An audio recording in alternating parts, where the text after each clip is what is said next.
are the champ. Believe me, you got more guts than you got sense. Yes! I love it.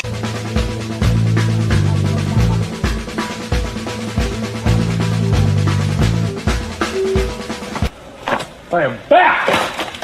Woo!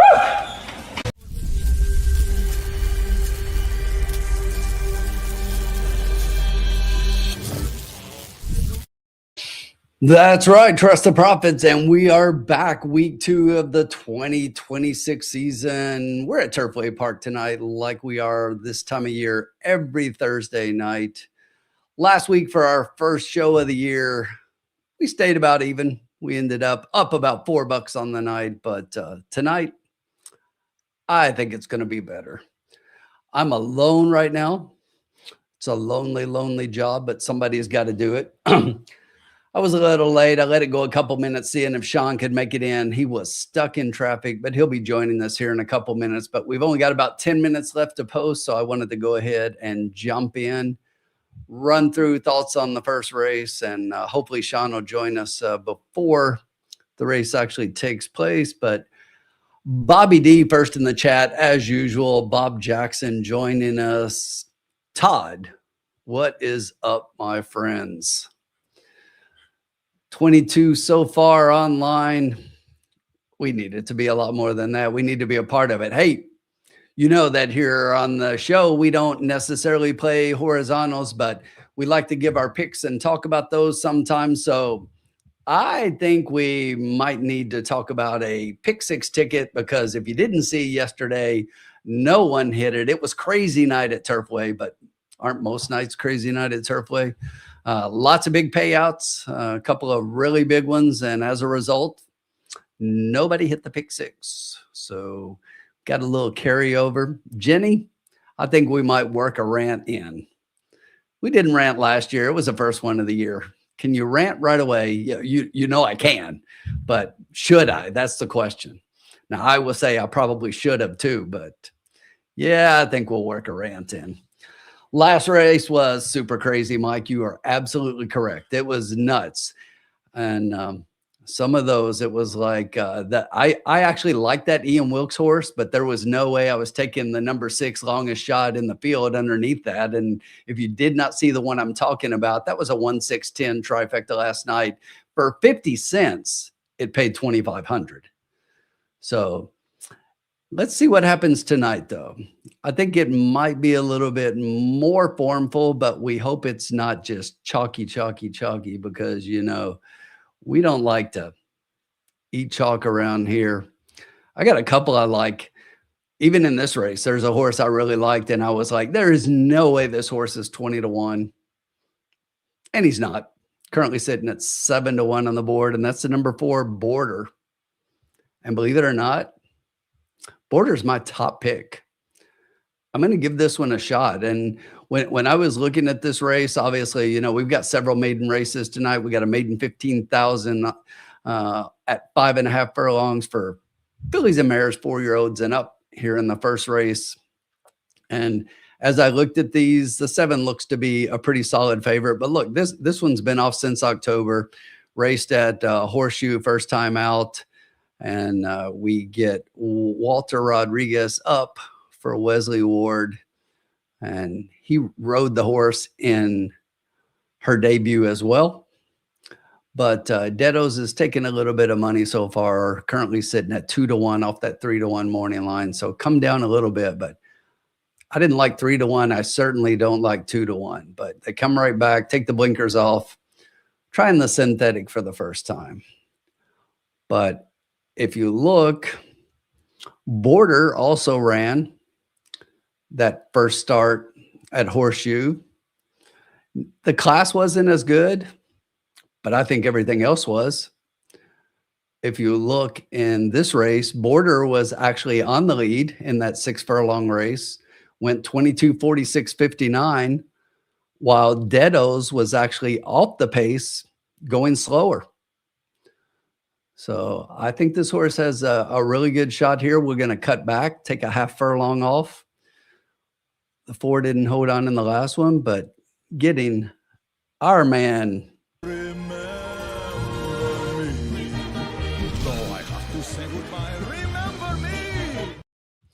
De La Cruz, getting De La Cruz up on the mount. I'm going to take a shot with the 4. The 7 is my second pick. I think makes a lot of sense here. Wesley Ward, only 1 for 4 so far, but if anybody knows how to get him ready, we know he does. And then I'm going to take a little bit of a shot for my 3rd horse in here. This one's going the opposite way of the 4. The 4 was a 21 morning line and is now down to 8-1. My 3rd pick in here was 8-1 on the morning line and is now 16-1. And that's the number 1 horse. And I know you look at that last line and you're like, craziness. 12 horse race. This horse was 11th, beaten 14 and a quarter. But the first race wasn't as bad going a mile. That last race was a mile as well. But that last race was much better against much better, excuse me. And on the cutback in class here, drop back down to the 15 claimers, closer to where this one was at when she debuted against 7,500 claimers here at Turfway. She's got a sharp work there on the 8th of January, and she's one I think might be closing late, have the rail position early on, so should be able to save some ground and maybe get a piece at a price. We always like that.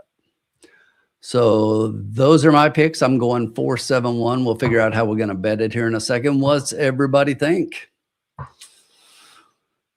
Nick checking in. What's up, Nick? Happy New Year to you. Let's see if we can get some of these maidens home tonight. Dolly. Happy New Year to everyone from Nick. And Nick, back at you.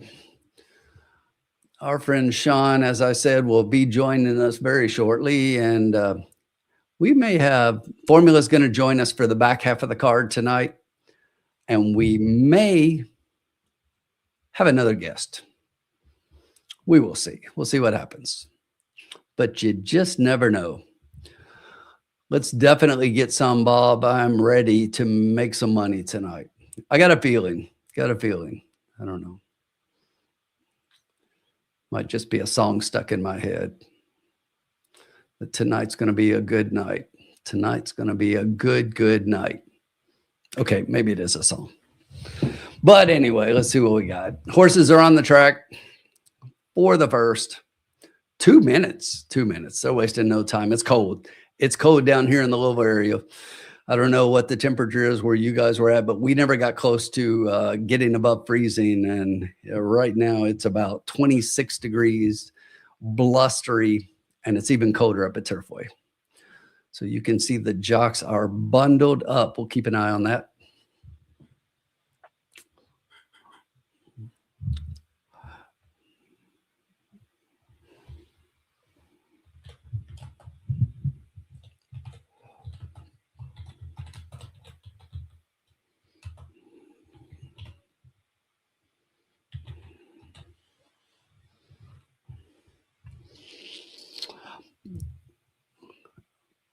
I am sure, Bob, that that Colin was checking out Mahoning Valley, because if you guys have not been watching his picks that he's been putting out for free, if you go through the Doubling Down app, his picks that he's been putting out have definitely been doing well. Do I look frozen to everybody out there? Are you still hearing me? Because I'm seeing my picture and it looks like I'm frozen on my end. Speaking of Colin, I just gave you props.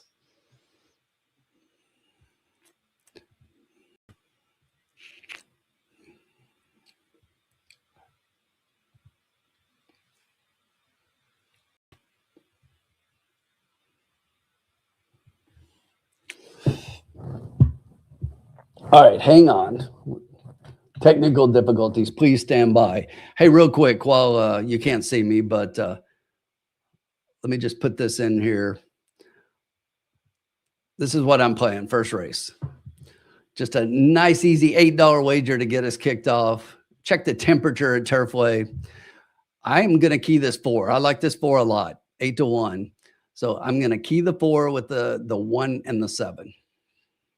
Key the 4 with the 1-7. In a perfect world, we're going to get a 1-4 exacta.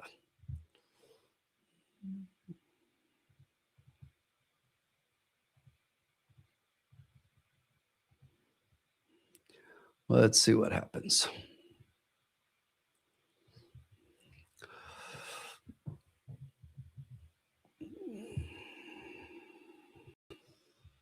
How about now? Back live, swinging. We're swinging again. Yeah, Colin, Sean messaged me a little bit ago. He was stuck in traffic. I expect him to check in any minute now. But we are loading up, and the 7 horse got left at the gate, stumbled coming out, and is dead last from the beginning, but right up front early on. That's Need a Bit of Luck. Got about a half-length lead over Border. There's our pick. Jane Payne is going to go third, about a length behind those two. Then you've got the 8, another length back just outside the 2 horse. They are coming around the far turn, and it's still Border. Hits the quarter, 22-3. Border coming up outside of Need a Bit of Luck. Those two are still about a length and a half clear. Coming from the back, here comes Pat's Button with a run. And as we head around to the top of the stretch, Pat's Button from the far outside. Border looking to fade in between horses. My wager is no good, but Need a Bit of Luck after Border fell back, just pulled back in front and is running away from him. On Dure, 49-1 is going to give this one a run at the wire, but not going to get there, but still a nice underneath finish. The 7 horse did, after the bad start, get up for third.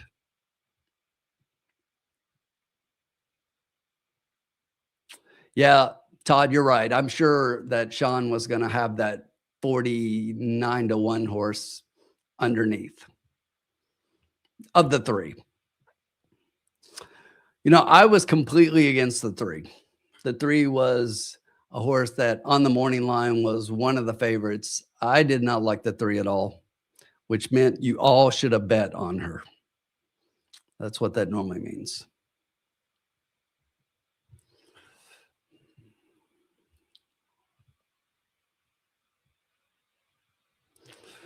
Got some craziness going on the screen here, so I'm trying to fix all of this stuff. It's like StreamYard has been crazy so far this year in our 2 broadcasts.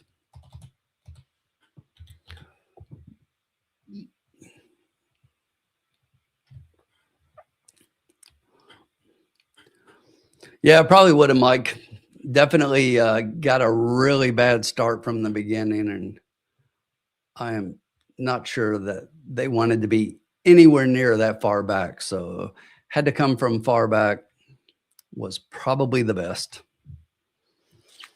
But don't worry, not to worry. I wasted $8 and I threw it away because my money's no good. I know that Sean is probably going to be. Here we come. We have come to save the day. Exactly. Hello, my good man. What is going on? Oh, thank you so much. Just battling that Boston traffic. Yeah, that's what I told everybody. Yeah. I stunk up the first one, Sean. I fell in love with the 4 who was right there until the top of the stretch and then just dropped anchor. Oh, I thought that 2 was going to blow up the tote board there for a second. Yeah, I did too. It looked like he was going to make the ground, but even the 3 though, the 4 had put a nose in front of the 3, and then the 3 actually came back on the rail. But yeah, Yarmarie finally gets it done. That's her first win, and that's kind of why I was against that one a little bit. She was 0 for 16 coming into that race, but she now got her first one. Yeah, and so was James Spicer too. So they got it together. Yeah, exactly. Although he was 0 for a lot less. He was only 0 for 1. She was 0 for 16. Yeah, right. Exactly. But he was 0 for 16 on the year. So he just got his first win too. Exactly. But I just still don't see it with the 2. Not sure what that was. Wow. Colin Colin had the picks had the 3 on top. The 2 Colin at 49-1 almost stole the whole bacon. Unduri, Thomas Upton, and Rafael Mojica Jr. Rafael Mojica Jr. still riding? Man. Yes. Crazy. God bless him. By the way, shout out to my boy Vernon Bush, who won yesterday at 63 years old at Tampa Bay and retired. Oh, did he? Yep. He wanted to go out. He's been battling back. He had an injury. He's been battling back for like 4 or 5 months. He said, I just want to win one more race. Yeah. And he won yesterday on a horse named Protest at 17-1. And then afterwards said, I'm all done. Thank you very much. It's been a wonderful career. Going out on top, going out a winner. Yep. What a way. 26,000 career mounts, 3,000 wins, 3,000 seconds, 3,000 thirds. Love it. Nice way to go out. You know? Great story. So, started out in Kentucky with you guys. Yes. Yeah, exactly. So, all right. We got the first, and let's see here with what did Exacta pay? Let's see. Wow, $253. Yeah, that's what happens with the long shot underneath. So, and those pays last night, my God, they were like, woo. Yeah, that's what I was talking about. You had that one race, Sean. I actually liked the Ian Wilkes horse on top. And he won. But I wasn't going to pick the longest shot in the race second. And then that 1-6-10 trifecta in that race paid $2,500 for 50 cents. I know. Isn't that incredible? Craziness. That's craziness. Oh, well. But like really always, we just turn the page. Only $8. We're only starting out. Don't worry about it at all. Tim's going to get us a nice winner coming up very soon. Hey, Nick, how are you? Yeah, long shots again, trying to get on that board. Happy New Year, Nick. Happy to you and the family and to everybody who's in here. What's up, Mike there, Senior Stable? How are you, my man? Getting ready for Vegas? All right, sir. Race 2 here. Okay.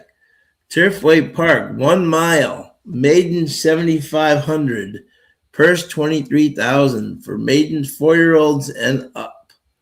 Claiming price of 7,500. If I'm reading that right. That would be correct, sir. Okay, and we have a full field of 12 here. Very interesting. How's the weather down there, Tim? Has it been cold or is it? Really cold today. It moved in a couple of days ago. Yesterday was cooler, but today is just downright cold. We never got above freezing. It's currently sitting at 26. Oh, okay, gotcha. So a chilly night at What's up, Kevin? Kevin Plaucha, buddy. How are you? Kevin Plaucha, I will let you know that right now there's about 16 to 20 inches of snow right now up in Campbellville, Ontario. So for all those Woodbine fans, Mohawk fans, they got a lot of snow to move in the next 24 hours before they run again. For sure. Kevin's a big Steelers fan. So Mike Tomlin just retired after 19 years. Calling it quits. But yeah, but Kevin's here to win some money with us. So great to see you, buddy. Happy New Year. Heck of a run for him, though. Oh, amazing. Never had a losing record. Imagine that in 19 years. How many coaches can say that, Not a lot. Amazing. Exactly. All right, my friends. So let us know out there who you guys like in this one. I will tell you, Sean, if you were looking in the comments there, Colin was talking about that 3 in the last race was his top pick. Yep. Formula did not have that 3. He had that one about middle of the pack. Actually had the 3 below the 2. In this race, though, Colin and the Formula both agree. They've got the 4. 4. Money Mamolo. With the one Machado. With Luan. Coming in from Indiana. I think Tim likes that angle. All right. All right, Tim. Who was your top three? Most importantly, my good man. Spoiler alert, it is not the 4. I kind of Okay. led him with that because I've got the 4 underneath. Obviously figures in this race, but I think the race sets up. You know, we're going a mile. We've got these maidens, so I'm looking for somebody a little bit fresher, maybe. And the 4 is coming off a layoff since July. Does have some works, but nothing crazy that kind of excites me. So I was looking for somebody that might be a little bit more in form, and I went to the number 9 long acting. This is one. Okay. Mark Cassie trained. Yep. Getting Edgar Morales up.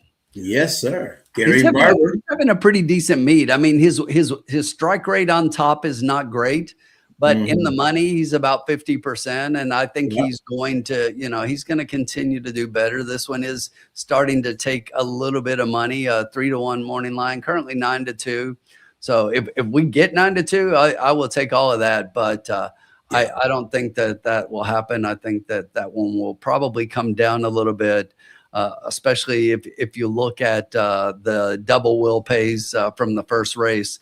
The 4 is favored, but the 9's right there. There's only like $5 separating the two of them on a $1 pay. So I like the 9 a lot. This one's been running against better. That last race at Woodbine was really close, and now comes in here a little bit fresher than the others, and I just think that the numbers support this one. That was a really strong last race speed figure, best in the field, and that's something I'm always looking at.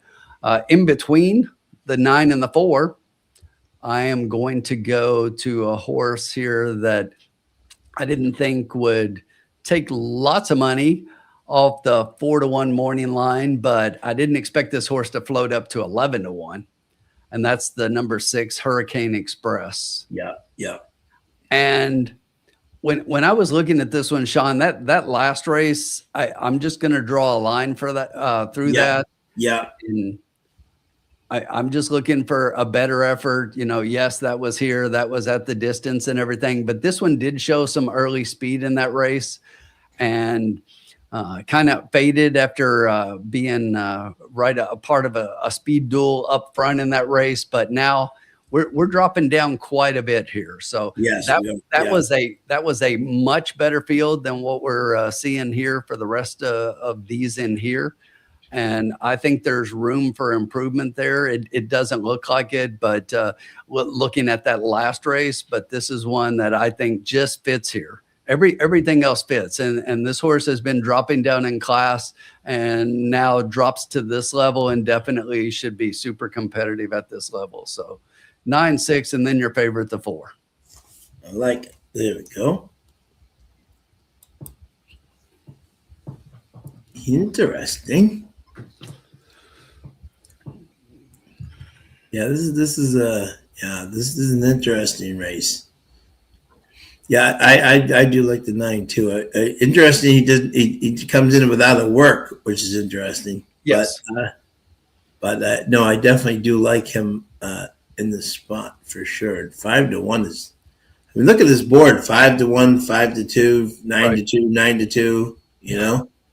Well, and that's the thing. I mean, it was pretty even on the morning line with the 7-2 on the 4 and 3-1 on the 7, and then even one of the also eligibles also 7-2. But the fact that the 4 is coming down in odds, I like for everybody else because again, I'm not a favorite of the 4 on top. So I think it just makes the race a little bit more attractive from a wagering perspective.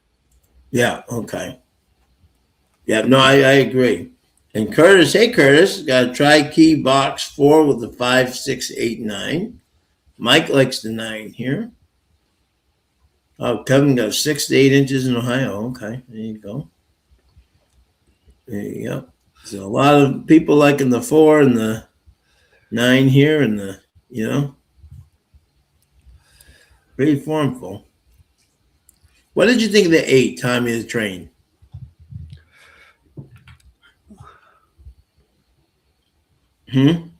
I was flipping back over to my PP, Sean. I was actually looking at the horses arriving at the paddock and trying to put eyes on all of them. I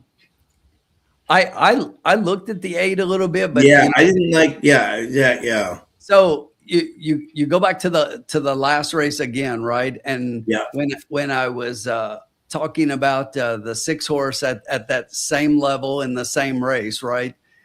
This horse, you could look and say, why don't I like the 8 if I like the 6? And it's just because I think that the 6 can move forward going back to looking at the previous races, but Yeah. I haven't seen much from the 8 that I like in any of those races. And Yeah. maybe sprinting, but Yeah. I'm not sure the 8 wants a mile. Yeah, exactly. Yeah, I thought if this was 6 furlongs, maybe it fits better. But yeah, that was my. Yeah. Bob Jackson likes the 6. Yeah. Okay. Yeah. Bob's got 657. There you go. 36 car pileup on the Route 81. Oh, geez, Todd. Lots of prayers to all those people. Yeah. Yeah, absolutely. We had a couple of nasty ones around here last night. We had some ice come through, and both of the bridges going from Indiana to Kentucky, both of them had semi-truck accidents and shut down. Oh, gotcha. Okay. Oh, It was a mess around here last night. oh, yikes! But a great win though for your boys in Lexington. Man, I think everyone lost at least 5 years off their life, but I didn't, because I had already put it in the loss column. Okay. But Sean, it's just it's bad right now. Yeah. Bad. Yeah. Ugh. I mean, a win is a win, but that's not, Yeah, that's not what you want to be doing against a team that's last place in the league and not doing. No, that's what I'm saying exactly.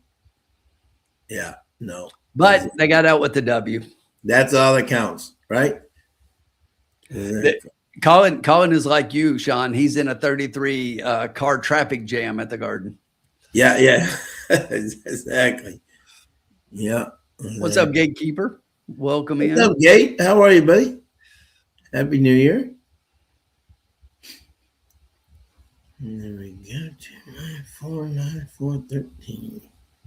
Megan's got 294, and the morning line's got 94, 13, and 6. The 13 is scratch. So the morning line's got 9, 4, and 6. And Megan's got 2, 9, 4, and 6. Wow, it's like traffic is bad everywhere. Look at Frank here. It's like Greater Toronto area, 401, 400, 404 all have parts closed. Yeah, they've had everywhere. Yeah, they've had like 16 to 20 inches of snow.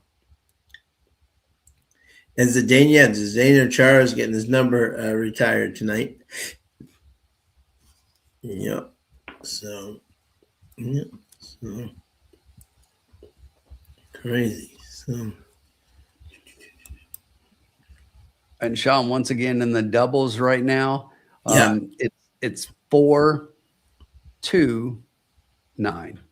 And we didn't talk about the 2 a lot, and the 2 is actually 5-1, but the 2 is actually second in the doubles. Okay. You just give me 1 sec. I'll be back in 1 second, my friend. Yeah, sure, no problem. What's everybody like? Let's see. Nick is going to go win play show on the 6, exacta box 4679. Bobby D is going to go with the exacta box 2479.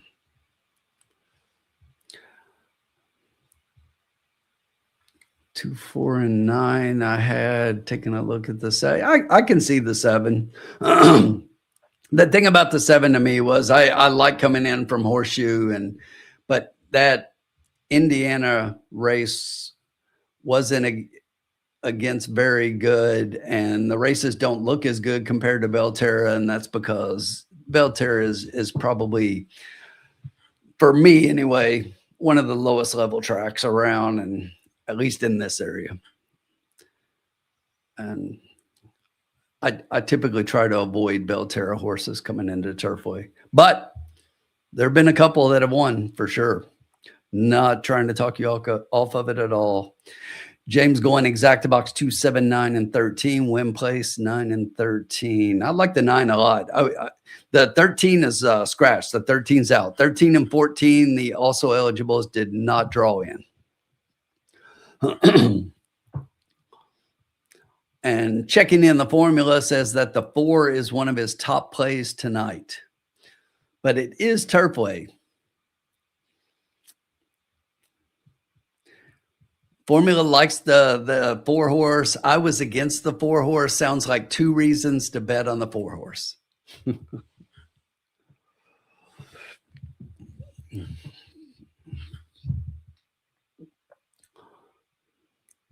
Form does make sense, but taking a look right now, they're showing the 4 in the paddock. Nice and calm.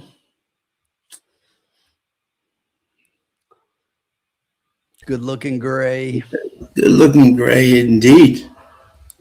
So I'm looking sharp, huh? Yes.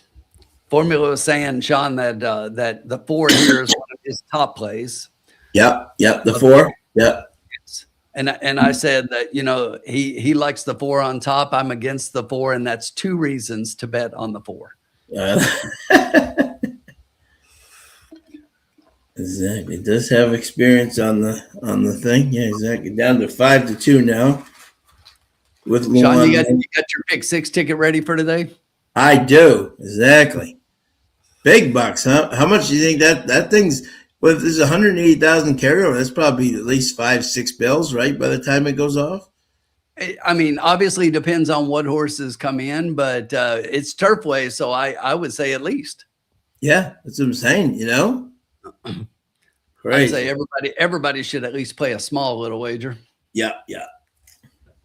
Oh, I agree. Yeah, my top pick here was the 4. So I'm actually with them on that. I think you're gonna have the same horses, which is a shock there. 4, 9, and what was your other one in the middle of 6? 6. Now, I had him 4th exactly. So I'm right there with you. I was 4, 9, 2, 6, but I was right. I was like right with you.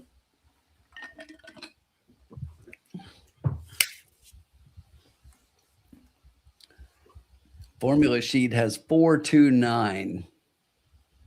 Yeah, so everyone's kind of on the same wavelength there, if you will. And I was looking at Collins, and Colin has 4, 10, 8. 4, 10, 8. Okay. Yeah, 10's a definite long shot. Yeah. Okay. 10-minute mark. 8 has the most show though. Oh, thanks, Lloyd. Hey, Lloyd. How are you, bud? Thank you for joining us. James White in the house has got exacta box. Let me see here. Yeah, 2, 7, 9, 13, and win in place in the 9 and the 13. Yeah, the 13 is scratched. The AEs did not draw in. Sean, we didn't do this the first time because I was rushing to get the bet in. So in the paddock. Yeah. Riders up! The Instamatic Riders Up. Riders up time. One of these days, Churchill John is going to let you do that. We need to tell Caitlin that she needs to help me make that happen. Yes, exactly. Absolutely. Jenny Mack, how are you, my friend? Zippy Toga. There we go. And we're on to the track here.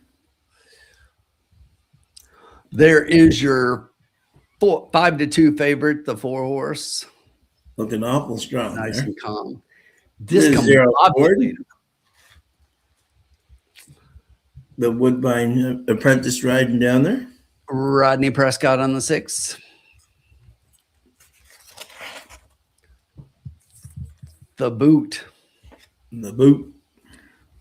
Tommy the Train. Summer Pauly in the saddle. Mm-hmm. I wish it was summer. There's my man Edgar Morales on the 9. Looking good too. Yeah, 9 does look good. You know, it was interesting because Colin's picks have the 10 second. I didn't give the 10 much of a look, and I just looked and didn't like it again. But I like the way the 10 looks on the track. Look, yeah, it looks very good. Yeah, yeah.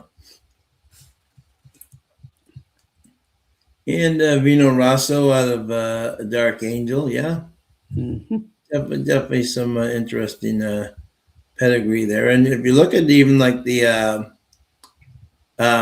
trainers had one start turf to synthetic and is one win with a 956 ROI. So yes, small sample size, but you can't do much better. Yeah, that's pretty good money right there. If I could have that kind of ROI. Exactly. So you're doing good, you know. Exactly. So we have 4 minutes to post. Okay. All right. You know what? One of these things is the nine definitely impresses me, you know. But the only thing that worries me a little bit about him is that he hasn't had a workout over the track. You know, coming from Woodbine, I would have liked to have seen an actual workout on the track, you know. But that doesn't mean, you know, that's, you know. Exactly. There you go. There's that voice machine. It's my Turfway. Phone's ringing, dude. Thank you, Donnie. Oh. God, don't they know up there, the racing officials, that we're doing your show on your racetrack there, guys? Come on now. That's all the trainers calling Sean. Sean, I got a hot one in tonight. Exactly. Guys, just text me, okay? Sean's hotline to the barn. Exactly. It's okay, guys. You can just text me. It's fine. All right. Tim, hit the button. I'm just going to make this one nice and simple here.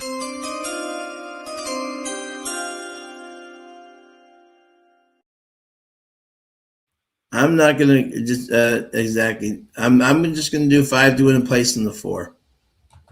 I just think he's the solid play here. And at 5 to 2, I thought he'd maybe be even a little lower, like 9 to 5, you know? So I think at 5 to 2, that's a very solid play. Especially when you have 7 more races to go. 3 to 1 now, even better. Even better, Cheddar.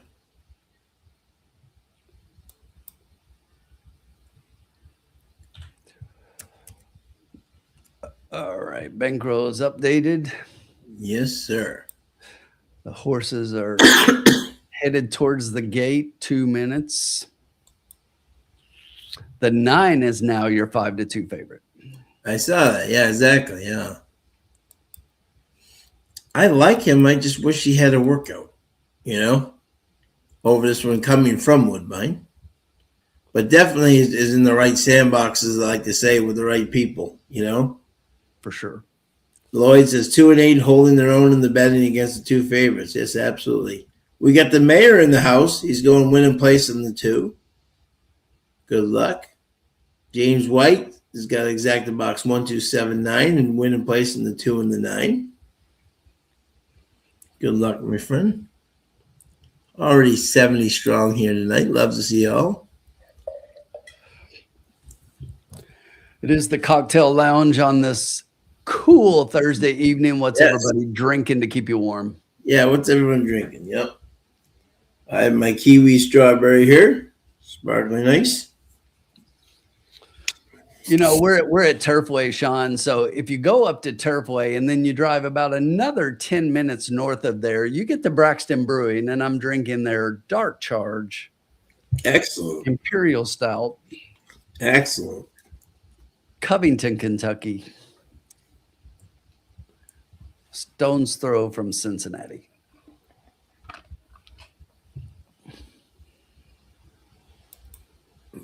We're now arriving at the gate.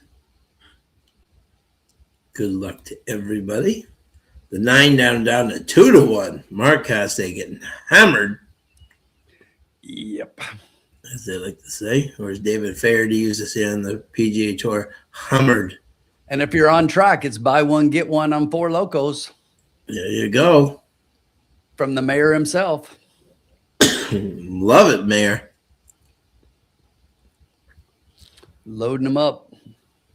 Jenny Mack going to play an exacta box 2, 4, 6, 10. Win place 6, 10. Good luck, Jenny. She's liking the 10. Colin's liking the 10. I threw that 10 underneath in my try.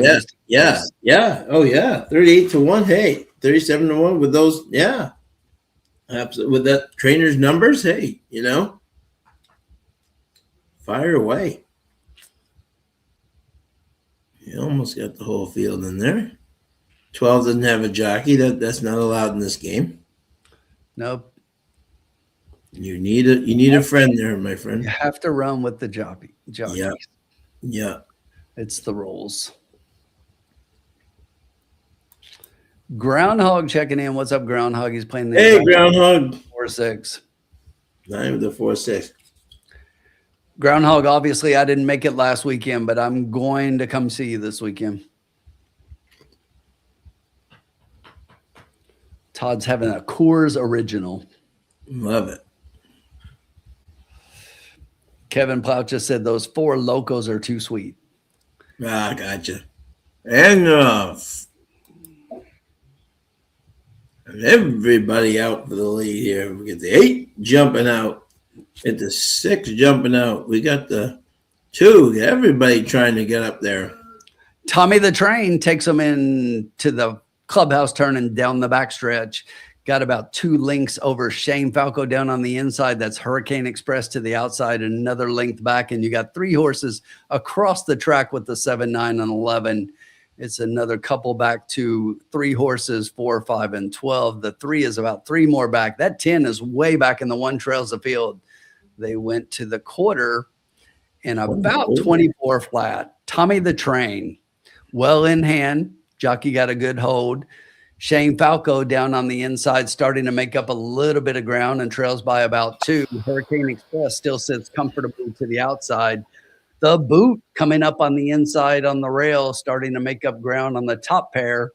And Hurricane Express picks it up a little bit to run with him. The half was in 47.99. Oh, picked it up a little bit. Just down to half a length. Shane Falco coming outside that one. Hurricane Express starting to get in gear. From further back, you've got a few horses starting to make their move. But as we hit the top of the stretch, Tommy the Train and Shane Falco, those 2 lead them.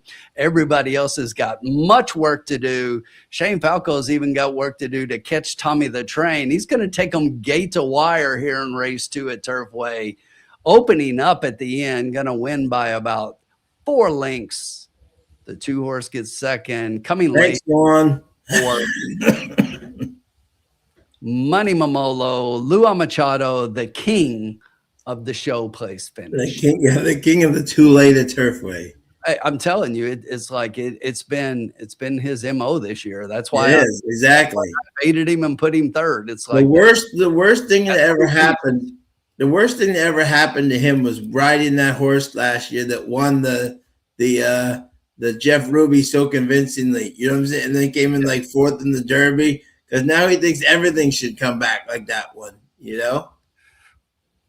Good job, Lloyd. Lloyd had the 2 and the 8. Nice job, bud. If you look at the start of that race, go back and look at the start. The 4 stumbled badly. Badly. Okay, so he's got an excuse. He's got a little bit of an excuse. He does, yeah. We'll give Luan a pass in that. Yeah, we'll give him a pass in that one. Yeah. But what happened to the 9? I didn't even see the 9 finish. Did the 9 pull up? I don't know. He may have, because I was looking for him. He never got a call, and I was looking for him and didn't even see him finish. I was watching for him to come across the line to see how far back he was. And he was back. Yeah, exactly. Yeah. Good job, Lloyd. Now, I talked about the 8 there, Lloyd. It just exactly. I just didn't like him, but interesting, but a big effort there.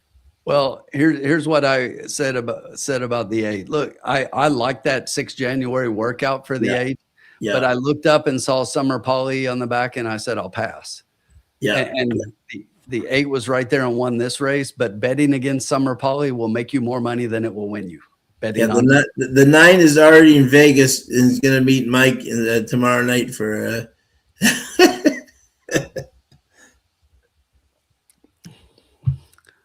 way back. Way back. And that 4 got the 4 got the late money down to 2-1. Mike, the 4 got third. Yeah, 4 got third. Yeah. Unfortunately. Yeah. Too little, too late. Hey, Lloyd, may continue. No beginners. Excellent picks. You had both of them. Well done, my friend. He's not a beginner, hence the wink to Jen. Those two be hanging out elsewhere. A very nice win nonetheless, my friend. Good pick in there. What happened? I was laughing. I said, "What happened to Kent DeSormo?"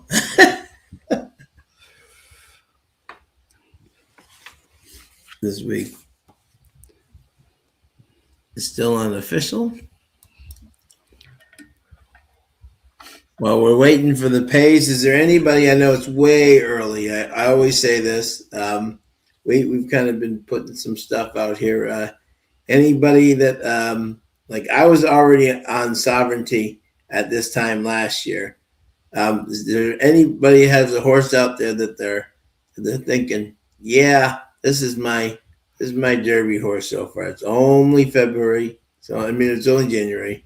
I mean, so long way to go. But does anyone have a horse that right now they're saying, yeah, I think this could be the one?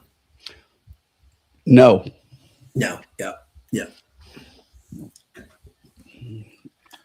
Is that yeah? But, yeah, it's way too early. I mean, you know, Sean, that I've got a futures wager that I'm going to place on a horse just on a hunch play and something that was said, you know, by a trainer. But don't get me wrong. I'm not back, you know, 100% behind that horse saying this horse is going to win because of X. I just think that something pretty interesting happened that, you know, I was privy to, and it's like, I think I'm going to take a shot at just a simple futures wager, and that'll probably be that until we see that this horse do something between now and the starting gate the first Saturday in May. Yeah. Todd likes Paladin. Look, here's the thing I would say about that pick, Todd. If I'm looking at everybody who ran last year, Ted Naffy included, Paladin may, to me, in my eyes, look like the one with the best prospect going to the Derby. Yep. Ted Naffy's got the curse of the juvenile to get over. Yeah. And we haven't seen him either. No. We haven't seen him either. Yeah. I don't know if you saw, but I saw a post from the Connections. The Connections put out a message that he actually came up injured out of the juvenile. Right. Yeah. Right. No. Yeah, but I'm saying, yeah. So they turned him out for a bit. So he is just now starting to get back to doing a little bit. So we should see him pretty soon. I love Bob Jackson. I have one every week. A different one every week. Yeah, and we could possibly be seeing our friend Nearly in the Holy Bull at Gulfstream.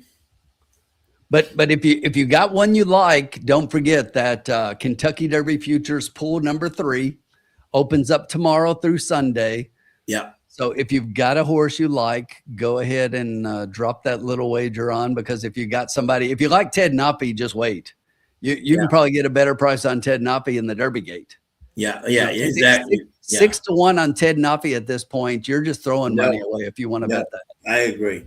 You're just throwing money away. But the horse I'm going to play a futures wager on is 80 to 1. So I'll play a little bit there. Love it. Because if he makes the gate, he definitely won't be 80 to 1. No, I haven't seen those numbers yet. Do you know what those numbers are? I've got the PPs. I'll send them to you with the numbers on them. Oh, good. Yeah, so they added some from pool number 2. There are some new horses in there.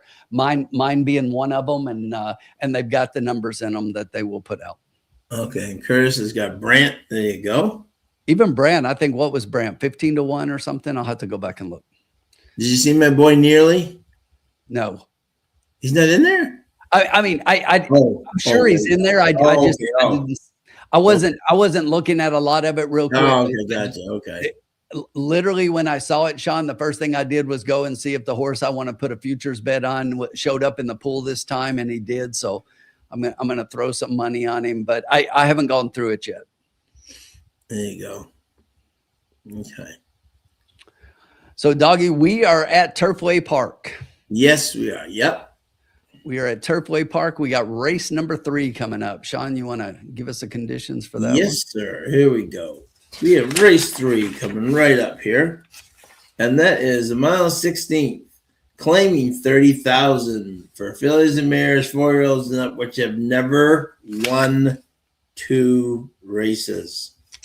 My fave. His fave, and he's got it right coming up here on the thing. Exactly. And let me see if we have any scratches here. If we do, I will see. I don't. Let me see. We have the 1 scratched, leaving us a still full field of 10 here. And I see the bettors here have a interesting favorite right now. Yes. Exactly. Off a 15-1 morning line. That's just some early money craziness with some low pools. There's only 5,000 in the win pool, and 1,300 of that is on number 3. Exactly. So, okay.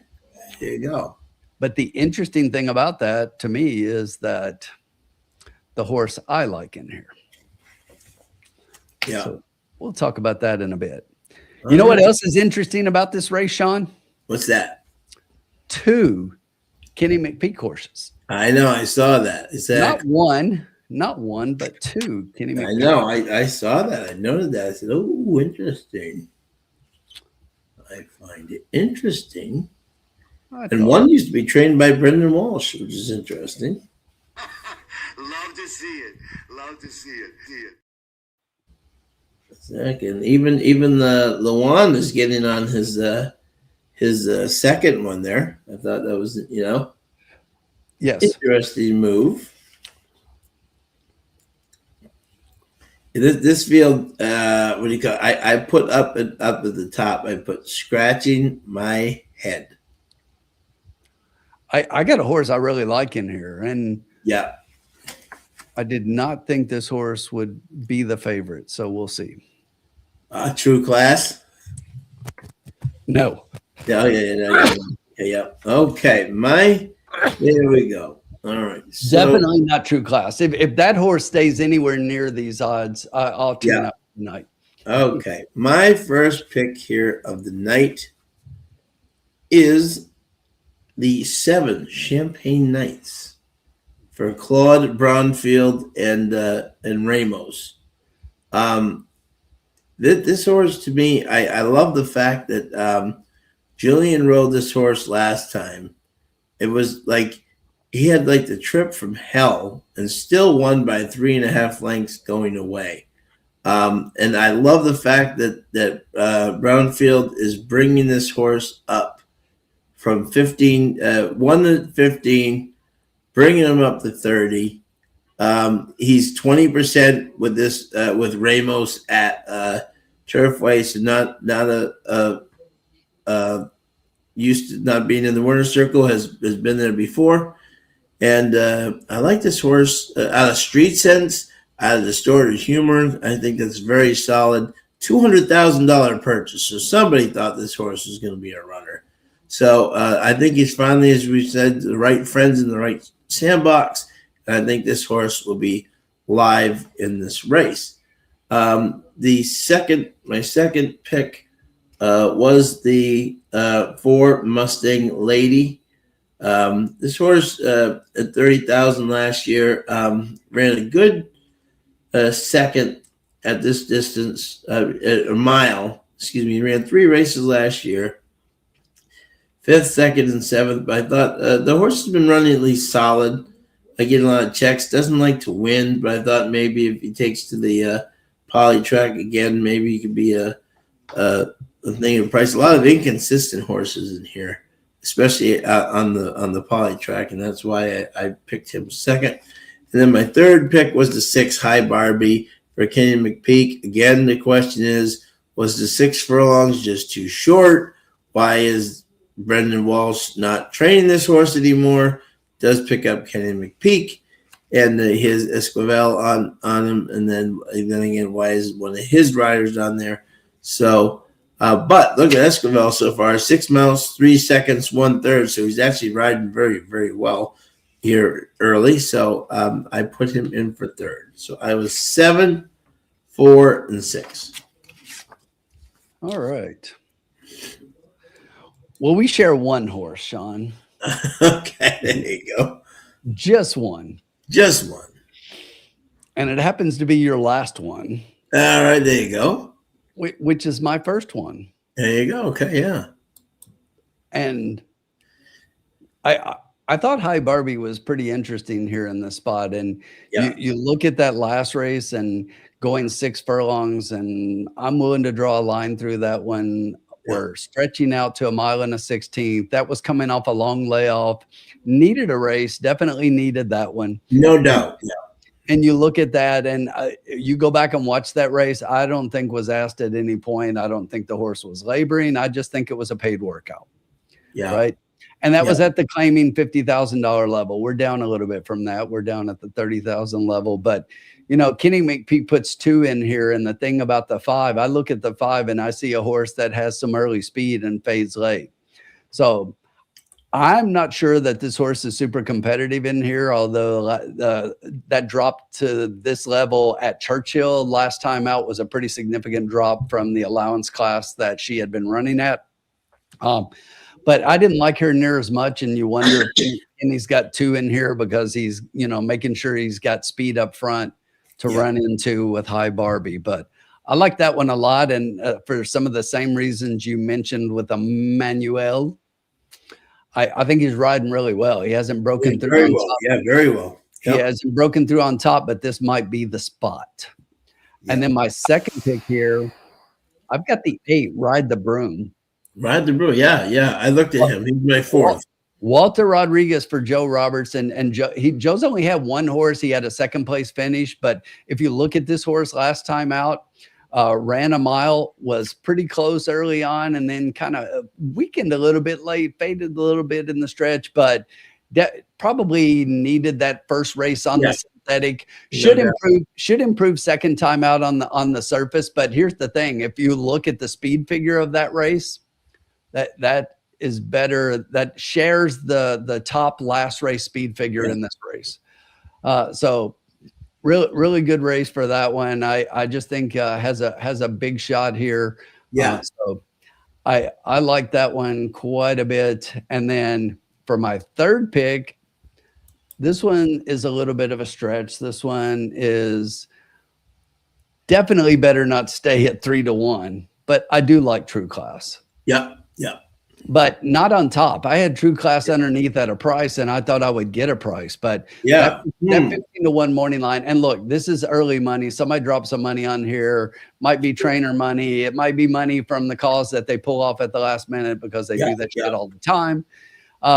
But Alberto Burgos for Paulo Lobo, I mean, makes a lot of sense. And you look at the numbers for this one, and it's another one. That race last time out here at Turfway, yes, the level was a little bit lower.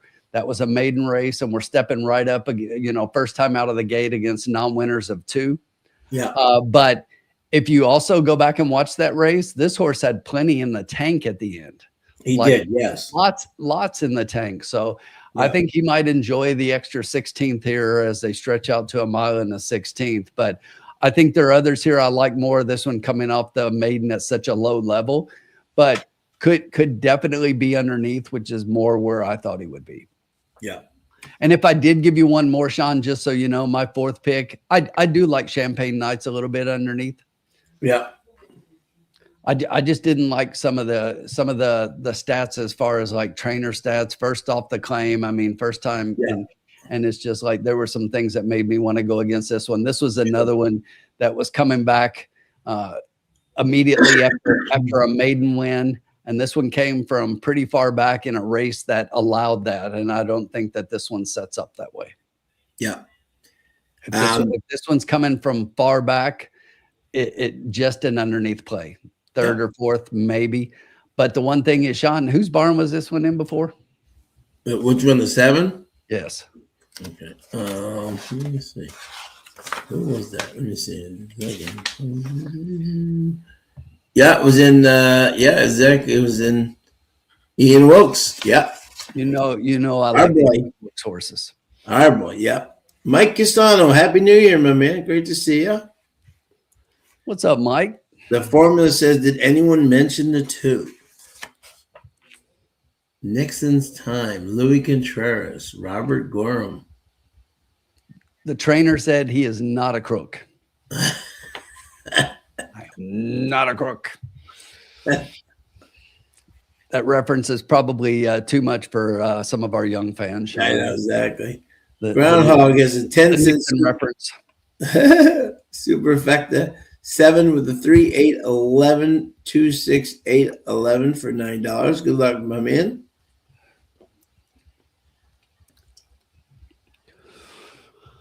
Sorry, buddy. So that was 6, 8, 11, 7 for me. Yep, love it. There you go. All right. You have the button to this race, most importantly, my friend. I do. Let's take a look. I want to see them in the paddock here. We're walking around. Yep. Just looking at Megan. Megan is 6, 5, 7. How about that? Megan has got the 6 on top. Megan and I love it. Megan and I agree. Hi, Barbie. And right now is your favorite. And that's kind of what I expected. Yeah. But in this field, it's going to be lukewarm. Yeah. So I agree. We should still get a decent price. Yeah. No doubt. No doubt about it. Not this time. Not this time is the sire of Nearly, who should be running hopefully in the Holy Bull at Gulfstream, but there's also other things they're considering.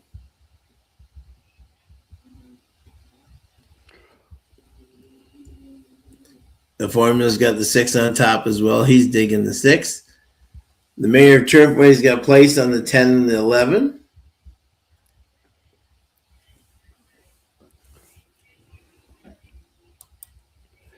Nearly 50 to 1, Sean. 50 to 1.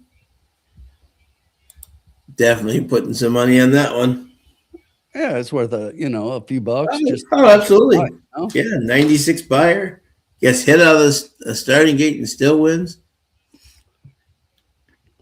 Johnny V. Even Caleb Keller was saying the other day, he said, so Johnny V comes down to ride a horse that came in 6th in his first race, and he flew from New York just to ride this horse, and he wins by 10 lengths. He said he must have known something. Oh, we're in trouble. The formula and I agree. Oh boy, here we go. Nick's got a $1 exacta box 5 through 8 and $2 across in the 6. Bobby D. I agree, though. It's a good thing. Bobby D's got win on the 10. Mike Casano's got a 4, 5, 6, 11 try box. Good luck, Mike. Foreman saying, look out. Look out below. We come on the track here, see how we look.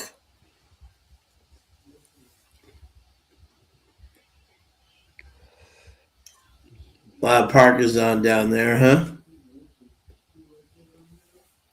A lot of warm jackets on down there. Nixon's Time is not a crook.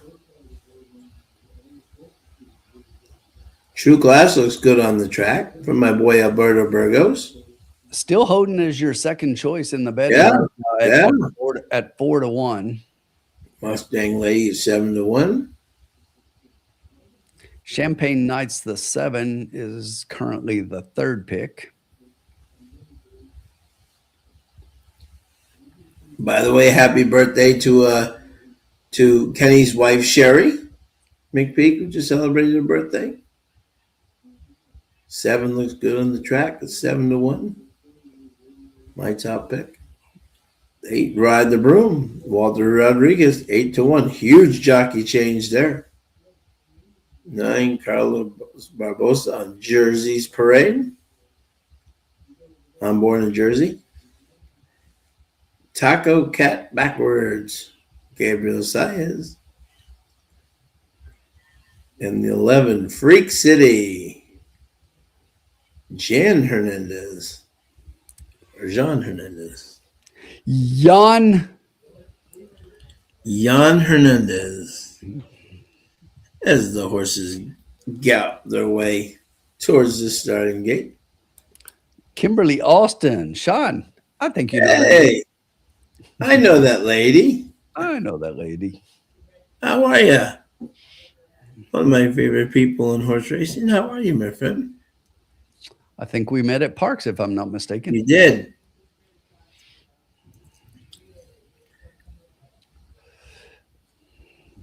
What's your handicap into the Pats versus the Texans? This is going to be a defensive struggle, my friend. I think it's going to be whatever defense can stop the other offense. I don't think it's going to be a high-scoring game. This is going to be an interesting one for both teams. Jenny Max going Texans money line. We'll see. No one's giving us. Hey, we're playing with house money right now. We're already way ahead of where we were last year. We're doing just fine. So let's see what we can do.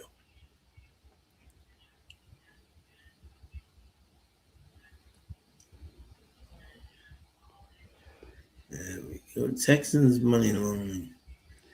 Kim, let us know who you like at Turfway here. Kim's a very good handicapper. And a great person. Taco Cat Backwards can win this. There you go.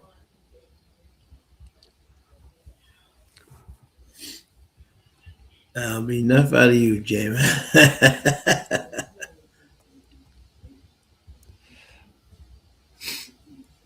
So what do we got?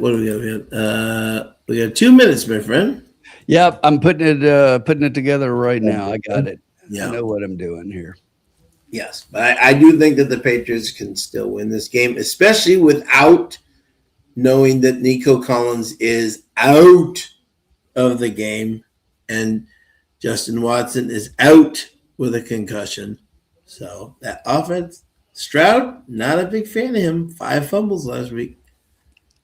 All right, here we go, Sean.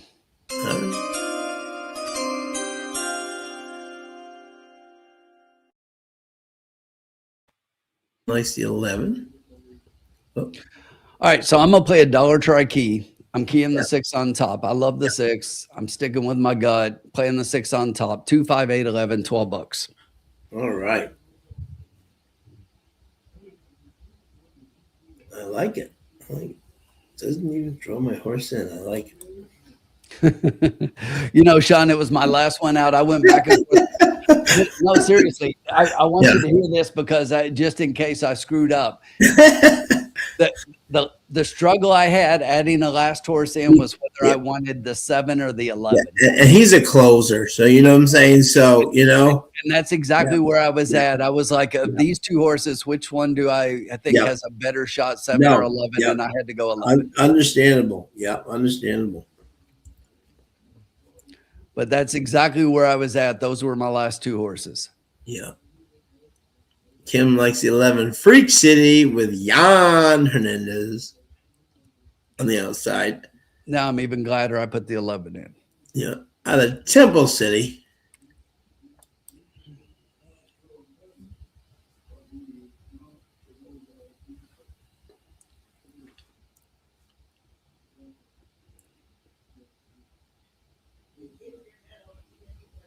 They're still playing the 3. Yeah, I know, huh?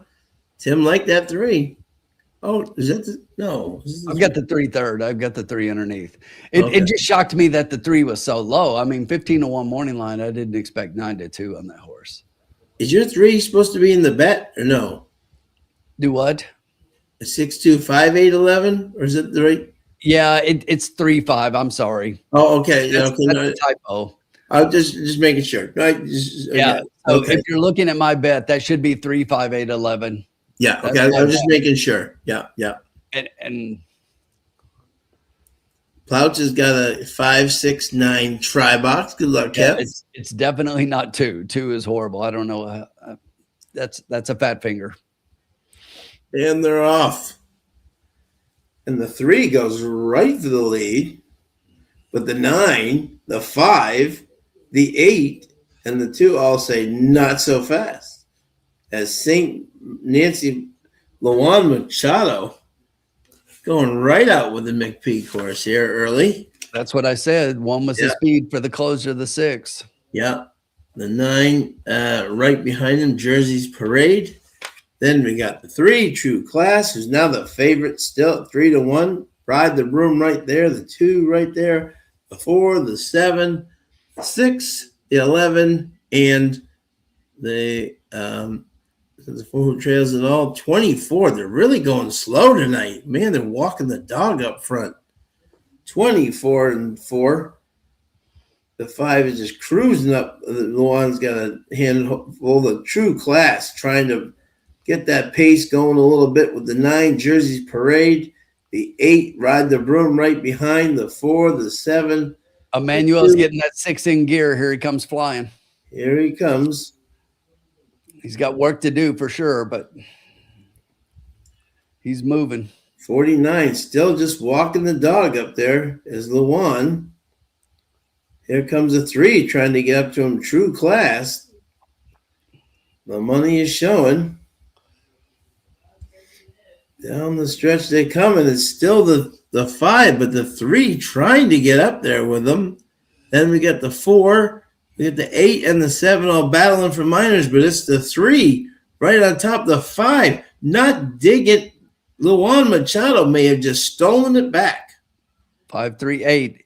So far in every race, it's been gate to wire, gate to wire, gate to wire. Yep, exactly. Yep. Don't bet the closers. Speed is holding tonight. Yeah, don't bet the closers.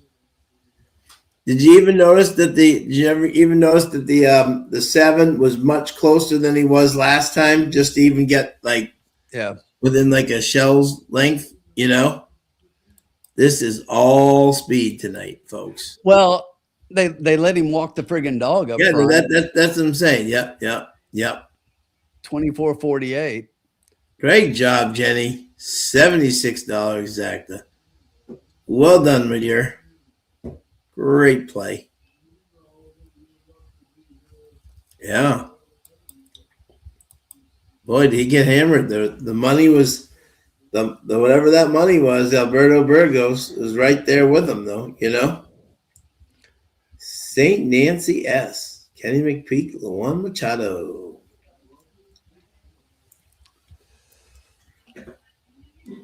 That was a tough one. Hey, Scott. How are you, buddy? Great to see you. Happy New Year. Yeah, I just stole that right up front. And then if you're going to get the one in the stretch battle, it's going to be pretty hard. If he's got any horse, he's going to be awfully tough to fight off. Yeah, even as the 3 came up alongside and, got the trip, Luan just pulled right back out. Yeah. He had lots of horse left. Lots.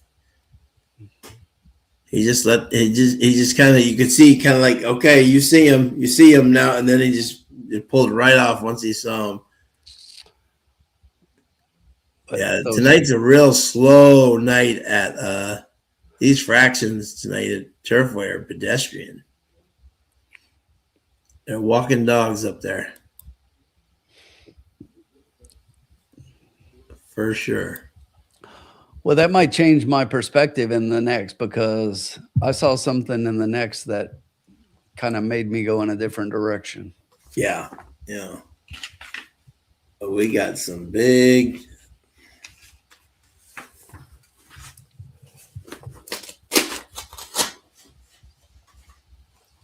I think in this race, I think that our friend Kim should be. She's from Philly. She should be betting a horse named Cheesesteak.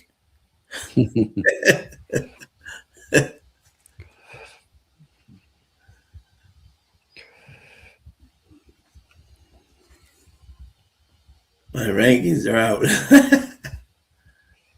Are we playing a pick six ticket? No, not on this show. Like we if we do personally, we'll put it out on there, Scott. But we don't purposely for this purpose for the show. We don't do multi-race rate wagers.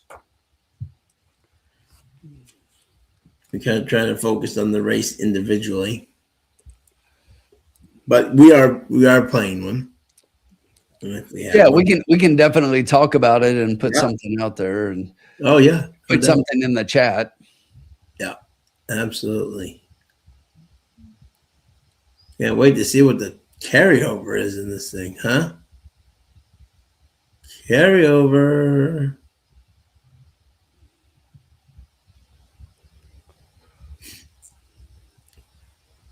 In the fourth race, we have a mile claiming 7,500, excuse me, non-winners of 3 for 4-year-olds and up, which have never won 3 races. And we got a couple of scratches here. We got the 7 Air Marshal has been scratched. The 10 Phil has been scratched, and the 13 and 14 on the outside have been scratched. Still waiting. Lots of time here. Lots of time. He's going 2, 6, 8, 12, going with early speed. Yeah, it's a big carryover tonight, Sky. It was 186,000 going in, and it's gonna be well over that by the time it goes off. Don't expect this race to go off on time. We're gonna do a little ode to Chucktown tonight with this pool, and I can't blame them on that one. I think you'd agree, Tim. Little Chucky Town. Yeah, I hate that place.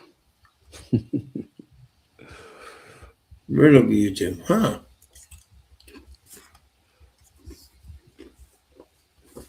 Well, we have cheesesteak in this race. All right. And let us know who you like in this race. Tim, who did you like in this race, my friend? So here's what I was talking about. When I looked at this race and I went through them, I'm like, okay, let's see here. Early speed. Come down next horse. It's like early speed. Yeah. Come down 2 more horses. Early speed. Lots of it. And then all the way to the outside, 11 horse, early speed, and the 12 horse, even if you go back, 3 and 4 races, early speed. And it's just like, okay, we all can have ones across the page. But on paper, there's tons of early speed in here. Yes, there is. Yeah. Okay, so you have to think that maybe that means it sets up for somebody behind that. Now, speed's been holding so far, so maybe you think differently. But with the amount of speed on paper in this race, I've got to play against it. No. And the horse that I decided to go against it with is currently sitting on the board at 7-1. Yep, you and I are the same horse. 6-1 morning line, 7-1 right now. Number 5, Garden League. And look, here's the thing about this horse with Victor Carrasco getting up. And that was one of the things I look at. But this horse, ran really well on the East Coast, Penn Laurel, Delaware. Yeah. But that wasn't what I really liked about the horse. When I was looking at everybody else wanting to be up front, this horse has got some killer closing fractions. And then I look at the fact that the horse is coming in at this level, the claiming 7,500, non-winner of 3. If you look at the horse's record at Turfway, what is it? 4 races, 2 wins, a second, and a third. Yeah. And this horse loves Turfway. So forget all of those grass races on top at Laurel and Delaware. Let's go back and look at the 5 horse the last time that he ran here at Turfway, and it was about a year ago. It was at this time last year. So breaks his maiden, gets a second, comes back and wins in the next race. So has a really strong record at Turfway. Those were a mile and a 16th races. Comes back here, finds another mile race, which has done really well at. So I think he's got a big shot. Yeah. It's like definition of what they say, horse for the course, right? It's like 4 for 4 in the money with 50% wins, and getting Victor up to me is only a positive. Yep. So I like the 5 a lot with all the speed in the race. Now, if I'm going to take any of the speed horses, I think that the 8 is the speed of the speed. Yeah. Okay. And there's Luan again. So if he does what he did in the last race, it's like he's probably just going to get out front and try to go with it. But I think that he's going to get enough pressure in here with all of the other speed up front to where he won't be able to hold this time like he did in the last one. Yeah. So, but may hold on for a piece, and that's why I've got him underneath in second. And then after that one, I think the 4 is another closer who potentially sets off the pace. Last race was the first time here at Turfway, and if you look at that race, was up front and close early on, and then just kind of hung at the end, finished just out of the money. Yeah. Was claimed in that race and now moves to the Larry Smith barn. He's 20% first off the claim, and that's win rate. So he comes back and he has a potential to be a part of this. Yeah. If I gave you one more of the speed horses that may hold on for a minor piece underneath, I would go all the way to the outside of the speed, and that's not all the way, just inside that one, the number 11 leading. That would be my 4th pick. But right now on the board is the first. 9-5 on the 11. I'll pass on that. Yeah. Here's the thing about the 11, Sean. Let me just say this really quickly, is that looking at the 11, I mean, this horse was outside, but if you look at this race and, starting right there where they start going into the turn, coming from the outside, it's like he's going to have to do a little work. Walter's going to have to get him out there a little bit, and he might get hung outside with so much speed inside him going into that turn. And we know that how many horses have we seen from the outside that just get pushed really, really wide? Yeah. And that was my concern about him. Yeah, absolutely. That and Doug O'Neill is 0 for 3.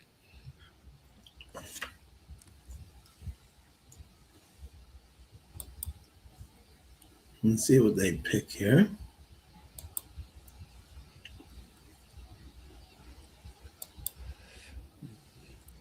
Love the 5 formula. Love the 5. Love the 5.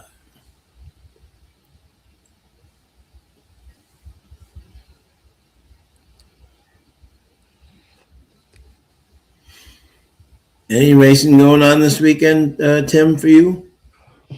I think you got to play the fairgrounds this weekend, don't you? Yeah. Oh yeah, absolutely. I mean, that's where all the good racing is to me this weekend. Yeah, no doubt. Yeah. And it's like Derby prep time. Yeah. No, I agree. Got to play the fairgrounds. And speaking of the fairgrounds, I'm playing the fairgrounds. If you're going to play, you might as well go out and check out the Capping the Card episode that the formula put together. Yes. With absolutely. His safe pick and his value pick for every race. Yep. And if you're looking at the Lecomte, you might as well go look at the full field rundown where he goes horse by horse. Yes. And gives you his thoughts on the Derby prep. The Lecomte. And this is where it really kicks off. It's like the Lecomte this weekend, and then some bigger races coming up, and Kentucky Derby Trail starting to warm up. Exactly. Yeah.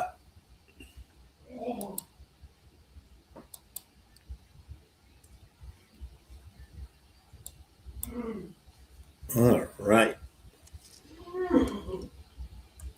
Some interesting plays here.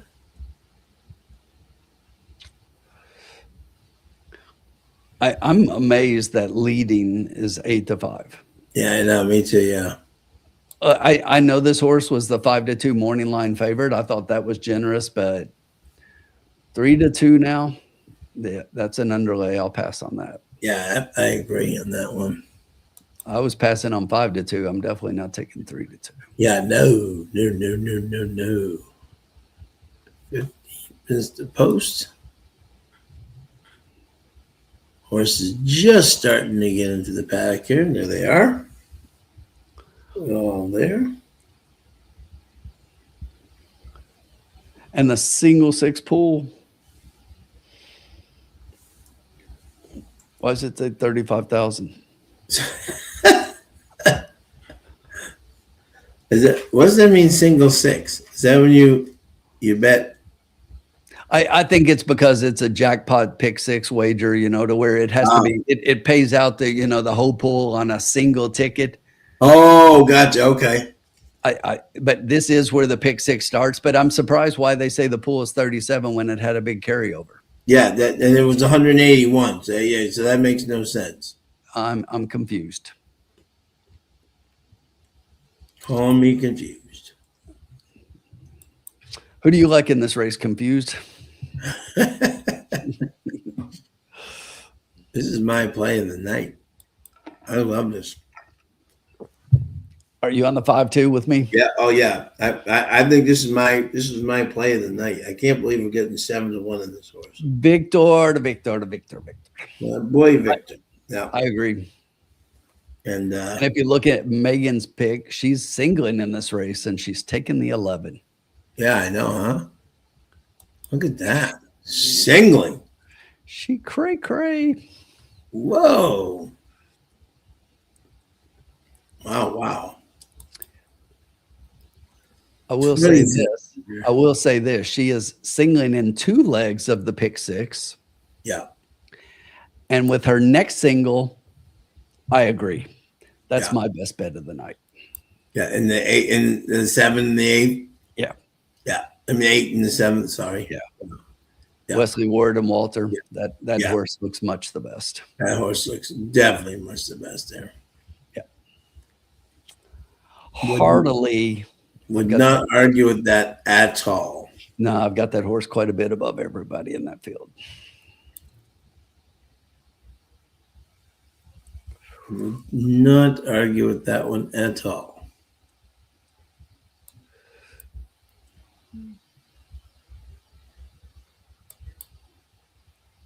Let's see here.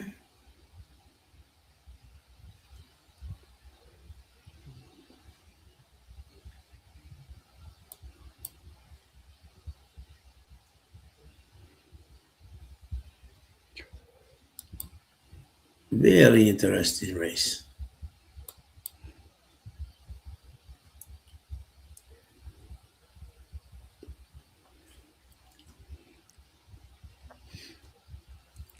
Let's see here.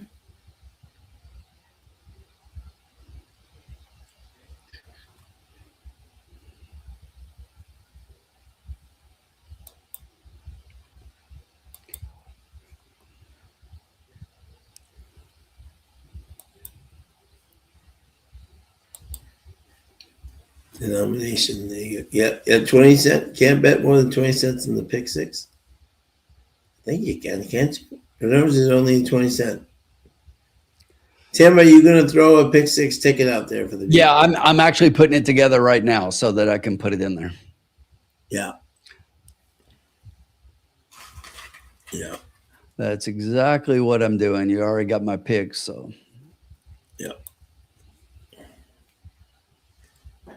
Morning line has 11,852. Megan has 11,826.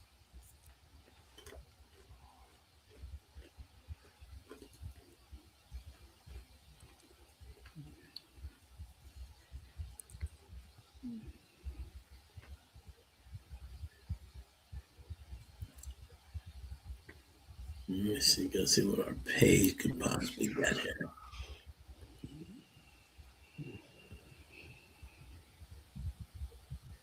Okay.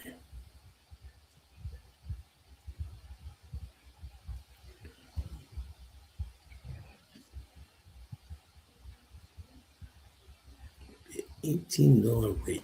Okay. I see Mike Cusano's got a 58911 try box.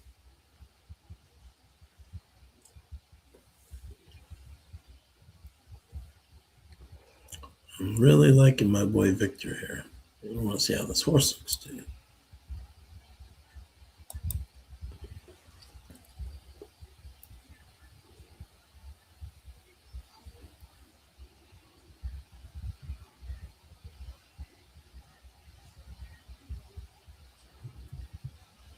Goes to 2.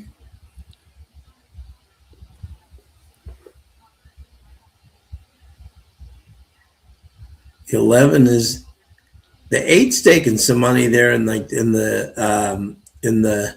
exotics there. Did you notice that?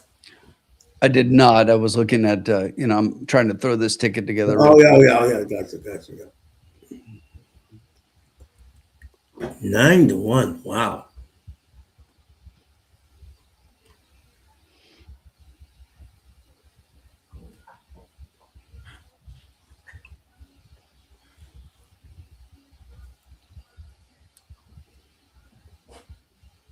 Long value here.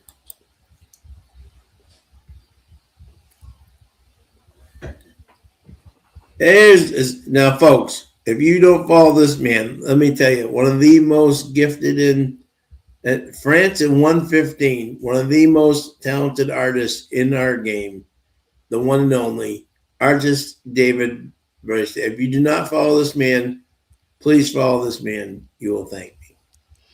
Bonjour, David. Bonjour, my friend. Happy New Year. I am blessed to have 5 of his cards, and they are absolutely all magnificent.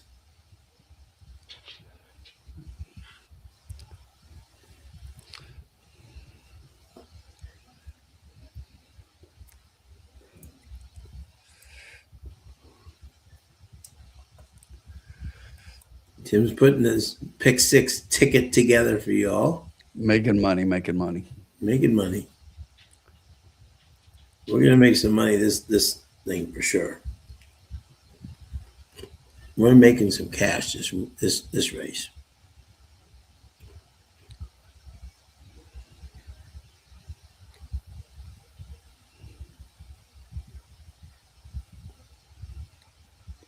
We are making some bank. Bobby's got exacta box 11645. David's a big boxing fan. Curtis has got a tri key. Where did he go there? 11 with the 3589. Kyle Graves, my man, how are you? Happy New Year. $2 exact key 5 with the 248911. Bob Jackson's top picks 8, 1, and 11. Good luck, Bob.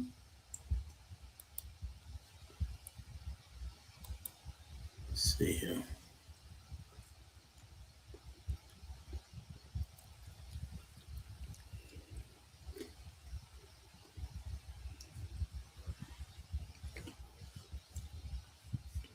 As the horses begin to make their way onto the track.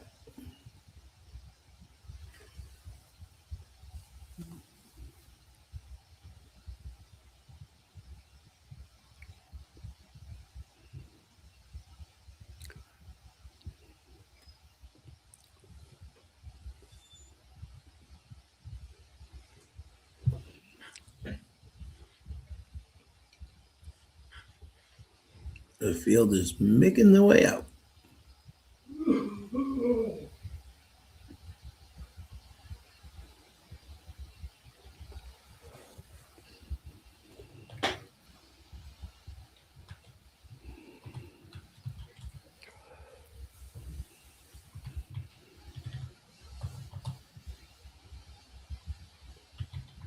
Is the 1 Pierce elevated Marcelino Celas. Gutierrez aboard. We got the 2, Memphis Pharaoh, Rodney Prescott, the Ageless Wonder. Number 3, Cheesesteak, for those people in Philly like Kim.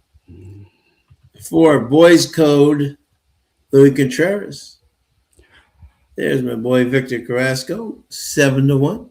Looking good on the track. 6, Creek, Joseph Ramos, 15-1. The 8, Memes, Luan Machado, going for another win. The 9, Patrolman, Alex Achard. The 11, Favorite, 4-5, Leading. And number 12, Mo Caliente, Alexander Bendezu, 30-1.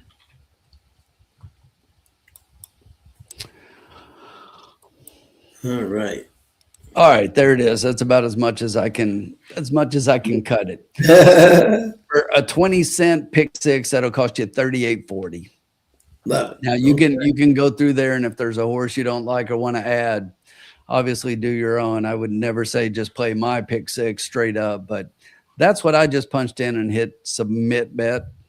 Yeah. $38.40. My single is the 8, as you can see there in race 7. Yeah. And I'm going kind of skinny on each end with only 2 horses in each.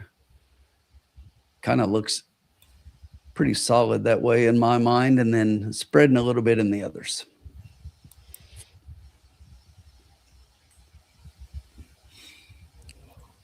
There we go. Okay, with 3 minutes to post, I don't need to wait anymore.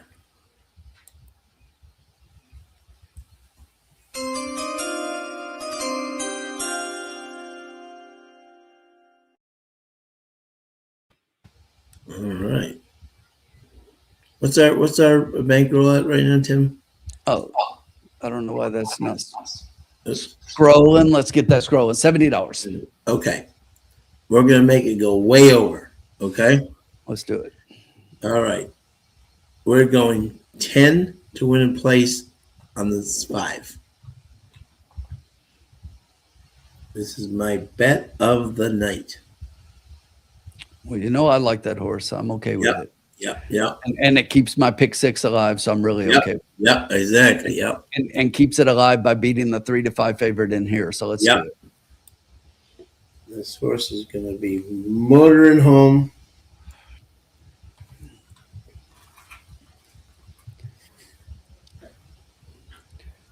I just think there's too much speed for a speed horse in here to go all the way. I think so too. Yeah.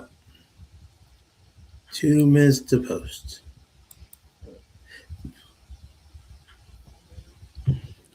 Go get it, Mike.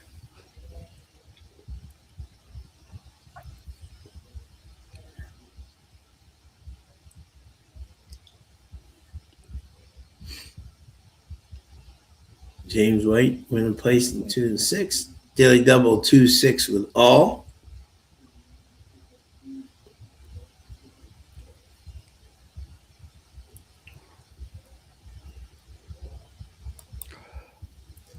Still 7-1. Extreme value, I think.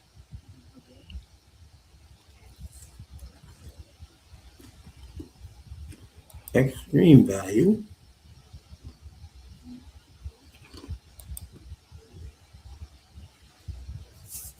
Down to 5-1 now. Starting to take some money.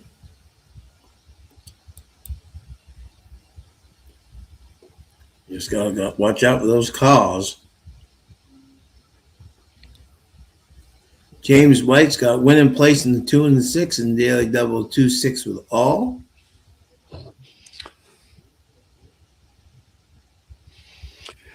Jenny's going to play exact box 5, 8, 9, 11. Win place on the 5 and the 9. Mm-hmm. Down to 9-2. Oh, went back up to 5-1. Got all the way down to 9-2 there for a second. Let's get this 5 home. Let's get him home. Victor.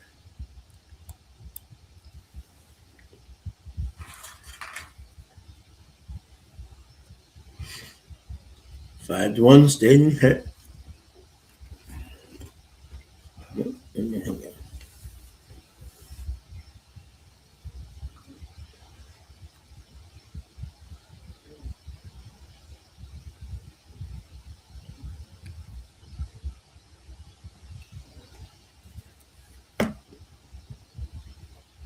We're all going in.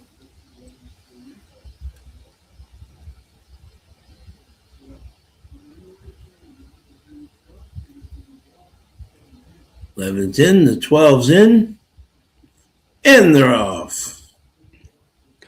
From the outside, the 12 showing some early speed. That's a horse that's had some gate trouble. The 11 is going to get parked wide a little bit, not as bad as we thought he may, but he's up front and in second, a length off the lead right now. Back in third is Cheesesteak. The 1 horse is back on the rail in fourth. Just coming up outside that one is the 4 horse.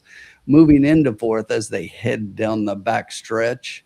Up front, Mo Caliente. Mo Caliente, 20 is leading by a length and a half.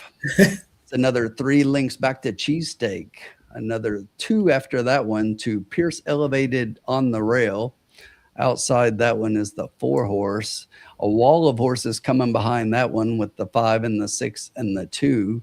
Back at the back right now, it's the 8 and the 9. The half just clicked off in 48 flat. Slowed that down. Caliente leading, starting to move up outside that one, starting to challenge. Coming from behind those 2 is that wall of horses with the outside. That's the 2, Memphis Pharaoh, really getting into gear and moving into second place as they head towards the top of the stretch. Mo Caliente right there leading, looking for room between horses. Outside that rail, Victor. Pharaoh. Here comes Cheesesteak up the rail. Victor looking for room, coming from Victor. Back. And here he comes. Get him up, Victor. Can he get through, though? That's the question. Come on, Victor, get through. Get through, Victor. Creek is moving out. No, you just can't close in this track. Oh, way too far back. Had run, but you just can't. You have to be close. You can't, I thought he'd be right off them, and he was like 9-10 lengths off them. Oh, terrible ride. It was a good ride, but I'm saying, but he's just too far back. Here's the thing about this 6. Yeah. Coming out of Belterra, does have 2 races over the surface here at Turfway. Yeah. Neither one of them were very good at all. No. And the only thing I liked about this horse was the upgrade to Joe Ramos. Yep. And I thought that this horse could definitely move forward. But the fact that you look at all the races and this horse is like first, second, 2 back, but this horse is always on the speed, and I thought would get caught up in the speed battle. Look at this, folks. 24-1, over 14-1, over 73-1, over 6-1. Welcome to Turfway again, folks, tonight. And there goes my pick 6.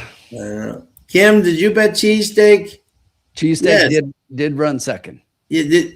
I hope Kim. I actually put $2 across on it because Kim was in the house and there was, for Cheesesteak. Mo Caliente, 73-1, finishing third. This was like the last race yesterday, exactly. Boy, Victor had a lot of horses, just so hard to close any ground tonight. You just can't. You can't. You can't close from that far back on this track right now. Nobody's able to do it. No. This is going to be all speed and just, Sean, I'll be right back. Okay, no problem. Oh, I thought it was full on run there, and you just can't. Yeah, let's try Super Gen. These are going to be huge. Wow, unbelievable. Cheesesteak second, Kim. I put 2 across on them because you were in here. Philly Cheesesteak, 14-1. Yarmarie Correa. She won her first race earlier, and she just came in second in the. Not bad at all.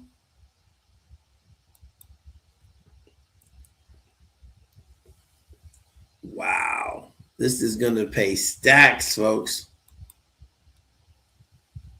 And already the carryover, I don't know what the final pool was, but already there's a lot of people already out on the wrong side of this. Wow, this is going to pay stacks. 24 to 1, over 14 to 1, over 73 to 1, over 6 to 1. Wow.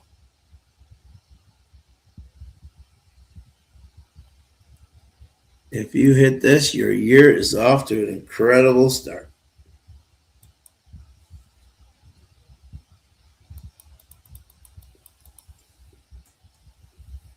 My God.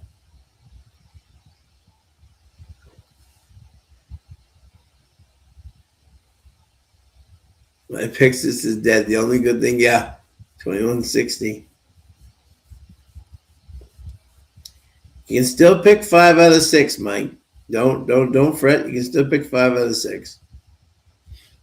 My ticket was $3.60, so I don't feel bad. I don't play pick sixes, but for those things, I'll just throw in a ticket and see how I do. So I'm out, but yeah, $3.60 worth a chance. I'm generally not a pick 5 and pick. They ran quicker. Notice that the first quarter was 23, and then the second quarter is 48. So that's track as slow as molasses right now. All right, 50, 86, 17, 42, 862, 15, 26, 814, $20.22. If you had the exact of 6-3, $597.30. The 50-cent pick 3, $1,030.31. Wow. It was a 50-cent try, $5,500. The 10-cent super was $12,521.91 for 50 cents.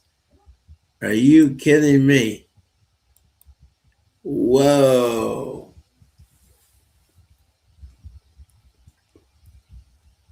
Unbelievable, huh? Whoa. Whoa. I just thought our 5 was going to be a little bit closer coming around that turn. And he had to run, just again, you just cannot close in this track. You have to be on the lead or near it to have any chance to win. 10 cents. Unbelievable. And all those pick 6 people, a lot of people are ripping them up. But not yet, because you can still get 5 out of 6. So, my. A lot of people out there wondering, what are we doing?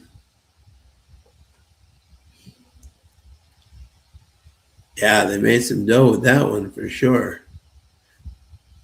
For my Kim across bet, I got 15, 26, and 814. So at least I made my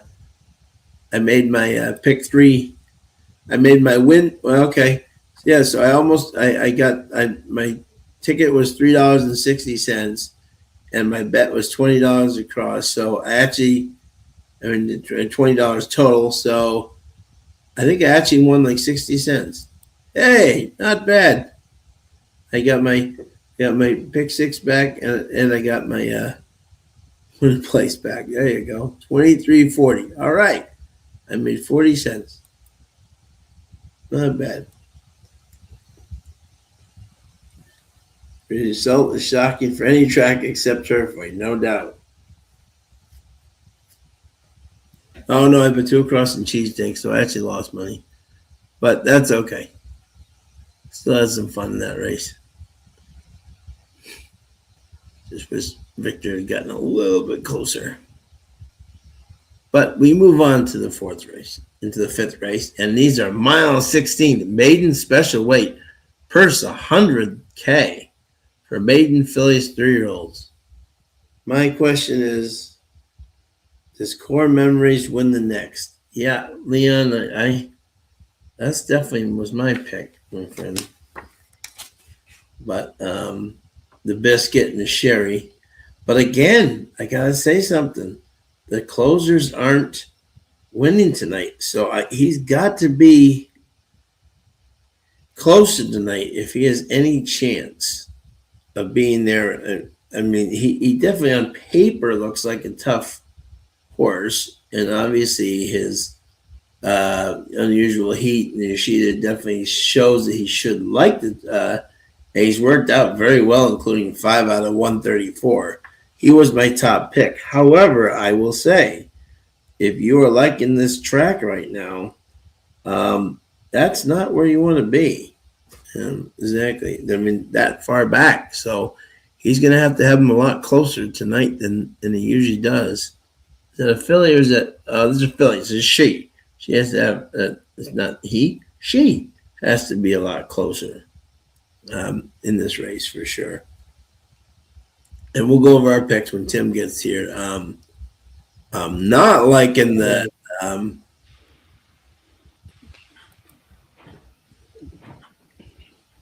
You're not liking what, Sean? No, there's one horse. I mean, like I'm looking at my pick three, like who my top three right now, right? And I like I'll tell you my top pick here, because obviously we made these before the thing. But my top pick was the 9 Core Memories for Sherry DeVoe and the Biscuit. They've had 2 starts at Turfway and both have won. And they're 44% together in 9 mounts. So, these two do really good. Well, but this horse got to be a little bit closer than tonight. But I love the 5 out of 134 workout. I think this horse will take to the track very nicely. My second pick before the night was Island Girl for Luan. But again, Tim, I don't know how you could possibly like this horse the way this track is playing right now. There's the formula. Hello, sir. Oh, there was the formula. There was the formula. There goes the formula. So, but I mean, he was my second choice on the night. But who's that? Huh? Which one? Island Girl, but I don't know how you can like this horse right now the way this track is playing, unless Luan finds a way to get this horse closer somehow. There he is. Hey guys, I'm having some echo issues here, so I'm gonna have to. Oh wait, hold on, I might be able to figure that out. If I hang that up. All right, talk now. I can hear you now. Yeah, that sounds a little better. That sounds a little better. Yep. At least for us, because we could hear an echo as well, but whatever you did, change that. Yeah. Yeah. It's coming over my car. I'll figure it out, hopefully. There you go. All right. So Mike's asking, so when you guys decide that a track is bad for closers, what condition does that make the track in? Would it be soft or hard or what? So Mike, there's two things. There's 2 things, my friend. Okay. With polytrack, a lot of people don't know. One, a lot of people know is wind. Where's the wind going? So if the wind is going down the stretch, like that means it helps closers. If the wind is going in their face, that means speed is going to be helping them. Is going to be helped out a lot. So it all depends on where the speed. The flags are especially on poly tracks, can really determine how a night is going to be run. So wind and temperature, but exactly. But the wind has a lot to do with it, where the flag is blowing, because it definitely helps speed tremendously. If it's in their face, then it's definitely helping. If the wind is going with them, it always helps closers, not speed.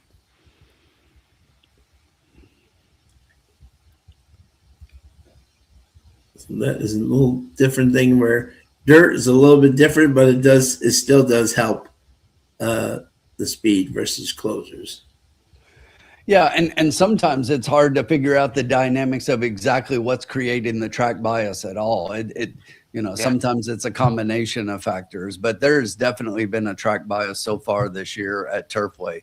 We've seen in the past closers do very well, and it's just not happening this year at all. No, exactly.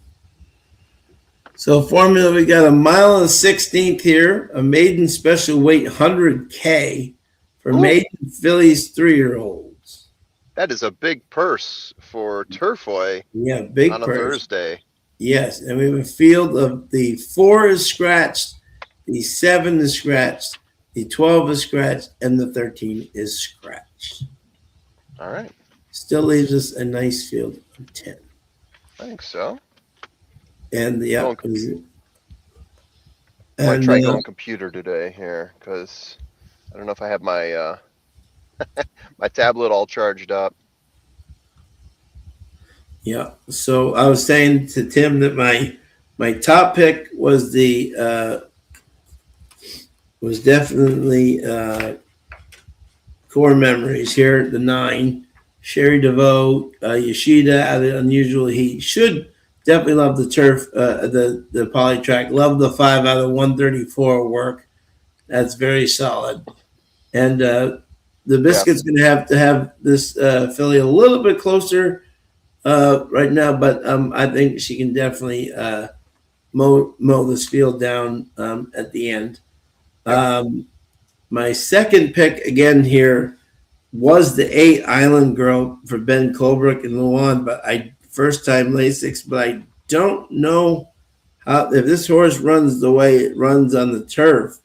He's going to have it a lot more closer tonight than they have on the turf. That form's really going to have to have a shot. So still my second pick, but I'm trepid to be very timid on that pick, especially with the way this track is running tonight. But on the poly track, could like that and may get him even closer than he already was. And my third pick here in this race was the 1 Resplendence, Paulo Lobo and Burgos coming in from Indiana. I really like that last race, even though he lost to Bartender, who's going to be a good horse out there in Indiana. The Justify out of Flower Alley. Hello, Polytrack. And he's got speed. And Burgos has already stolen 1 tonight, so why not steal 2? So he's got a real chance in here. So I was 9, 8, and 1. 9, 8, and 1. All right, makes sense to me. Yeah. What did you like here, Formula? Going to me now. Did we go to Tim yet? Oh yeah, Tim. We got to go to Tim. Sorry, my friend. Yeah, no, we're good. Yeah, this is the Formulas race. Yeah. That's what I was going to say. We'll give this race to him, so I'll go ahead and go. Yeah. Oh yeah, that's right. Yeah. So here's a couple of notes. If you look at the pick 5 right now, the pick 5 is only covered on a 5 out of 5 to 2 horses in here, and that's the 8 and the 9. Yeah. So the 8 and the 9 are clearly the favorites. They're the only ones that are going to pay a 5 out of 5. Everything else is going to pay a 4 out of 5. Yeah. I think we're getting a 4 out of 5 payout here. Okay. Here's the thing. The 8, I don't like the 8 because I think the 8, if you go back and watch any of the races, this horse does not get out of the gate. Yeah. We have seen that a couple of times tonight, and this horse is going, if this horse repeats that kind of action, those horses were not able to do any better than 3rd. The 9's a class of this field. Makes a lot of sense. Agreed. Okay, but Cherie's not really cracked through here at Turfway, really in a big way impact yet with horses that have looked much like this in the past.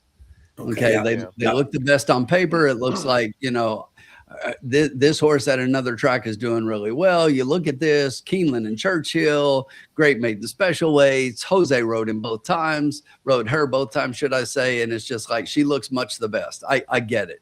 But she's also going to be a little bit off the pace. Yeah. So I want somebody who's going to be closer to the pace. And Sean talked about why some of the reasons I like this horse, but I love the 1 Resplendence. Yeah. Yeah. I like the one a lot. I think this horse from the inside position is going to get out and have some early speed and take them down the back stretch. And, maybe she gets out there enough to steal it. As Sean said, Burgos is riding pretty well. He's already got one win on the night. Paul Lobo also having a great meet so far with limited run. And I'm going to take a shot on this one upsetting the field. If you look at the 4 or 5 picks, if you get past the 8 and the 9, the 4 or 5 picks, the lowest by far is the 1. Yeah. That's my number 2 horse, actually, is the 1. Yeah. I really dig this one. Yeah. And like you said, the horse is getting closer to the pace. I've got him as the pace setter last time. Even though when he ran this distance once before, I considered him to be far back. 3 races, 1 time in the money. I really like the race times this horse has. Yeah. I just got to check and see what kind of price we're getting on that horse now. Yeah, and while you do that formula, so the 1 was my top pick, and the 9 was second. Let me give you my third pick real quick, because it wasn't the 8. The 8 was actually 4th. My third pick is the 5, Uncatchable. Joe Sharp. Oh, interesting. How often do you see a Rapoli stable horse coming in here? Previously trained, by Todd Pletcher, then Brittany Russell, and now moved to the Joe Sharp barn. Yeah. If anybody's putting horses underneath, it's Joe Sharp. Edgar Morales getting up on this one. He's already got a good ride tonight. But here's the thing: look at the pattern of works for this horses, and look at the time. Yeah, this horse is throwing bullets, and that 1 January 59 and 3 5 furlong work is super sharp. Yeah. So coming off a little bit of a layoff since November, coming out of Laurel, Joe Sharp gets them ready. Could definitely finish underneath at a little bit of a price, and currently sitting at 10-1. Yeah, that horse kind of scares me because I wasn't initially going to go with it. My numbers on the horse aren't good. It's an 8.5 furlong race, but he sits pretty far back in the 2 races that he has had. And he's also classing up, if you believe that, right? Yeah. If you can believe that, right? For a Rapoli horse, like you said, coming out of Todd Pletcher, you would think this horse would be classing down by coming to Turfway, but no, if you compare by purse sizes, actually classing up. Yeah. If you look at the last race and the average over, well, the last 2 races, but yeah, he's a not this time. He should take to the synthetic, and even though I agree with you, he's been further back on the turf, but Joe's number taking a horse to the synthetic from turf out a pretty good size figure is 20%. I got 2 more horses for you guys, so I'm with you on the 9. I'm with you on the 1. Okay. The 5 is definitely interesting, especially considering it opened up at 4-1, currently sitting at 10. Yeah. So the other 2 horses I'm going to throw at you are, for pace considerations, look at the 11. And then for, it's maiden special weight. For firster considerations, let's look at the 3. In a race like this, we're at Turfway. I think firsters, even though there's really only 1 that made the cut after scratches, this firster to me looks pretty darn solid, especially if you look at the trainer numbers here. What do you guys think? I mean, the workouts, obviously that last workout, not something to write home about, but I'm looking at the trainer for the distance, the trainer for the race type, the trainer with firsters, 25%. Collins knows what he's doing with firsters, and he's got Esquivel as the jockey. Anything you guys like about the 3? Holly Darling, PTK. Yeah, there's a first time late 611. Yeah, for 12%. I mean, Collins doesn't know how to win, I might put it underneath. First time late 11%. I mean, and for underneath play, absolutely. And Esquivel is riding very well so far. Yep. All right. Let me look a little bit more here. The other horse, the 11. And like I said, pace considerations. Only run 1 race, but this horse was pretty close to the pace last time. He was only like about a length off at different points. Yeah. And Yeah.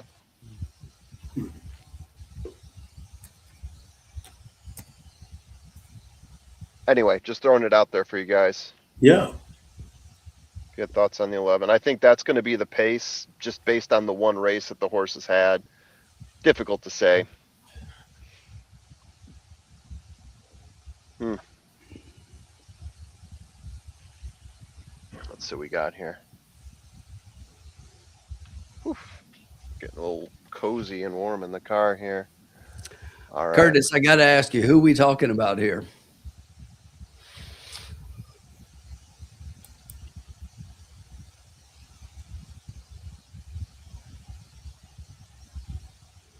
I think they're talking about the people in Minnesota.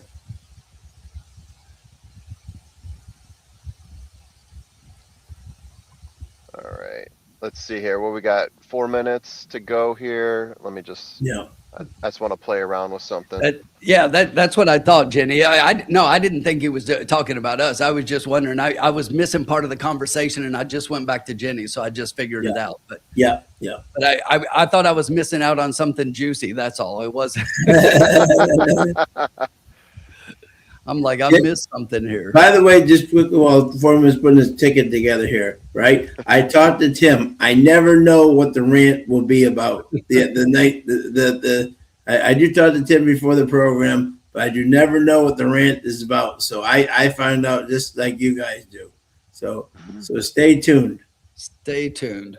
How much money do we have left? We're at race 5.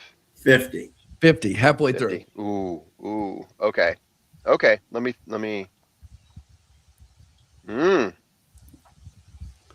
Okay. I'm gonna cut back a little bit here. Okay. I'm gonna try to beat the 9. How about that? All right. You and me both. I agree. Yeah. Yeah. I mean, as much as I like the 9, Yeah. I'm all about playing against favorites, especially the way things ran yesterday, the way they're running today. It's Turfway in general. Love the 9. Gonna try to beat the 9. Okay. I want to leave some money for you guys later. 5, 6, 7, 8, 9. Let me cut one here. Okay. Yeah, I think I know what I'm going to do. Let me just. What is this? Oh, okay. It's very simple. You can go ahead and hit the button.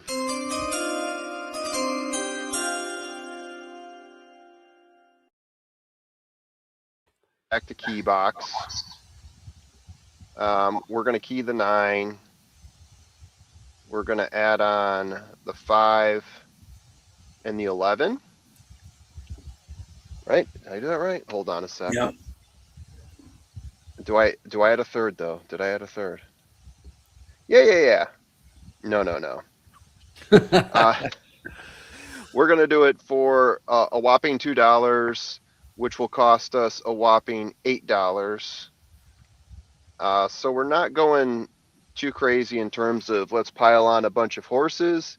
I'm taking a look at one of the horses that all three of us like best, trying to beat the one that's the favorite, hoping that one is so much the favorite he comes in third place because we're just doing an exacta.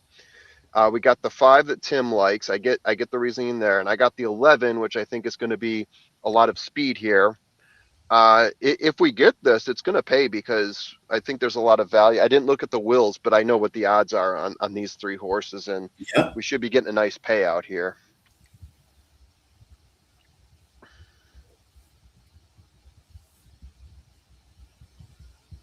Yeah. So let's see. If I look at the wills, and again, the 1 has to be in there with the 5 and the 11. So the 1 with the 5 is 71. 1 with the 11 is 150. This is for $1. 5 on top of 1 is 75. 11 on top of 1 is 194. So if we get it and multiply that by 2, then we're winners. All. Yeah, that's we're all. winners. We're winners. Hey, real quick, just to add on here. So I like the 1 here, and I'm trying to beat the 9. I think in 2 races from now, the 8 is a real single. So I'm going to play a little pick 3 with the 5 in between. So I'm going to play a $5 pick 3 straight up, ice cold, 158. Look at you. And guys, can we avoid the politics in the comments section? Oh man, Jeez. please. This is our escape from politics. This isn't a Yes, place for exactly. us. And by the way, I love you guys. Jenny Mac, you're the best. I don't know who else is in here. I think it's Curtis maybe. You guys are great. You come to all of our shows, and hey, I'm probably going to agree with at least one of you here, maybe both. We'll see. But yeah, let's just talk about horses and some other things. Keep it That's light. a big first bite. That's a really big first bite. Here we go. And it's the one bolting up the rail there with the two. We're going. 1, 2. It's easy. It's 1, 2, 3 right now. As the 1, 2, 3, 4, and 3, 5, 6. Still at Alberto. Still at Alberto. Yeah. Ooh. The 5 is right there. And completely. The 11 is not where I expected him to be. But I think we're in good shape here. Yeah. Especially if that 1 maintains. Yes. And that 5 sneaks up the rail. Please. And Please, golly. He's just under 24, so not going super fast. And I'm that should be another 48, 49. He's got a handful of 49. Walking the dog. Here he goes. Yeah, that wind is just brutal. He's got a handful of reins right now. Let's see. Does he give him his head? Let's go. Let's go. Here comes that 5 up the rail. There's my long shot. We'll take the 5 on top. Hell yeah, let's go. Come on, baby. Let's do it. Freeze it. Come on, 5. Keep coming now. And let's get the 11 for security here, right? Yep. Come on, 5. Run away, Alberto. Go. Come on, 5. We'll go after that 1 Stay now. up 1. That 1 looks strong. Go after that 1. Come on, that 1 looks strong. Come on, Stay 5. up 5. Stay up 5. Come on, keep this 5 going. The 11 is nowhere. Oh no. Oh no. I should have just placed a win on the 1.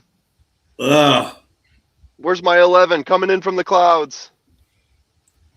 Shoot. Hey guys. Yeah. Can I review my top 3? Yeah. Go for 185. Yeah. Yeah. What were the top 3 in the race? Damn it. Something. 185. Oh. I was trying to beat the 8 and the 9 though.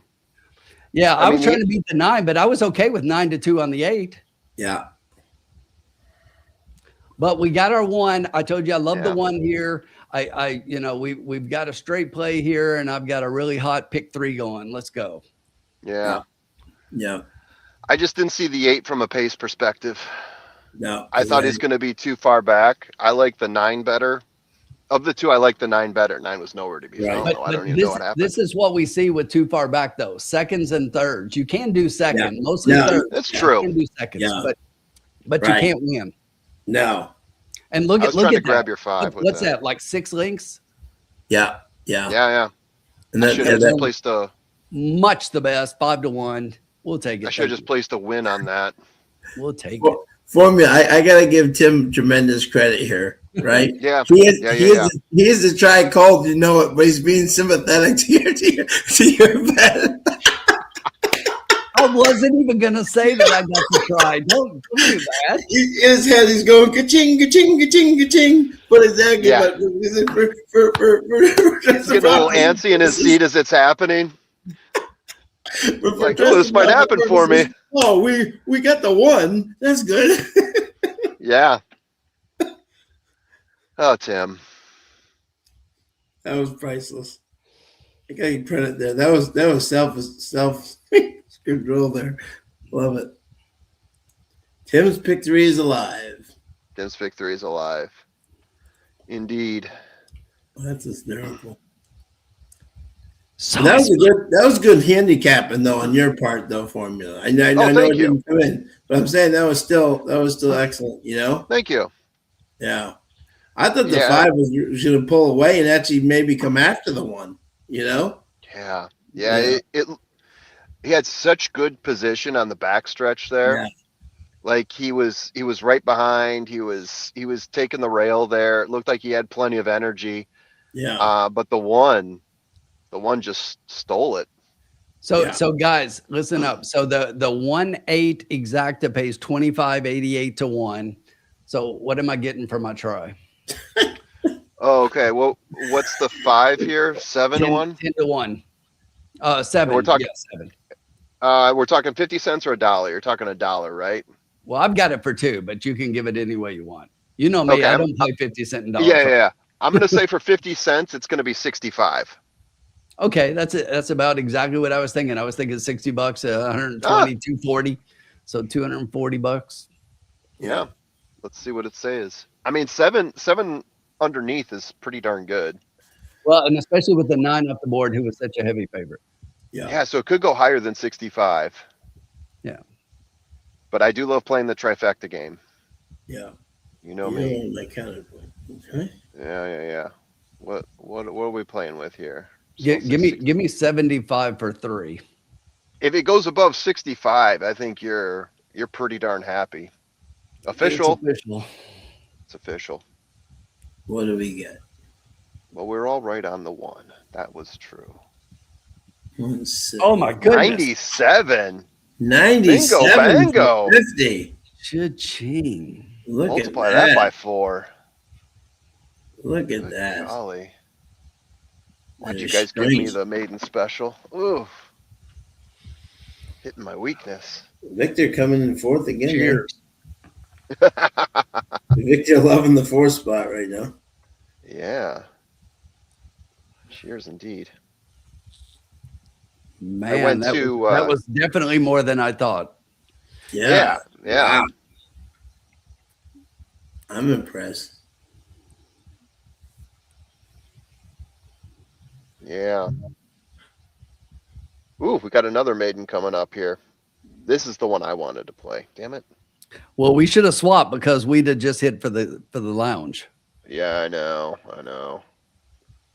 That's all right. I got excited because I was talking about playing for the first time today. So Yeah, but $390 is $390. yeah, that's true. Yeah, That's true. Right. But still, the self restraint that was shown during that stretch run was remarkable. Yeah. Yeah.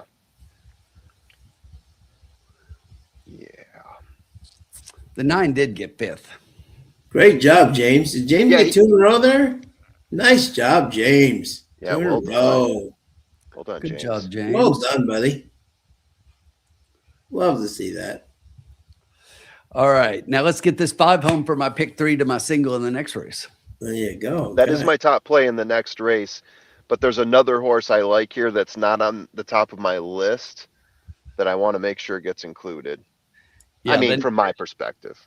The next race, not this one coming up, but race 7 was my best bet of the night. That was my single in the pick 6. Yeah. Ooh. Oh, and you went with the 8? Yes. In race 7. In this race, I took the 5. Yeah, I like the 8 there too because I've got him as being the pace advantage in that one. Exactly. And yeah, you get it. Yeah, he's definitely got a huge class advantage over everybody in that field as well. Huge. Oh, exactly. That's a solid single. Yeah. Wesley Ward, Walter Rodriguez. Yeah. But let's just get this 5 home. Okay, I'm going to run through mine real quickly here because then I'm going to go off real quickly and get what I need for making beef stew tomorrow. Nice. Okay, there you go. Yeah. So let me just quickly run through and take a look at some of the information I've got here. So yeah, the five grades out tops for me. I think in terms of pace, there's 2 horses I think that could set the pace. I think the 5 is the best of the 2.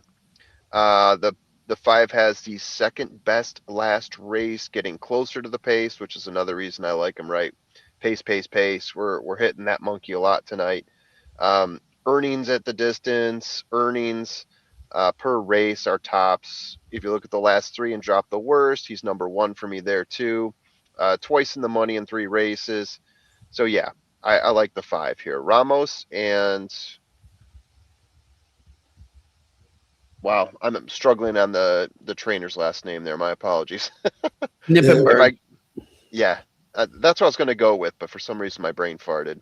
The next horse for me here didn't look so good in his first race, but you got to love someone, a horse that has Brendan Walsh training him, Luan Machado on the mount, on a horse that last time out was setting the pace. So let's see what happens there. Caddy Hill, the 8 horse, is the one I'm talking about. Yeah, speed figures didn't look great, but I like where he sits off the pace. We're talking about an 8.5 furlong race here. So with maidens in a park where pace is really holding up, even in these long distance races that we're seeing here. So I don't mind throwing that horse in there at 3-1.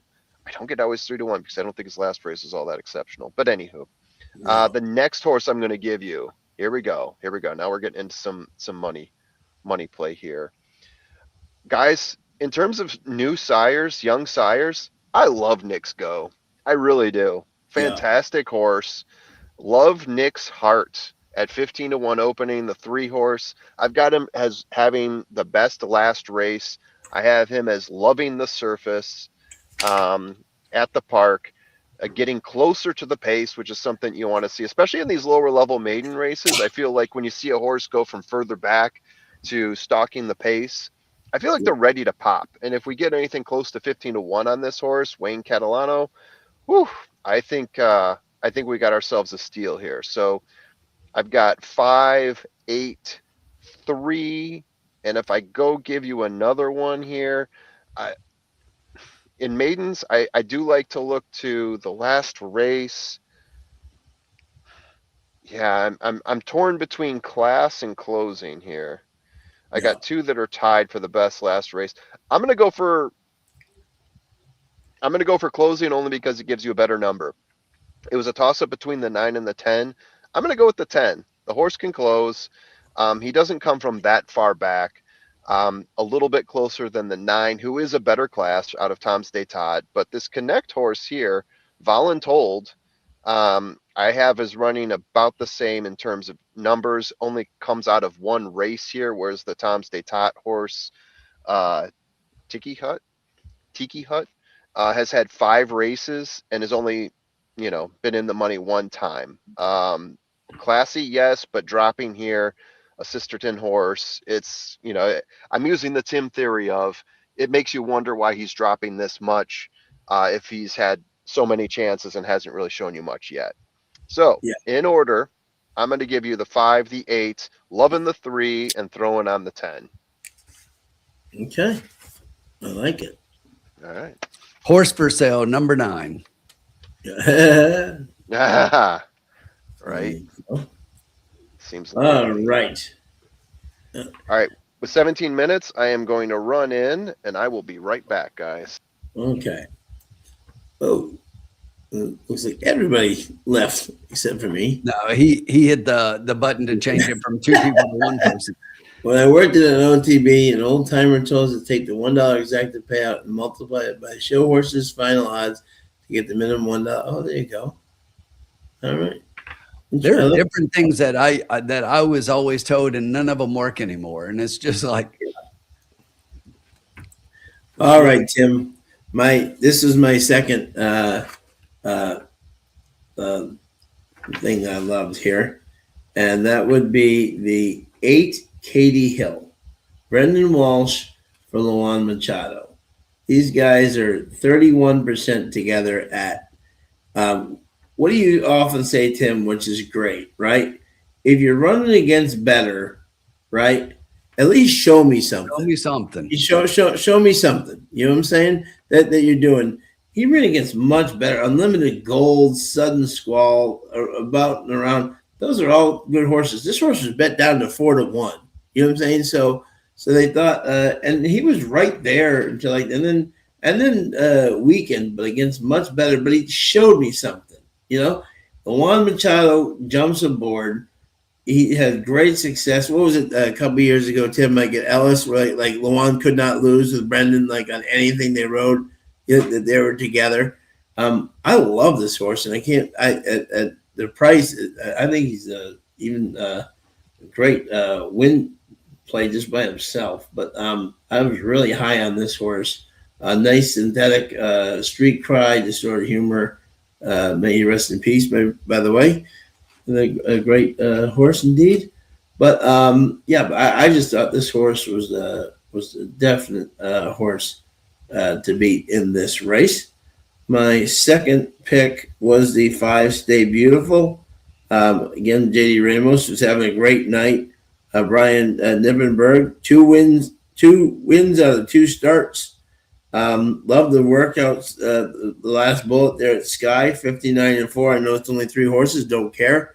The time is still very good, and he's going to have speed. And Ramos knows how to get to the speed. So I thought that was an interest. That was my second pick there, and my third pick was the 6 Go Lex Go with Walter Rodriguez. I like that he showed some speed there, first time latex. And Spacetown out of Bodemeister, that definitely shows some possible synthetic. And Thomas Humphreys never works his horses out fast ever, no matter where he is. I thought maybe this horse can maybe get up at a price for third.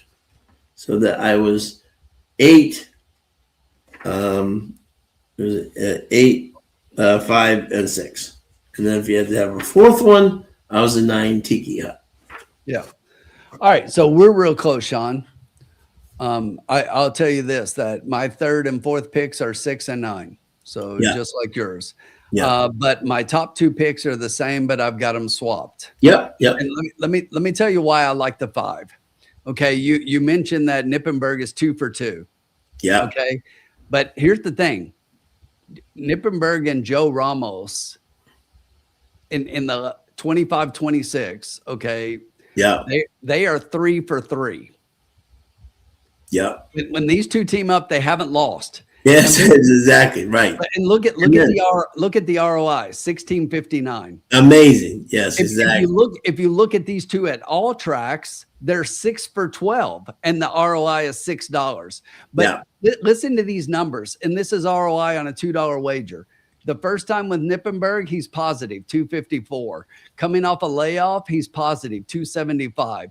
In all synthetic races, and granted, he doesn't have a huge barn, but he still won 2/3 of his races and an ROI of about $8 for $2. Yeah. And it's just like everything looks really good. This horse is definitely going to be speed, is going to be out there early. I love that Sky workout that you mentioned, and speed is holding. Yeah. I do think that the 8 has the potential to also have some early speed, but here's the difference. Yeah. To me, the 8 horse in that 1 mile backed up pretty badly at the end. Yes. Now, first time starter, definitely needed the race. Street sense is going to come along, should improve this race. Yeah. But now we're going a little bit further, 1 mile and a 16. Let's take a look at the 5. Okay, you go 2 back, and that one was rained off the turf, so it was on the main course, even though it was listed as fast. And they went 1 mile 70, which is basically 1 mile and a 16th. Just beaten in that race, finished second. Okay, after leading the entire way. This horse is going to be out there, can get the distance, is the only proven commodity in the field to me, and I think has a really big chance here. Yes. So I love the 5, which is why I singled that one. Obviously, everybody knew that because I did single that one in this pick wager that I just put. But just to talk through it, that's why I like the 5 over the 8.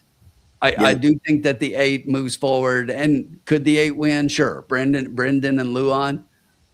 But I like the 5 a little more. If I was wanting to play it safe and place a trifecta wager here, which we might do, then we'll see how we'll play that. Yep, I like that. James White's going exacta box 3, 5, 6, 8. Win place 5, 8. Bobby D, exacta box 6, 9, 8, and 4.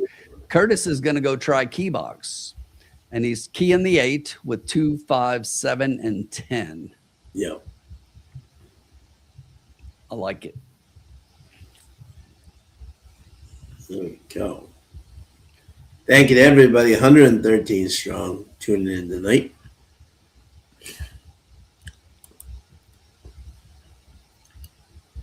Yeah, just the speed bias is just unbelievable.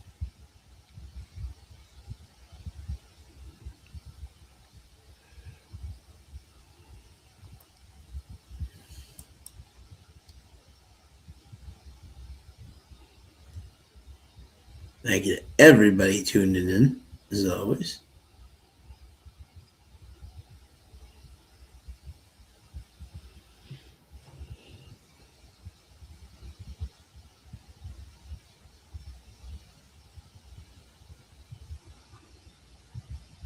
Tim, how far is Indiana from you guys?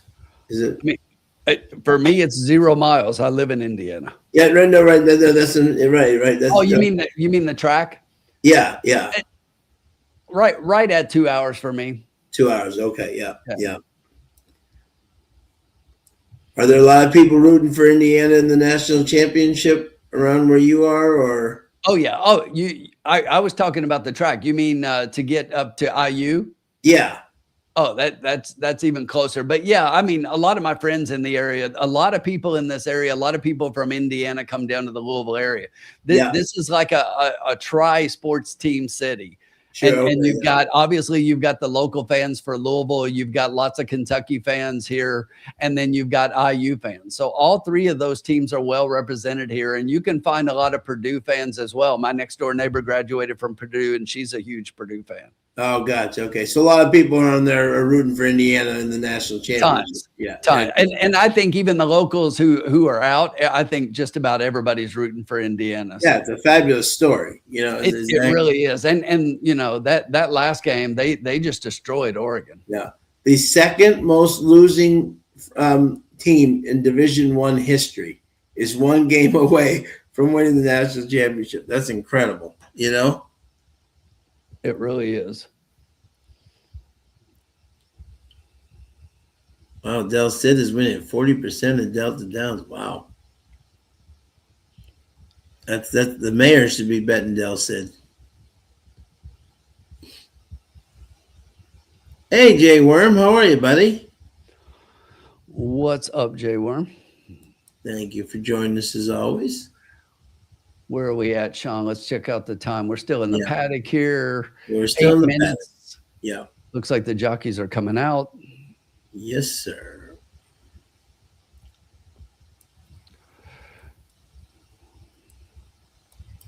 Tim's going to bring us right back in the game here. And Megan's got 8-5-9-2.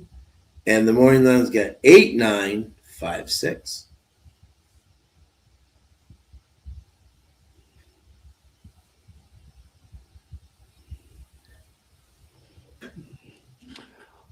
All right, Sean, you know what time it is. Yes, sir. Riders up!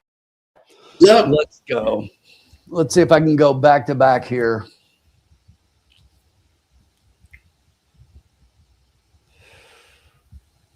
Horses are headed out to the track. Right now, the 8-horse Katie Hill is your 3-1 favorite. We're getting 7-2 on my 5.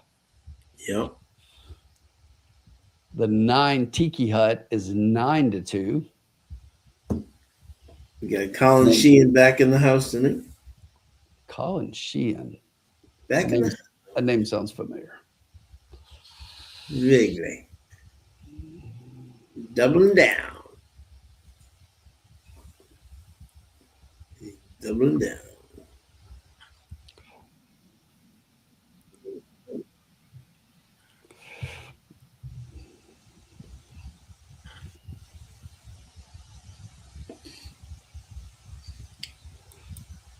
Colin's happy tonight. The Bruins are winning on Zdeno Chara retirement night.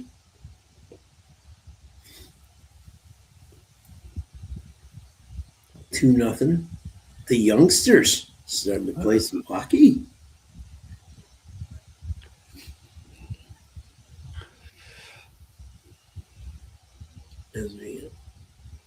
Let's see here. They're coming onto the track, looking at them, checking them out here. But seriously,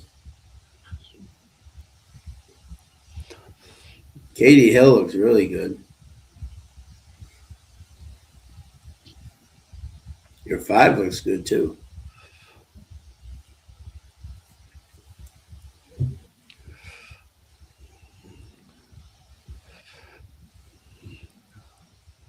Voluntold.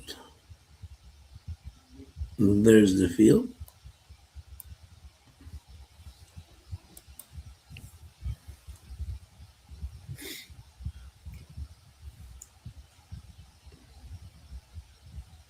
The old hot sauce under the tail. That was Bobby D. Back in the day. Do you remember, Tim? There was a trainer down at Gulfstream named Frank Becerra Jr. They called him Pepper Balls. I remember the name. Yes. Yeah. And he was putting pepper on other. And Shane Sellers and Mike Smith would ride every one of their horses, and they called them Pepper Balls because he won like 35, 37%. Curtis winning money. That's a win, Curtis. Wins a win. That is a win. A Absolutely. win's a win.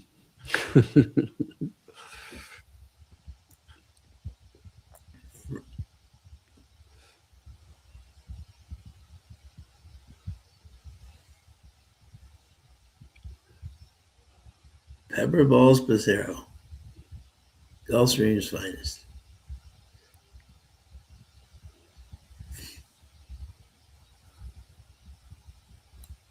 I was just a kid back then.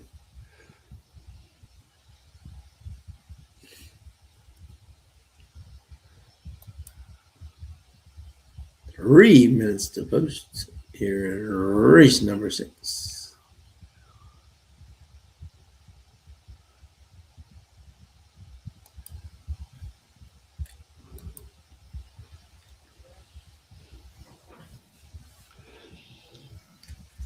You know, Sean, we got the big single coming up in the next race. Maybe between this race and next race, Yeah.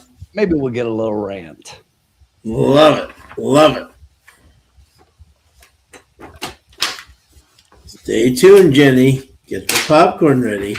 Got the teaser. Mark Beatty. Hello, sir. Try key box 6 with the 2310. Bob Jackson's top picks 537. And just like that, Sean, my 5 is now the favorite. Both the 5 and the 8 are 7-2, but the 5 Moving the needle, Tim. You are moving the needle. has a little more money. So let's do this. Let's get this in. You are moving the needle.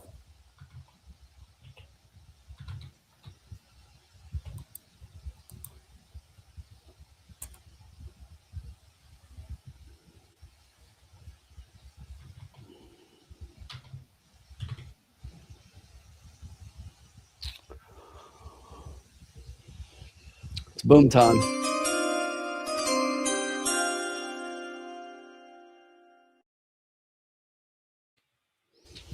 Here we go. Oh, I love it. 5-8 with 3 We can go back to back on the trifectas here. Just to back it up, I do like 5 over the 8, but I understand the attraction of the 8 and how that horse could win this race with a move forward. So we're going to play a $12 total play. It's a $2 trifecta, 5-8 with 5-8 with 3-6-10.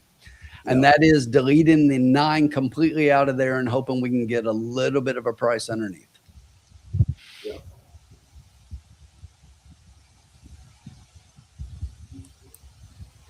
Let's do it. We're just 1 minute the most. Gentlemen, I'm back. Hello, sir. Welcome back. And we got a bet. Look at that. Yeah, 5-8 with 3-6-10. So you guys agreed with me on the 8. That's cool. We all agreed on the 5, obviously. I didn't know if there'd be 8 agreement. That's cool. I mean, Sean's got the 8 on top over the 5. I've got the 5 on top over the 8. So Okay. I love the 5, but I respect the 8, and I'm just gonna, put it in that way and cover it both ways and see if we get those 2 on top of somebody. Hopefully the 6. And we're trying to beat the 9. Yes, we're trying to beat the 9. Jenny Max got 1, 3, 5, 10, and we're going to place on the 1 and the 10. She likes the 3 as well. All right, I'm not alone in that. And you guys did too, because obviously you put it in there. 11-1, you get super value on that 3, I think. I agree. Mike's going 2, 3, 8, 9 try box. Good luck, Mike. Good luck, Mikey.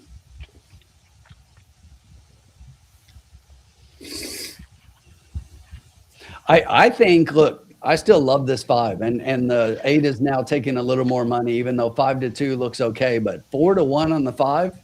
Yeah. That's pretty good value. Yeah, That's very good value. Yep. man. 10-1 on that 3 though. I think.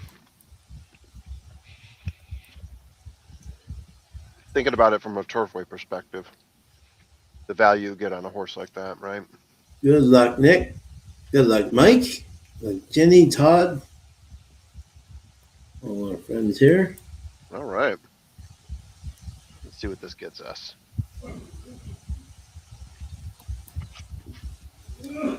And they're off. What? 5. Hey, stop the race. 5, 8, 10. Yeah, right? First time across the wire. There it is. We got the try. Cut it. Cut it. We're good. Stop the race. That's it. We're fine. Don't need anything else.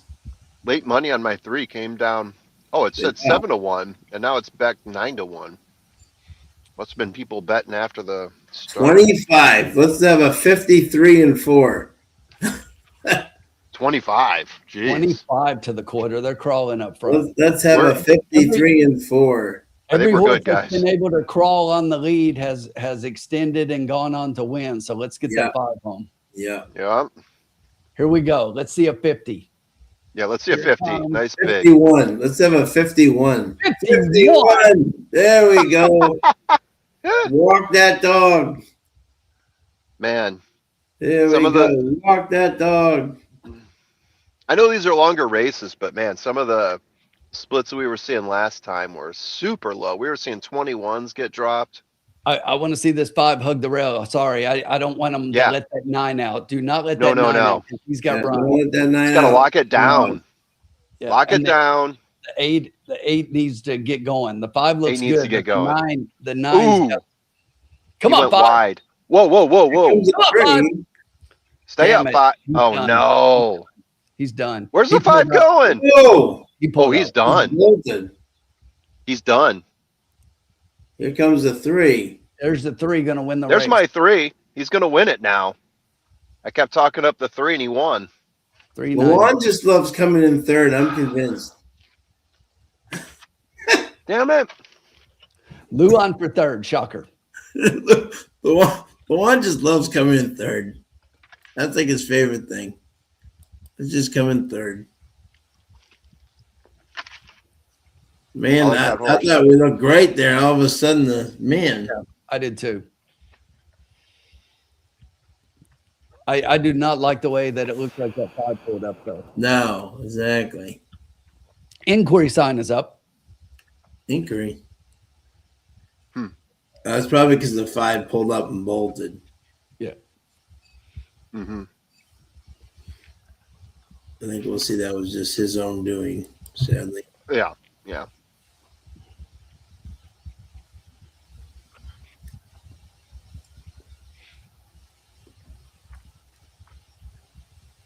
There's those next go animals. Yep. That's what I was raving about. I like the way the last race looked, and I like the pedigree. I Yeah, think those Knicks goes are going to be, they're going to be something. yeah, I think so too. Mike said that the 9 fell after the wire. Oh, it did? Oh. Oh, no. Oh, thoughts and prayers to Yeah, no both kidding. horse and the biscuit. Ooh. I want to see that. That was the one that I said horse for sale. Yeah. Oh, Yeah, Jenny Mac, I'm with you. Knicks go. yeah. Keep watching that one.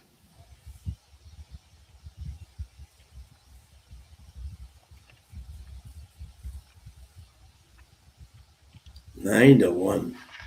Yeah, 9-1. Value. That was the one I was thinking of betting. Yeah. Jim, like we said, we should have switched races. Yep, exactly. Now you say it. Well, we said it last time too, so. Consistency. Mm-hmm. Yeah. Consistency.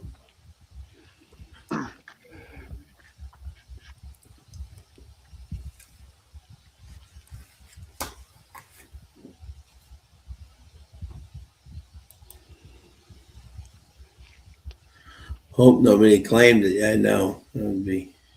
I just hope everybody's okay, especially the biscuit. Yeah. Hope the horse is okay. Yeah, that's it. Yeah. Yeah.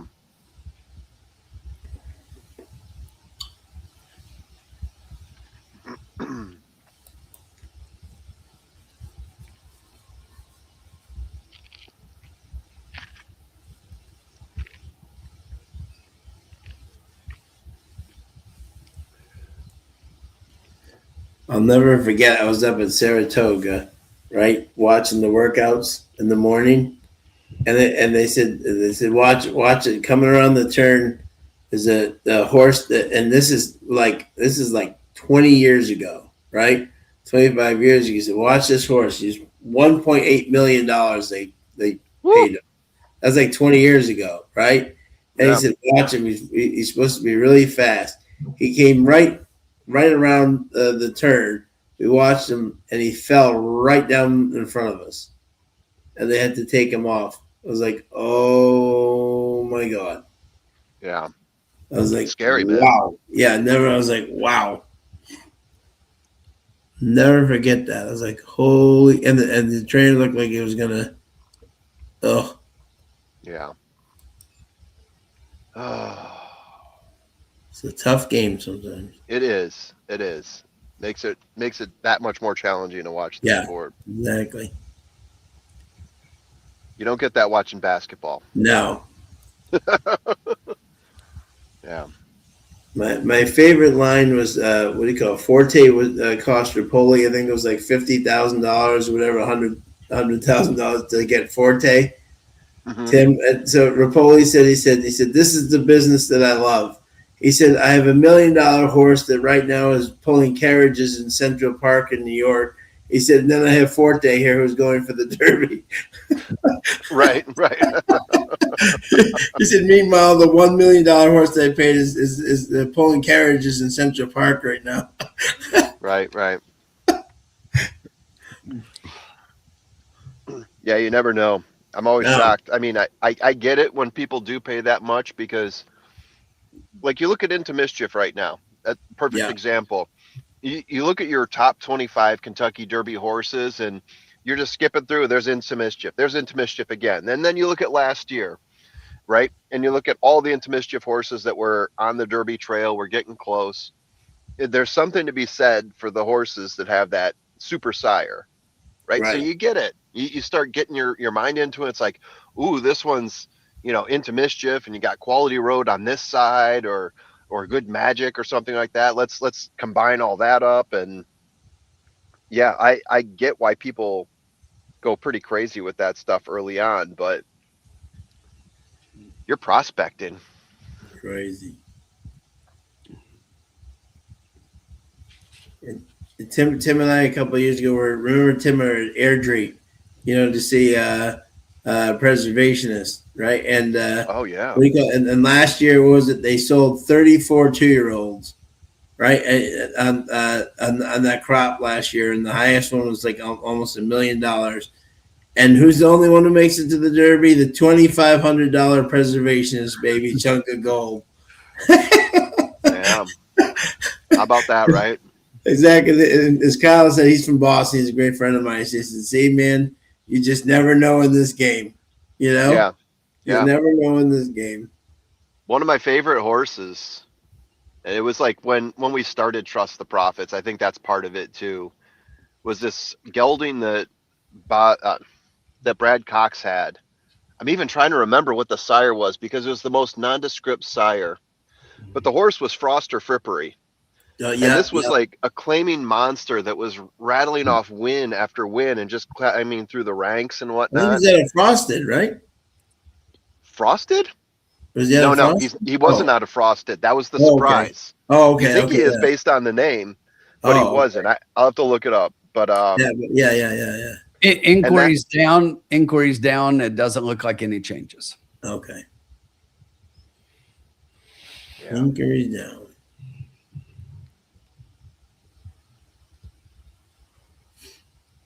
Lewis Michael.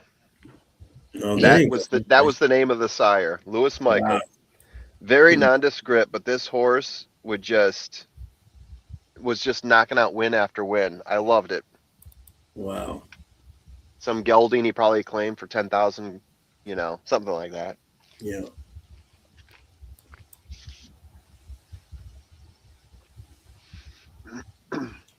It's official. It's official. Yeah, it would be. Congrats to the winners out there. 3986. That was very havable. Look at the 613 pick 3, $875. Damn. 10-cent super 231.34. That was definitely havable. Yep. None of those horses are shockers. It's just you pay to get all of them, right? Yeah, exactly. But here we go, Tim. You ready for this? We turn the page. 7 furlongs, 6.5 for 3-year-olds which have never won a race other than maiden, claiming, or starter. Woo. We got a cocaine bear in there. Yeah, I know, huh? American Bear's got a cousin here. Yep. Cocaine Bear. Yep. Maybe All right, that's we ready? Sentinel Bear. We ready for the Riders Up rant? Yes, we are. Yes, we are ready for the Riders Up rant. Bring it. Here we go. I think it's time. So we didn't do a rant last time because it was the first show of the year, and we thought we wanted to kick off the year on a positive note and try to get rid of the rant for the week. But look, it's a new year. It's 2026. Here we are again. The Lecomte is this weekend. The Derby Trail is getting ready to kick off. You would think it's a time to be excited. And I couldn't be any less excited for horse racing than I've ever been in my entire life. Oh, dear. This game cannot get out of its own damn way. Yeah. We got New York, who can't run a friggin' race card in light snow.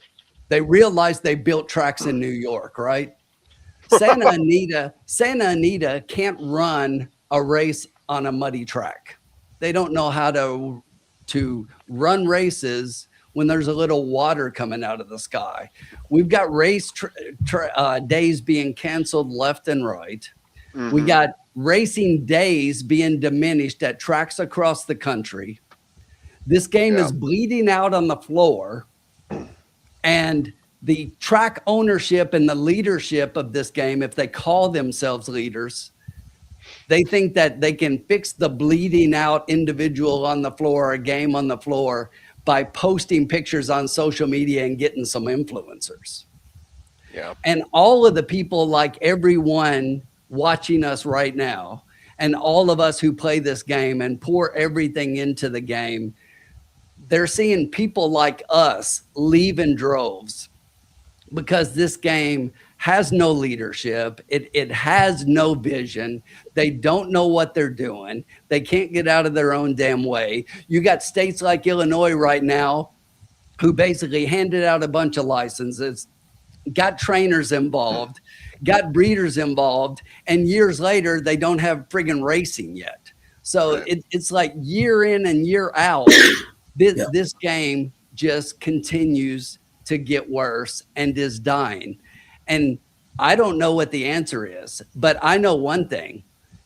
For as clueless as I am, the people that should know and should be fixing this damn game, they're more clueless. And that's my rant. Excellent rant. There you go.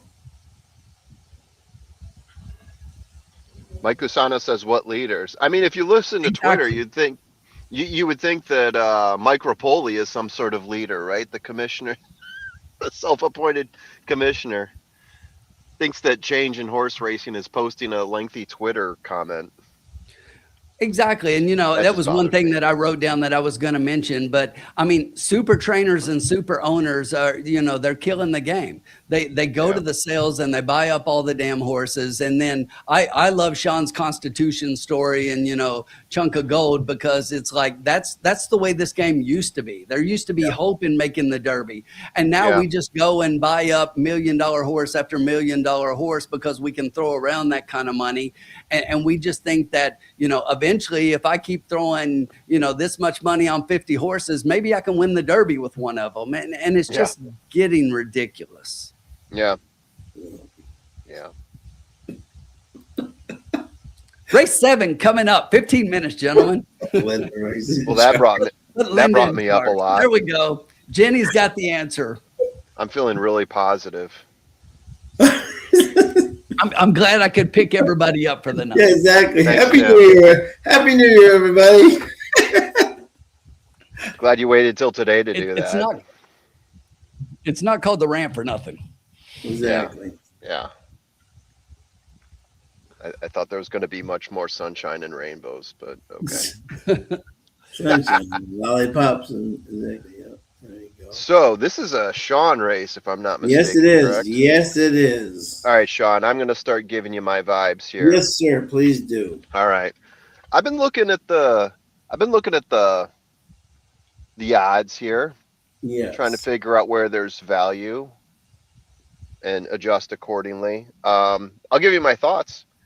All The right. 8 horse is my number 1 pick. We're going 6.5 furlongs here.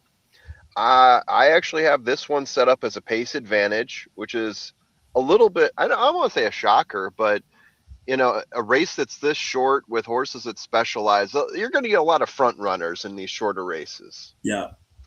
But this one seems to stick out a little bit more than the others, to me at least.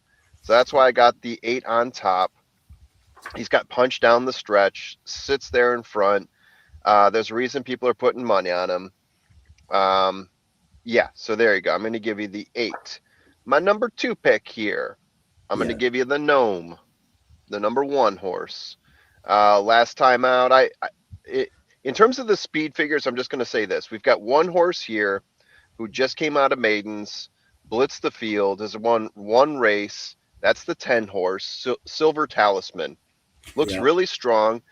I'm just not ready to pluck down money on this horse yet in this race until he's actually run something that's not a maiden race, right? Not a 72K maiden whatever race. I'm going to avoid that horse for now just because of the experience factor. I do think that plays a role sometimes, and I think it does in this case, even though his numbers to me look way better than everyone else. But the next one up to me is going to be Gnome. Gnome is going to be running pretty close to the pace. He's got a nice little punch down the stretch. Kelsey Danner, solid trainer. Like what she's able to do at the distance here as a trainer. This horse is going to be just given a little bit of pressure, so should be there down the stretch. Going over next to this horse for Vaporize, the 2 horse, that's my 3rd. Runs similar to the horse I just mentioned. Going to be pressuring the pace, maybe a little bit more even out of Cairo Prince here, Vaporize. As well as punch down the stretch. Median lengths to win is better than -1, meaning that horse is constantly in the last photograph there. And then the last horse I'm going to give you, just talked about Into Mischief. I'm going to float on over to the 13th, give you Mischief Mania coming in at 12-1. This horse ran in 2 maiden specials at 32K, bounced into, I believe, a stakes race after that.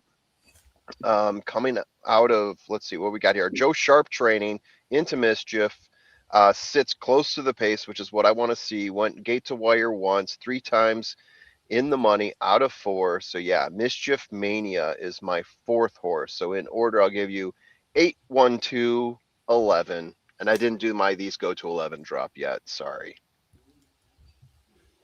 All right. Tim? Yeah, the 8's a single. Yeah. I mean, this horse graduated first time out in maiden special weight. They dropped the horse in the Bowman Mill at Keeneland, right? Yeah. And beaten 25 lengths, but 4th of 4 for the day. But that was a stakes race, a huge field. This ain't that. Yep. Right. Wesley Ward Horse has been off since October. Wesley knows how to get him ready and puts Walter up. This horse is a single. But my next pick, Formula didn't even talk about. Of course I didn't. This horse to me is the second best horse in the field from a class perspective, and that's the number 4, Uncle Bucky. So same thing. Uncle Bucky broke the maiden at Horseshoe, and then goes to the Indian Summer at King. Okay. Yeah. You know, so those races both on turf, and then comes in here to Turfway back in December and runs at a similar optional claimer level. And in that race, finished a pretty even 4th first time on the surface, but should definitely move forward from that, and has a really nice 2 January bullet, best of 55 on the day, sharp 4 furlong workout. And I think is primed for a good run here. I would put this horse on top of anybody else in here. And if it wasn't for the 8, who I think looks much the best, this horse to me looks much the second best. And then I do my third pick is Formula's 4th pick, and that is the 11 all the way to the outside, Mischief Mania. Yeah. Look, this horse was just claimed out of the Brad Cox barn and now goes to the Joe Sharp burn. Gets Edgar Morales up, first time Lasix. A lot of good angles here. Joe hits pretty good. He hits 20% first off the claim, but remember, those numbers are win numbers. I don't think he's going to win against those other horses. So can this horse finish in the money? Well, out of 4 lifetime starts, he's only done that 3 of the 4. And the only time he didn't was in a stakes race at Prairie Meadows, where, by the way, he was under 2-1 on the odds board. So 8 heavily for Hartley. The number 4, Uncle Bucky, will be second, and Mischief Mania rounding it out. Mischief Mania, there you go. 8-4-11. Like it.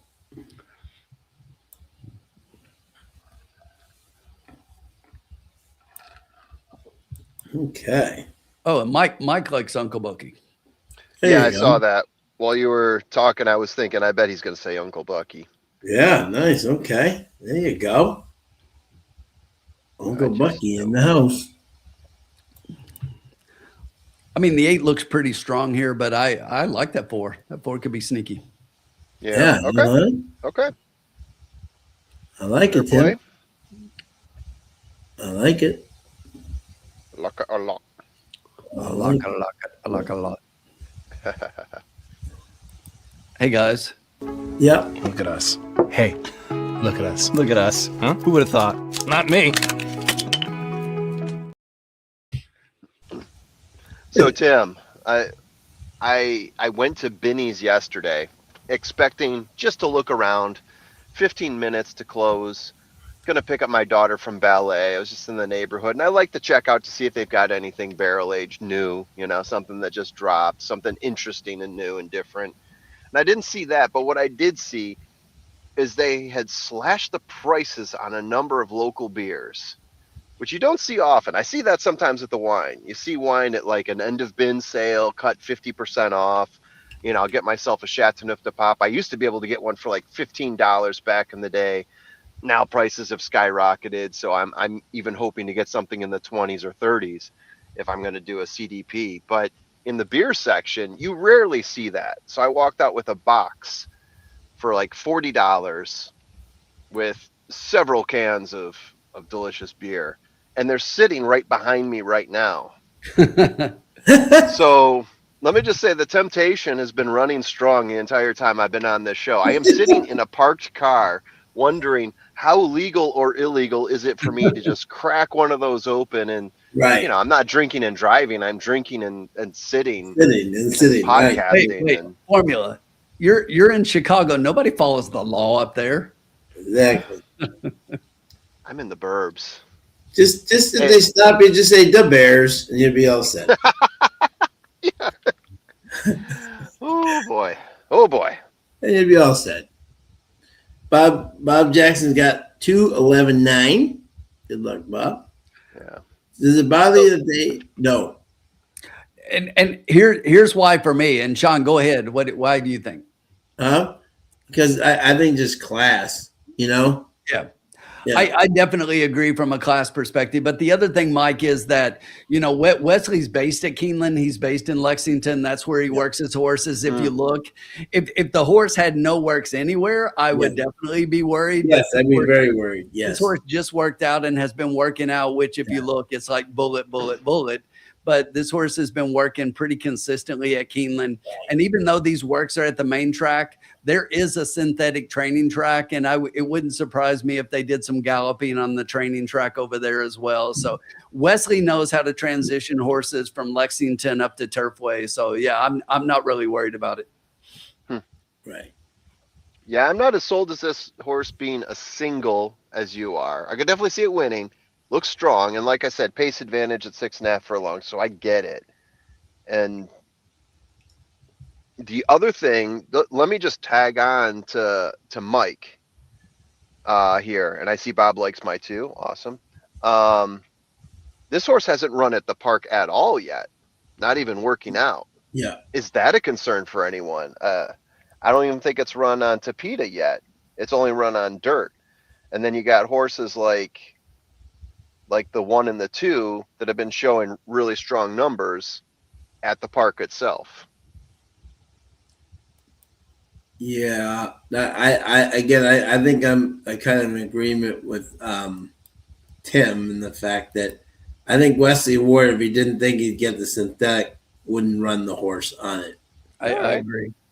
Well, listen, to me, there are very few exceptions with Ward. He's kind of funny the way he runs. Every race he's in, he puts a horse in and he's expecting to win. Yeah. He doesn't just drop him in just to see what happens.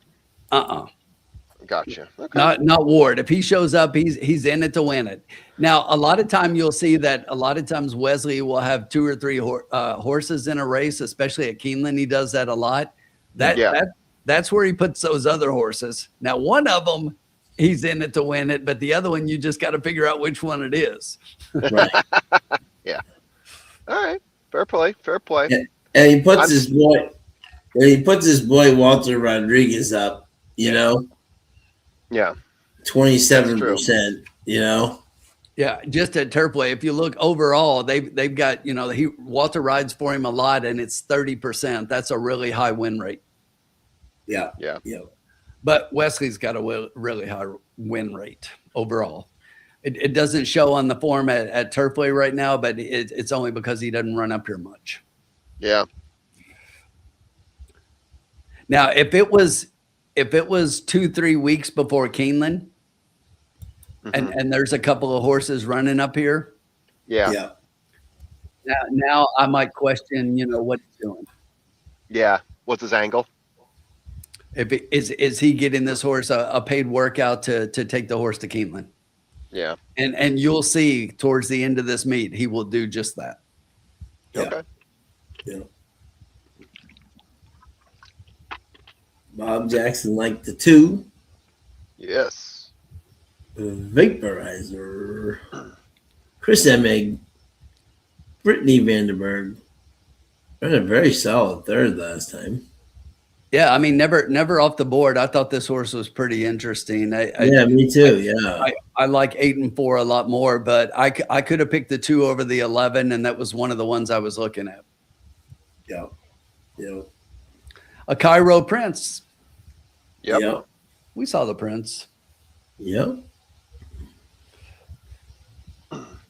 Where are we at here? I'm going to check. Is that right? Got all this time. 2 minutes. Oh, 2 minutes. Okay. This is Sean's. Yes, it is. Yes, it is. Okay. They are heading out to the track because in the paddock right now. Riders up! Oh. And by the way, number 6, American Bear. Scratch him out. Scratch the bear. Did he get scratched? Scratch the bear. Cocaine Bear. Late scratch. Cocaine Bear text him. Yep. Late scratch of the 6. Late scratch of Cocaine Bear's cousin. Yeah. Oh.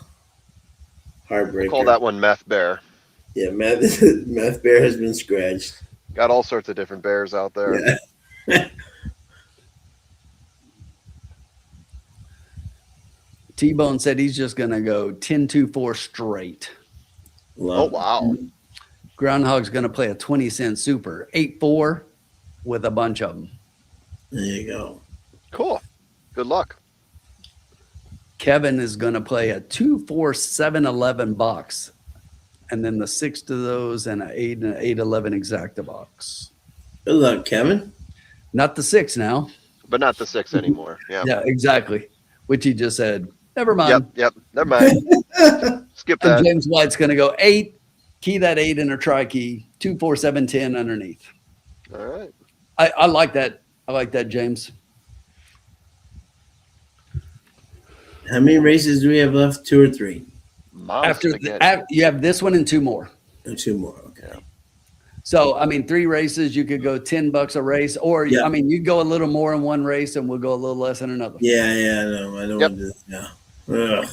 Ugh. Or you go a little more and we're just going to win, and then you got lots and not to worry about. Yeah, Yeah, exactly. that's that too. If you win here, then it's Yeah, no I big deal. know. We need to get going in the Nothing to other worry direction. Yeah, Yeah. exactly. Yeah, what are we at? 0 minutes now? Yeah. This is unusual for No, us. no, they're just coming onto the track. Yeah. Oh yeah.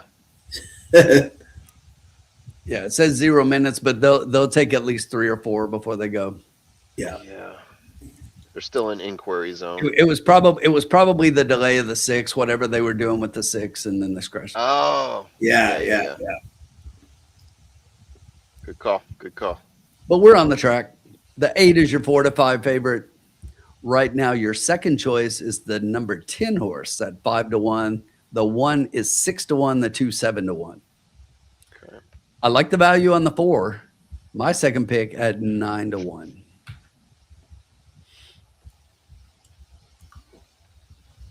I think I'll do this correctly. I don't know. I like the value on that 11, Mischief Mania. Joe Sharp, Edgar Morales into Mischief, starting on the outside. That's my third pick. I like that horse. I like that horse too. Yes.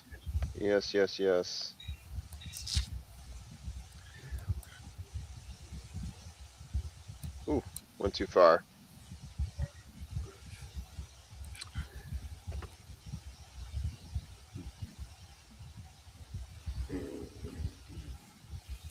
Interesting. Mm-hmm.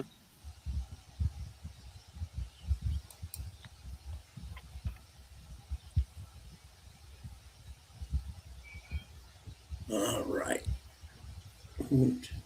I got a crazy horse I like in the next race, at least based on the morning line odds. I think that probably comes down. But if anybody Tim, cares, what's that? So Tim, okay. Go ahead and say it. I was just going to say really quickly. If anybody cares, in the last pick 3 of the night, I love the 8 single here, as I mentioned. And then in the last race, I've got a horse. There's 2 horses in there. I think it's between the 4 and the 12. But in the next race, I like a horse at a little bit of a price, and that's the 5. So I'm going to play a pick 3 here. I'm going to go 8 to the 5 to the 4-12. Okay. All right. I have my bet. This is a very not Sean bet, but I'm going to do it. Nice.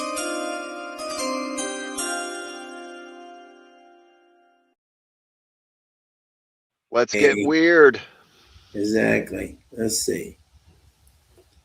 A 50-cent tri-key. Ooh. 8 with the 1, 2, 4, 7, 10. All right.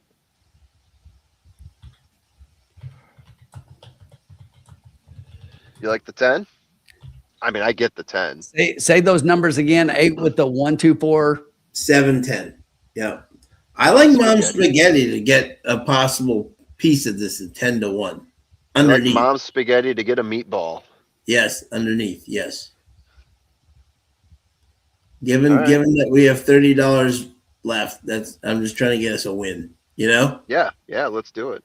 Yeah. And if we can get Tim, if we go in order, and sorry, I didn't mean to cut you off there, Sean, but if we go in order, I have the next race and you have the last race. But I want to open it up. if you would rather take the next race, right? If we got, let's figure it out. We don't have to go in order, right? We've been messing with each other all day on that. Here's the thing. The way I see it is this. Yes, sir. I'm going to be real chalky in the last race, and I don't really like it. I just think Okay. it's like, man, in the next race, I kind of like it a little bit because I've got a horse that I don't think is going to be the pick. Now, if you were to pick the two, which one would you go? Let me take a look real quick. I was just opening up to the idea. I didn't have a strong feeling yet, but I'll take a quick look. So, Oh yeah, I like some crazy stuff in the next race, but I can go a little crazy in the following race too. A little bit. I'll find a way either way. If we need to, I'll whip out some craziness. Tap into the wild side. Formula City's whipping it out. That's right. The craziness, that is. The craziness. Which just happens to be a hazy I've got behind me. I was going to say, not the beer in his back seat. He's not right. Oh, it's tempting me. Jenny Mike, here's her play. She's going exacta box 2, 8, 10, 11, win place 2, 11. There we go. I'm with Jenny. I like the 8, but I like the value on some of these other horses, and I'm not single happy on the 8. It's Turfway. I see a 4 to 5 horse at Turfway, and I think, how do I beat that horse? It shouldn't take too much. But here's exactly, I was going to say exactly that, Formula, is that it's Turfway, and every other race so far, I'm like, I'm trying to beat this. I'm trying to beat this. I'm trying to, you know me, I'm always trying to beat them. But I look at this horse and I'm like, this, as I said earlier, this is my best bet of the night. The 8 horse is a single. Sure. I get it. Yeah. If I were betting a pick 3, you're right. I probably would single or at worst double in this race.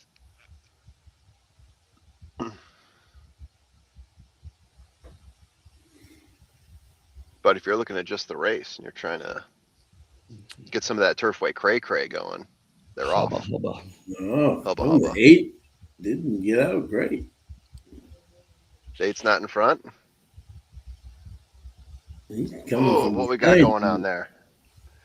Looks like Uncle Bucky is jumping out in front there, and he's being challenged by Silver Talisman, the horse that just came out of his firster win.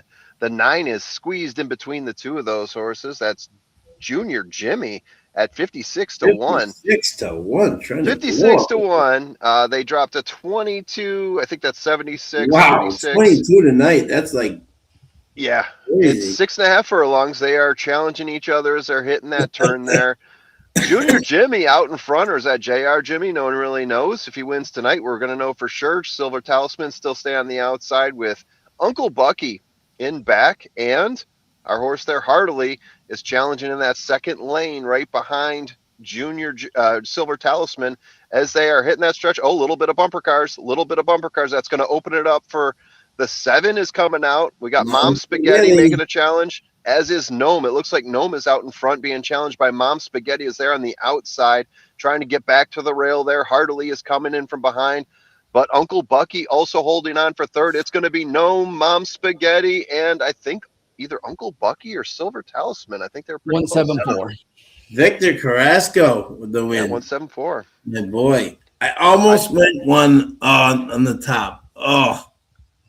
And Gnome and Vaporizer, they opened with low morning lines, 7 to 2 and 4 to 1. I like Gnome, darn it. They were sitting around 7 to 1 for the longest time, and Gnome came crashing down 5 to 2. Oh, that's the 2 that I thought came in possibly for third on the outside there. I think they're going to review that to see if it's the 4 or the 2 who came in third. Oh, the 8 really got squeezed by the 7 and the 9. Well, that's what I was about to say, Sean, is that if you go back and look at the start, the 8 got pushed all the way back, and Walter used him up down the backstretch. Instead of instead of saying, okay, which when you get squeezed back, the best thing you can do is just let your horse stay back. How many times have we seen horses get left at the gate and we're like, they were much the best because they came from way back. I know. But, but he used him up down the backstretch and then he was done. He did, right. Yeah. He used him up to catch up and then he had nothing for the stretch. And that was horrible race riding. But it's all because of the start. If he's not getting out and he's not on the lead, he's not going to win. Yep. But I think he was the best horse in the race if that doesn't happen. Yeah, no, because he'd be on the lead. He'd be on the lead, and I think he'd be faster than them all. You know, exactly. Yeah, he would run them around. That's where I expected him to be, is out on the lead. And when he was done, Walter used him up to catch up. There's my boy Victor Carrasco. Right? Oh. Yeah, right. I mean, and I was 817. Exactly. I heard the talk about Nome. I was listening. Yeah. I loved it at 817. That was exactly my top. I have the exacta, but darn it, I wanted that 8 on top. Groundhog heard us. Time to get crazy. Yeah. In the words of Prince, let's go crazy. Let's get crazy. Let's get nuts. Dearly beloved. Dearly beloved. We are gathered here today to get through this thing called life. I'm in the afternoon, day and night. So when you call up that shrink in Beverly Hills, you know the one. That everything be all right. Instead of asking about how much time is left. I'm get crazy. Nothing else. Mind is left. Turfway. Okay. 4-way stop. Someone. Man, you should have done that. I was choosing between the 1 and the 8 on the top. Oh man, I didn't want to get. Well, my boy Victor keeps coming in 4th, so I'm like, is that? But what a great ride that was. Yeah, he did well on the Nome. He did the Nome proud there. He did, yeah, exactly. He did right. Oh, that doesn't pay bad either. With them off. That 10 was really moving up front. Yeah, that 10 we were talking. I was talking about, hey, let's play off of this 10 because one is first time out, looks inflated because of it. Gonna come in and race at the big boy. Looked like he was in place there. Yeah, I know. Yeah, and I was surprised because my numbers were like really inflated on the 10. And I don't know what the other speed figures looked like, but I was surprised to see that it opened at 10-1, and I think he got like 7-1 when he went off. And I was surprised on a Brendan Walsh horse that his odds were that bad. I thought he was going to be single digit odds, lower, closer to something like what the 2 went off at. Yeah, and I say this to people all the time, Mr. Truth. I think one of the most underrated Tapeta trainers in the country is Kelsey Danner. She doesn't get nearly the respect. Her horses are always moving. Always winning stakes races. Huh? Oh, no, I was going to let you finish. I apologize for jumping in. I thought you were done. Yeah. Yes, she's 5 of 12 now with 2 seconds and 2/3. And you know where she had a really good year, or I should say a really good 8 days? Kentucky Downs. Oh yeah. She never gets the publicity. But do you guys remember when I put out that message and I said trainers to watch at Kentucky Downs, and I had two of them vote. I had 2 of them voted. Who was one of the voted ones? Kelsey Danner. Kelsey Danner. Yeah. I remember after day 1, I was like, "Ooh, Tim is legit on this." Yeah, as my daughter would say, "No cap." All right, guys, we still got a couple races to go. So my question is, are we going to let this elevator bring us down? Oh no, let's go. Let's go. We're hopping in the red Corvette of winning. All right. I struggle with this track because there's no Oscar performance babies. On Thursdays. Difficult one. I do well on Saturdays because they show up on Saturdays. We've had some constitutions. And constitutions, yes. But where's your preservationist? Haven't seen a preservationist in a while. Oh, well, Chunk of Gold is going to be running soon. And Yeah, there you go. And if you remember, he dominated on this poly track. So I do recall. yeah, so he's going to be. That's going to be exciting when he comes back. He punched his Derby ticket because of this track. Yes, he did. Yep. Or because of his performance at this track, I should say. Yes, exactly. It started it all. Okay, 8th race, 1.25 miles. Optional, claiming $25K. $102,000 purse for 4-year-olds and up, which have never won $12,750 other than maiden, claiming, or starter. And we have a field here. Let me see here. Of the 3 has been scratched, and the 13 has been scratched, but we still have a full field of 11. All right. Did you say this is 1.25 miles? Mile and a quarter. Ooh, we got a long one here at Turfway. And did we decide who's picking what here? Who's the person? This is Formula's race. I mean, I don't feel strongly enough about either unless he wants to change to where we should change. Yeah. No, okay. Oh, I thought you said you had some fun stuff to do with this track. I mean, I do. I like this race better, but it's nothing crazy. And you said you liked it as well, so that's fine. I'm okay with it. No, I'll let you take it. Right. Let's do a switcheroo, because when we don't switch, we always that guy, he took my race. You know. Okay. I'll let you take this race, Tim, because I think you said you got a good feeling about it. I said I could go either way, but if you've got a stronger feeling on it, even if it's not super strong, I'll let you take it down then. Let's get a win. I like my horse who's not going to be one of the favorites. Okay. Oh, that's perfect. Let's do it that way. I'll go first. Yes, please. So people can wonder and ponder who's Tim's value play here. Hey, K-Ville, how are you, my friend? Well, I already gave it away with my pick 3 earlier, but go ahead. I know. I'm just saying. They don't remember that far back. They don't remember that far back. Exactly. This is the lounge. Exactly. All right. My first pick. And I see, I thought I'd make it, but I thought this is where this price should belong. I didn't think 12-1 was the right thing. Was the 4 Warlander. Steven Asmussen. Ramos is riding really well. This horse has just been facing a lot of tough horses up on the turf. Has gone to Turfway, Bullet Work, 2 Bullet Works, and then you look at his sire and you say Kitten's Joy. You say, okay, has any horses been out of Kitten's Joy? Yes, Oscar Performance is out of Kitten's Joy. And Oscar nominated is out of Kitten's Joy, and half the damn horses that have won the Jeff Ruby are out of Kitten's Joy. So this horse is trying the synthetic for the first time. Kitten's Joy, hard spun on the bottom. Hello, and these guys are 21%. I think this horse has got a major 2 Bullet Works in hand. I think this horse is a major player here tonight. And 12-1 was way too high in the morning line for the Winchell Thoroughbreds. I think this horse is ultra live. My second horse was the 8 Mount Horeb for Brendan Walsh and Edgar Morales.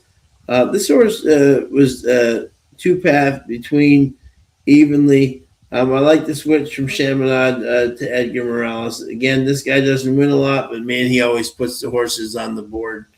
And I think out of this used to be trained by Roger Atfield, and I think the 1.25 miles could be up this horse's thing for sure.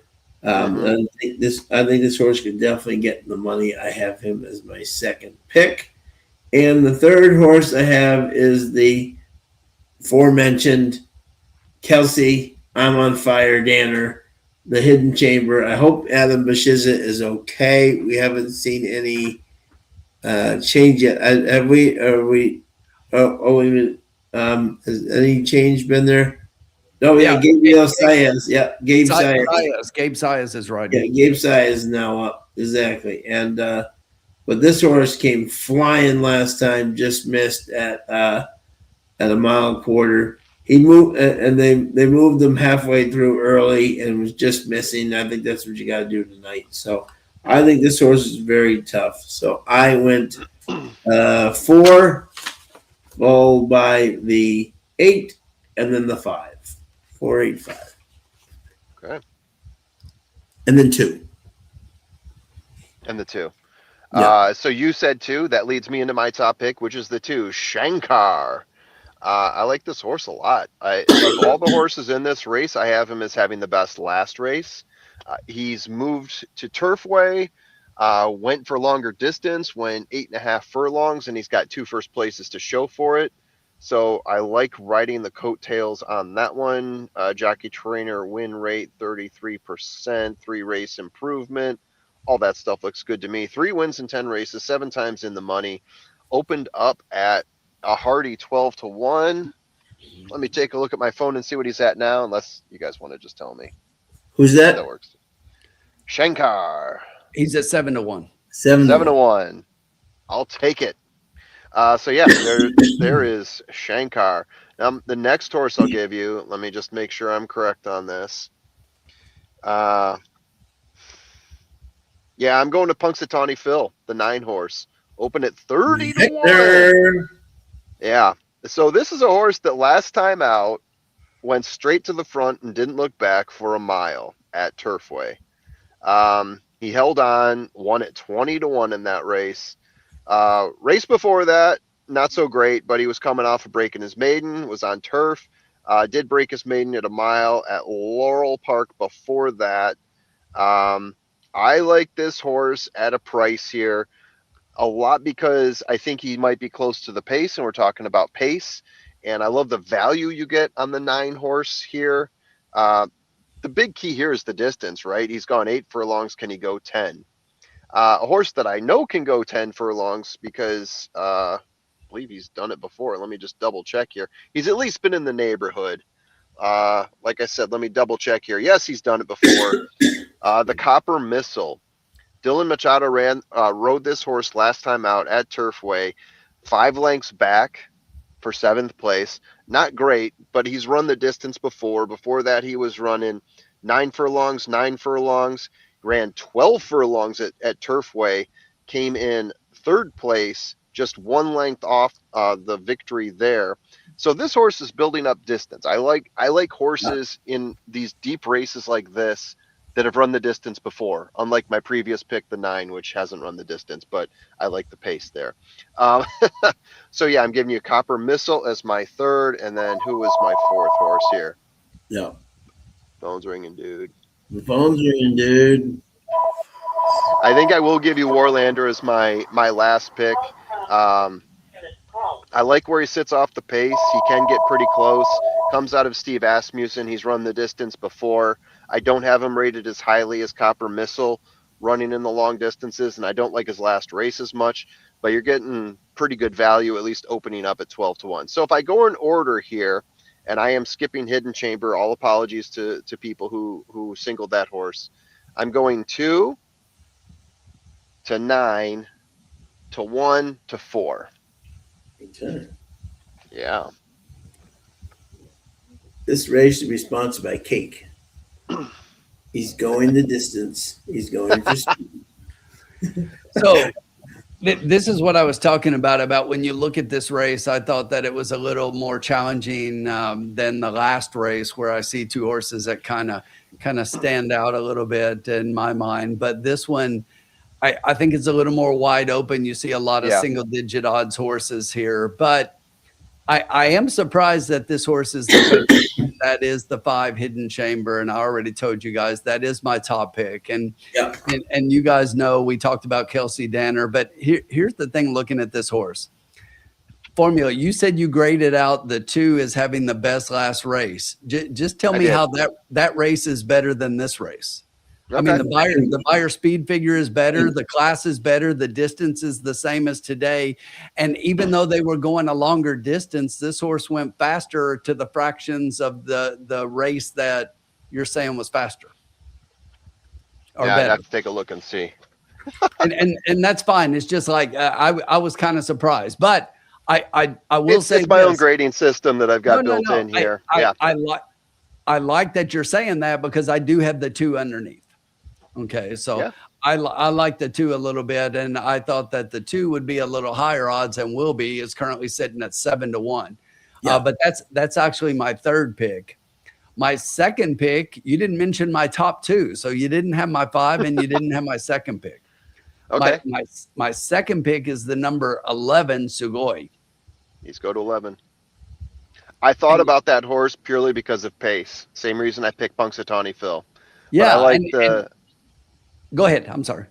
No, it's good. I just had Punxsutawney Phil's previous races rated higher, but the thing I fall into with Punxsutawney Phil is hasn't gone quite this distance yet, whereas Sugoi has. So I get that, but I did have Punxsutawney Phil rated a little bit higher. Yeah, so Brittany Vandenberg just claimed this horse last time out, or just picks it up off the claim, and from Mike Maker. But if you look at that last race, so came into Turfway, was off the layoff, so definitely needed the race. Faded a little bit late, but looked pretty good in that race. Going this distance in that particular race should improve second off the layoff, and is probably going to be the horse on the lead, in my opinion, and is going to be out there. And I just think that if you look at the class of the horse, running stakes races to include cashing checks in grade 3s, the Louisville at Churchill Downs. I mean, this horse has definitely been in some higher class races, and I think it is one that you have to consider here a little bit. So I like 11. I think the 11 is pretty sneaky here coming in. And out of 12 races here at Turfway, does have 4 wins. Again, I'm not picking the horse as a win horse, but has 7 of 12, pretty high odds at Turfway in the money. So that was my second pick. So I ended up 5-11-2. If I did throw in another one, it would be the 4. So that would be the Warlander that both of you mentioned. So we'll have to take a look, see how it all plays out here. The horses are still circling. Jockeys are not in the paddock. Looking at the pick 3 going into this last leg right now, the favorite is the 8.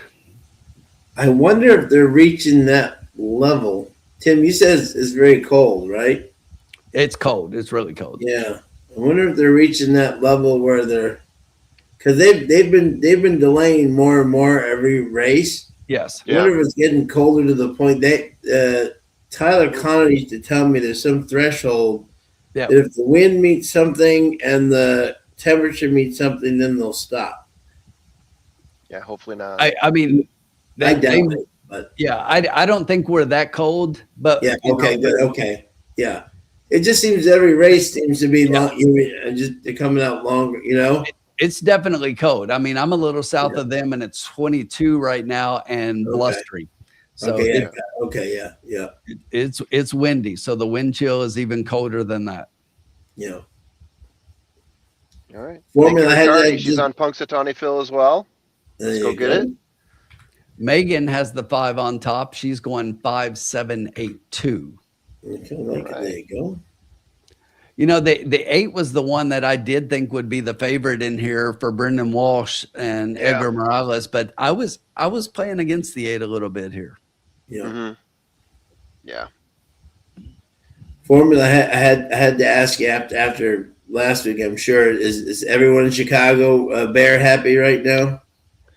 Yeah. So if you're a Bears Cubs fan, this weekend was just absolutely insane for you. Because as you know, Alex Bregman signed himself a nice little deal. He's got pictures of himself in a Cubs hat when he was a kid, and said all these great things about coming here, all the Cubs meatball stuff that people like to hear. And that happened, I think, on the same day that the Bears came back from 18 points so the down. Blackhawks won, the Bulls won, Bregman signed, and the Bears won all on the same day. They're calling it one of the best days in Chicago sports history. Unless you're a White Sox fan, right? Yeah, the White Sox didn't do anything of note, but that's par for the course. So. That was pretty darn good, though. Yeah. So Chicago is excited. Yeah, they won't stop talking about it. Yeah, they won't stop talking about it. we have no idea what's going on with basketball and hockey right now because all they do is talk football and then they squeeze in some hot stove Cubs talk. That There seems you to go. be the two things they will talk about, but it's like an 80-20 split on that, I would say.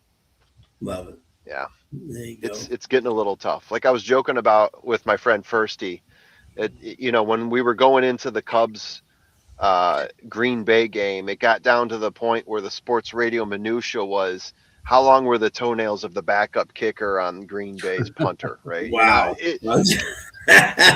I mean, it wasn't that, but it was getting close, right? Yeah. But we are on the track finally for the penultimate race at Turfway. The 8th. And the 5 is your favorite, but very nice odds at 4-1. The Kelsey dinner steaks. Formula, we got $20 left. Okay. For two races. All right. Take what you need. I'll figure out the rest on my end, but I won't need to because you're going to put money in the pot, so I'm not too concerned. Okay, good. Because I need a little more than half, just a little. Take it. Take what you need. I'll figure it out. We'll do something fun in the last race if we need to. But I got faith in you, Tim. That's one of us. If you want, I can take this one over, but No, I'm afraid I'm gonna exclude a horse you want. Okay. I'm kidding. I like it. We're good. We're good. We got this. That's true. The Pope is a White Sox fan. The other He teams is. don't have him. Exactly. He is. Yeah, That's right. there's something to be said for that. Absolutely. You don't have to acquire the Pope in the off season. You already got the Pope locked in for life. So that's a lifetime deal right there for the White Sox. That's for sure. T-Bone is doing a Hail Mary bet exact at $25, 10-7 straight. Ice cold. Wow. Good luck, Nice. T-Bone. I'll be right back in 1 minute, my friends. Yeah, take your time. I'm just looking up those two horses now. Midnight and Finley and Hillard. Yeah, Hillard. I definitely recognize that horse. I was looking at that one as well, for sure. Yeah, I'm Michael studying, Naker horse. trying to figure it out. Walter Rodriguez. Now the 10. Yeah, the 10 is sort of squeezed in between there for me. What I like about both of them is their closing ability. And there's a few horses that are sort of on the same level, but both of those horses to me look like two of the best closers in the race. And we're talking about 1.25 miles here. And right, we're towing the line between this track has been favoring speed and we're going a real long way right now, 10 furlongs, right? So at what point do we start to say, okay, let's start ignoring the speed because we just know that this is going to be a slog and it's not every day you wire a 10 furlong race. It happens, but it takes usually a special horse or a collection of not so special horses in one decent horse, right? And that's another way it can happen. Let's see. We got 1 minute to post. I know Tim's cooking up some magic here. There's Shankar. I have no idea how to observe these horses and say whether one looks good on the track or not. That is not my specialty for sure. Haven't seen Colin check in yet today. Usually we get at least one Colin drop in. A hello He was there. in a little earlier. Oh, okay. So it was when I wasn't here. Got it. Got it. All right. I think we got this. You got it.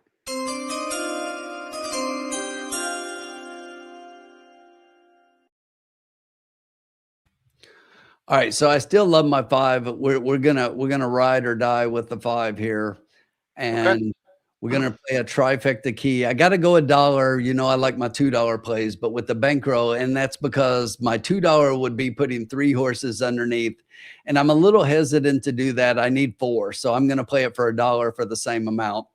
So I'm gonna play $1 try key 5 with the 2, 7, 8, 11. Okay. So the 5 has to be in first place. Exactly. And filling it out with the 2, 7, 8, 11. 5's got to win. 5's got to win.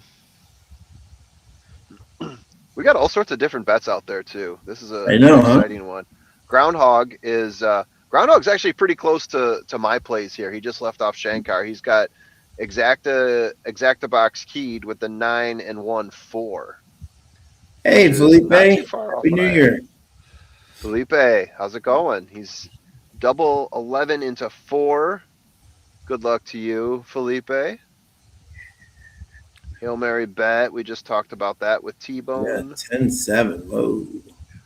And Nikki, yeah, the Hawks are still in a wild card chase. That's an exciting team to watch. I got to tell you, though, Nikki. Oh, I don't have it on right now. I'm originally from Detroit, so I am a diehard Red Wings fan. And we are having the best season we've had since Zetterberg and Datsuk were Yes. here. So, yeah. Without from my Bruins, though, we're starting to come back. The youngsters. Really? Yeah, we just beat Detroit the other night. We're starting to. The youngsters are playing. We let you have some scraps. They just beat the Rangers 10-2. Nice. Wow. Yeah. Wow. Oh, yeah, I did know that because in fantasy I've got Casey Middlestat, and he had Oh, there you go. He had nothing. He's been doing well for me this year, though. He's been doing well. Yeah. He is. Go Niners. Our turn to win. Sea Chickens. There you go. That's a nice little rivalry playoff match there. The Niners and the Right. Seahawks. That's a good one. I just need everyone to keep doubting the Patriots, saying their schedule sucks, and nobody's. We're just kind of slowly under the radar. Just exactly. Yeah. Just, All right. So We're off.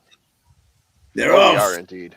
Here we go. From the inside, that is the number 2, Shankar, showing some early speed. Outside that one, Midnight and Finley getting into gear as we've got the long stretch run coming down for the first time as we are halfway down the stretch, and that's Midnight and Finley taking them into the lead. That's Sugoi, the 11 horse on the outside, the 2 down inside in third. Puxatani Phil back and forth on the inside, outside that one. That's the number 8 horse, Mount Horeb. Another 2 back to the 5. It's a couple more back to, who is that on the inside? That's the 4 horse. Yeah. And then trailing the field right now, that's 1, 7, and 6 back there. But up front, the quarter, 24 flat. Midnight and Finley half length over Sugoi. Another 2 back. They run as a pair. It is Shankar inside, Puxatani Phil outside, just outside those 2, Mount Horeb, as they hit the half, 48-3. Still Midnight and Finley leading them up front. Sugoi draws a little closer and comes to the front. Punxsutawney Phil starting to get in gear. Still 2 lengths behind the top pair as Sugoi now puts a nose in front as we head to the far turn. It's still Sugoi and Midnight and Finley. 2 lengths back. Mount Horeb to the outside of Shankar is still right there. Punxsutawney Phil still right there. Those 2, the 3/4, 113 and 2. It's still Sugoi and Midnight and Finley. Sugoi now puts a nose in front, and Punxsutawney Phil getting in gear from the outside. Come on, Here 5. comes the hidden chamber, starting to look for room in between horses. We hit the top of the stretch. There's the 11. It is Sugoi. Here comes the number 5 horse looking for room. Hidden chamber. Can he get going? No, he's not going to do it. He's coming late. He's looking for room. He's not getting it. He's got all kinds of run and got nowhere to go. Yeah. Up front, Shankar. it's going to be 11-2 and 8. 11-2. 11-2. Wow. I love Sugoi, my second pick. You guys didn't like Sugoi at all. I just didn't mention him. I didn't say I didn't like him. Look, I don't know what the hell was Gabe doing on that horse. He had all kinds of horse. I think he was. If you look a couple of times, he ran right up on the horse behind him, but he's not trying to get out. He's not trying to find room to get through. Too far back. What? Yeah. When they hit that stretch, every horse in front of him spread out and created a wall, and he had nowhere to go. Exactly. If you watch that stretch run, I thought he was going to have good position, but there was no holes, and he was looking to go kind of like inside, I think, and there was nothing there. And no, I hope they show it again, because it looked like a wall of horses coming out of that turn. Formula, I wish we could have taken Sugoi and Shankar. You like that one, but I don't think any of us talked about Copper Missile, did we? Yeah. I did. Kudos. He did. Yeah, he did. Yeah. Copper Missile was my 3, I think. Mike, nice job, buddy. Mike's got some extra money for Vegas now. Because I said Copper Missile looked like the best at the distance. Nick, way to go, Nick. Oh, nice. Look at that. Nick Riccardi. Boom, indeed. Well done, my friend. Nick Ricciardi. Sorry. I had to read that again. Yeah, Copper Missile was right there too. Yeah, my three plays were right there, and Segoy on top. And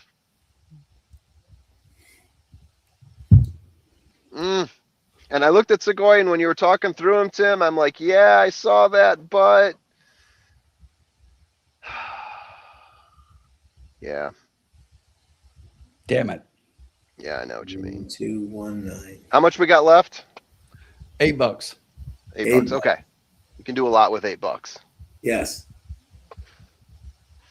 Oh. My top 2 picks in the next race are 6, 7, and 8. You just bet those 3 and we'll be way up on the Can't wait. Is that $8 exactly? Boom. Yeah. That's what happened last night. That's what happened last night. My God. Yeah.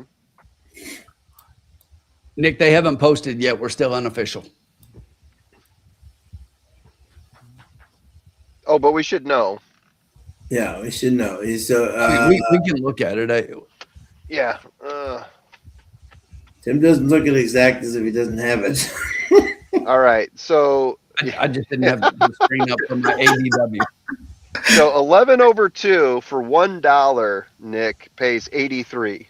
Yeah, there you go. You said 83. That's for $1. Nice job. Yeah. Excellent. Enjoy that. Excellent, sir.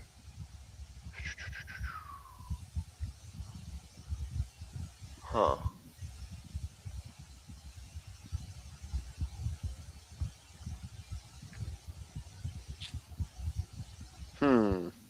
Well played. Well played.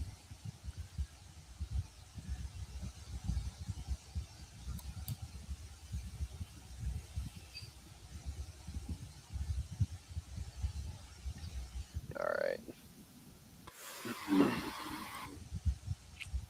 I give myself maiden special, didn't I? Ooh, nice. Yep. Yes, you did. Yes, I did. There you go, Mike. Mike's putting in a video poker machine tomorrow. There you go. That's right. Mike's going to Vegas. Yes. I remember seeing something about that in the chat, in the in X, Twitter, whatever we call it these days. Yeah. Uh-huh. Yeah. Cup of coffee. Uh-huh. All right. What does $8 get you these days? A cup of coffee. And then there's a horse named Cup of Coffee. That's you read my mind, Sean. You read my mind. Tim knows who my top pick is in this next race. Is it a cup of coffee? He thinks I might. I'm not sure you're going to be as crazy about the adjustment there. I know.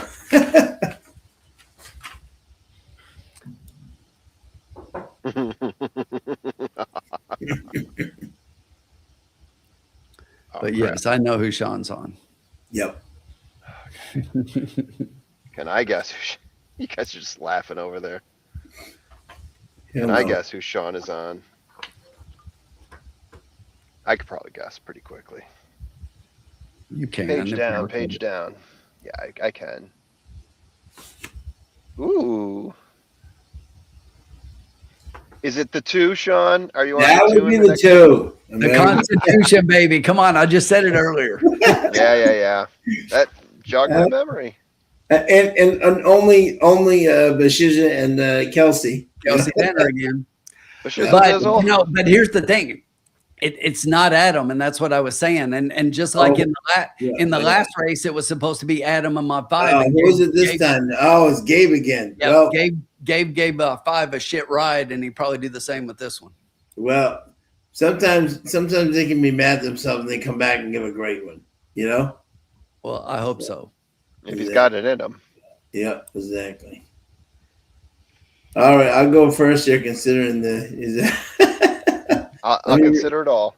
Let me read the things here. 6 furlongs, maiden special weight, 100,000 for fillies and for maiden fillies, 3-year-olds not out of Oscar performance.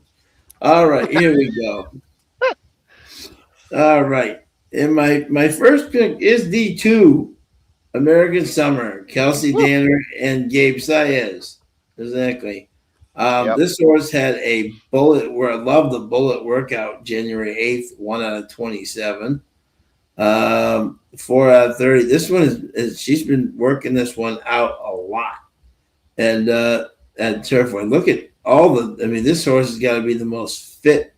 She's had her since he's been there since October, and has just been workout after workout and solid workout after solid workout. And it's a Brenton Jones horse, that's quality out of a Summer front. And I think if this horse gets out near the lead, it'll be very tough to beat here. The second pick of mine would be the Godolphin horse, Overlook, Michael Stidham, Ramos. They're 20% together. I love this horse ran a really good race versus Gracie's Delight, who's a great horse, and My Steel Magnolia, who are 2 good horses. And that horse was right there with it, and especially the way the speed is holding tonight, I think this horse will be right there at the end. Love that first race, and that horse will be very tough to beat in this race. And my third pick is my boy Victor Carrasco and Horatio De Paz, American Tappet, out of the American Pharaoh out of the Tappet. This horse should have no problem transferring over to PETA. So I am, and then the fourth pick, Cup of Coffee ran a big race. Don't know if I like him all the way on the outside, but he will definitely be trying to clear this group. So I was 2, followed by 4, followed by 11, and then 13. All right. Thank you, Sean. Thank you, sir. Tim? Timoteo. Go get him, Felipe. Yes. Can I help you? Yeah. Hey, so here's the thing. Yes, sir.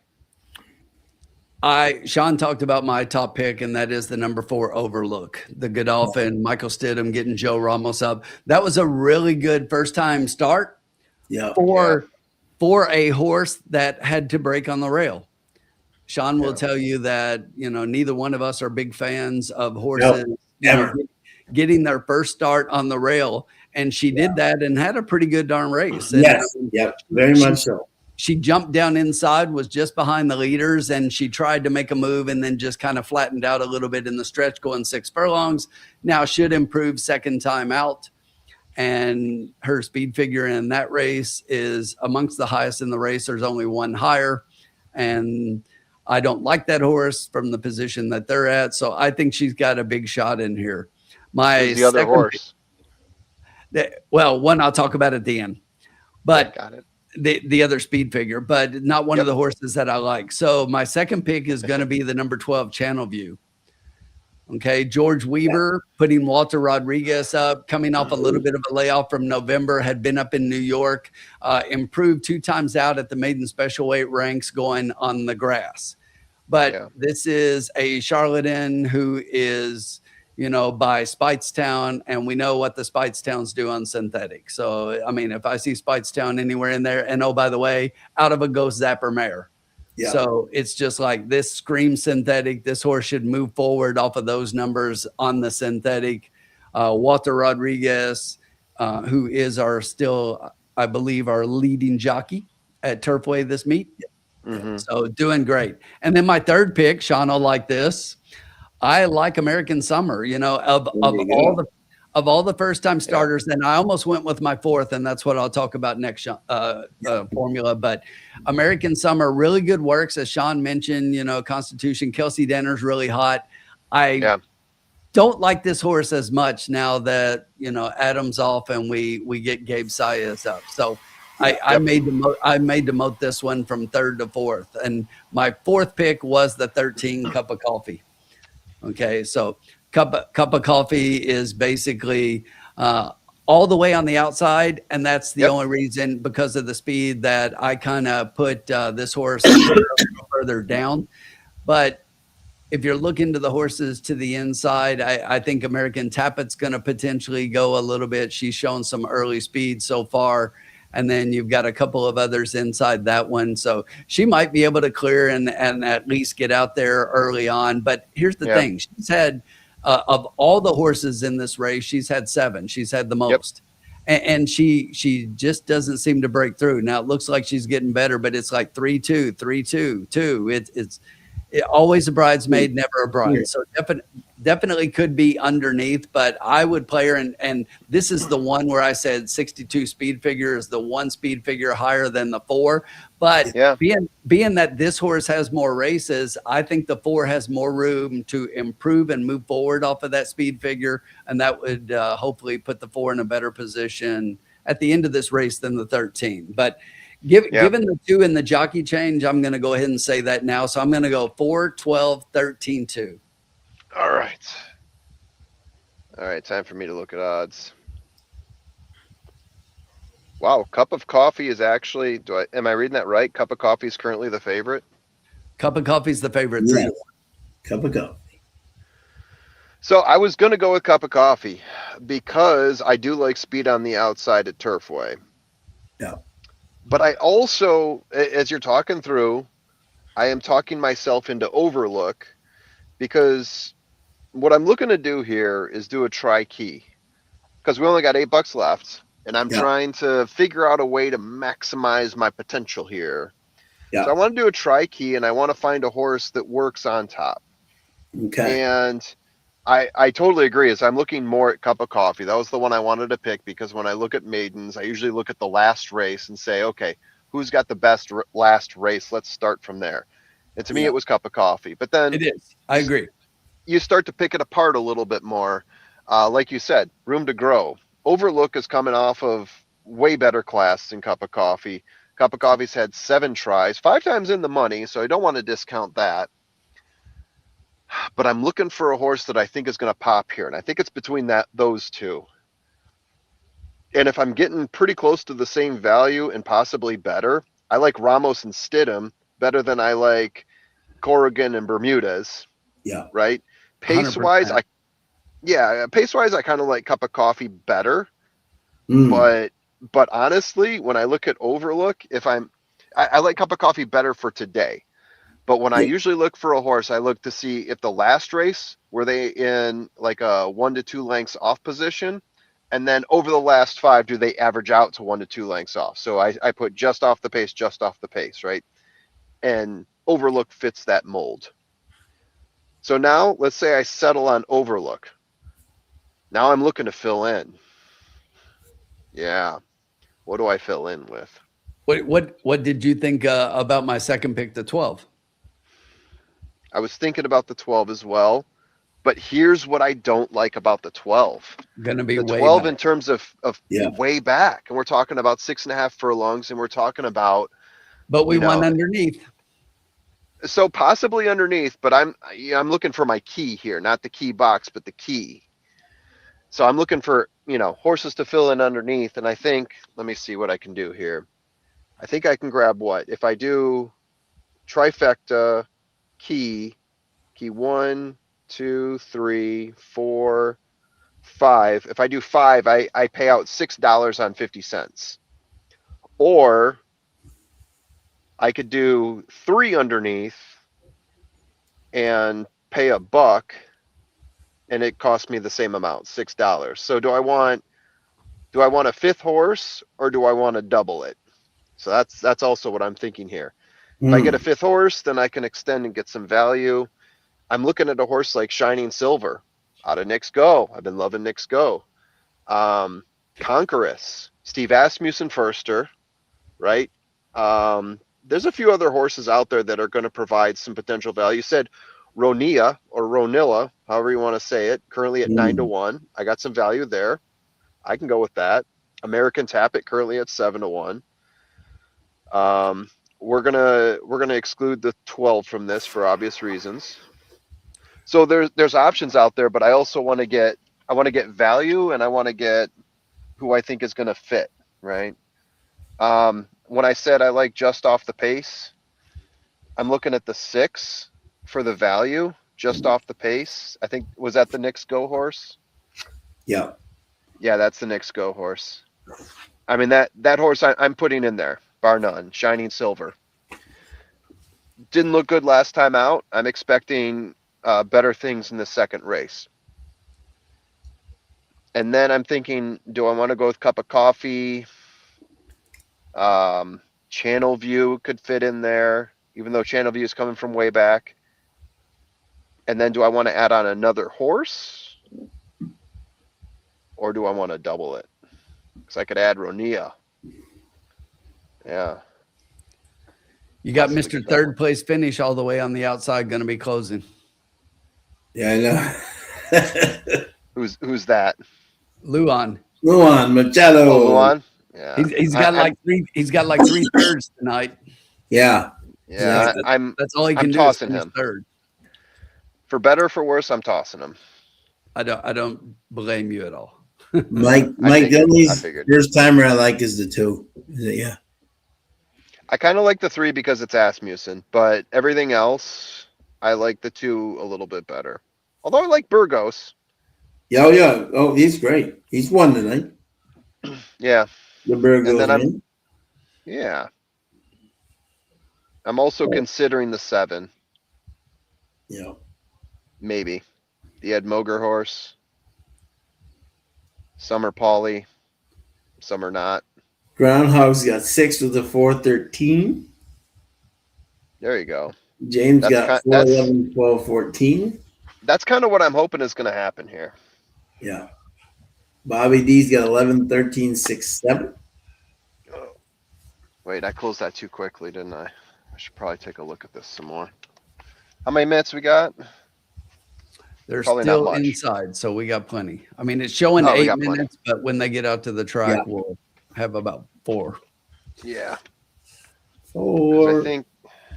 Let's see. So let me mock this up here. If I do that, and that. Mm-hmm.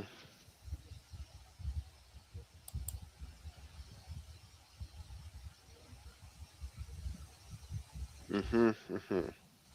All right, let me just see one more thing here. Mm-hmm. Mm-hmm. Yep. Mm-hmm. Saying hello to my bros. I like that though. Channel View, no. I think I like American Tappet better than Channel View. So let me do that. Okay. Yeah, let me do that. Okay. Why don't you hit the button? I think I'm ready.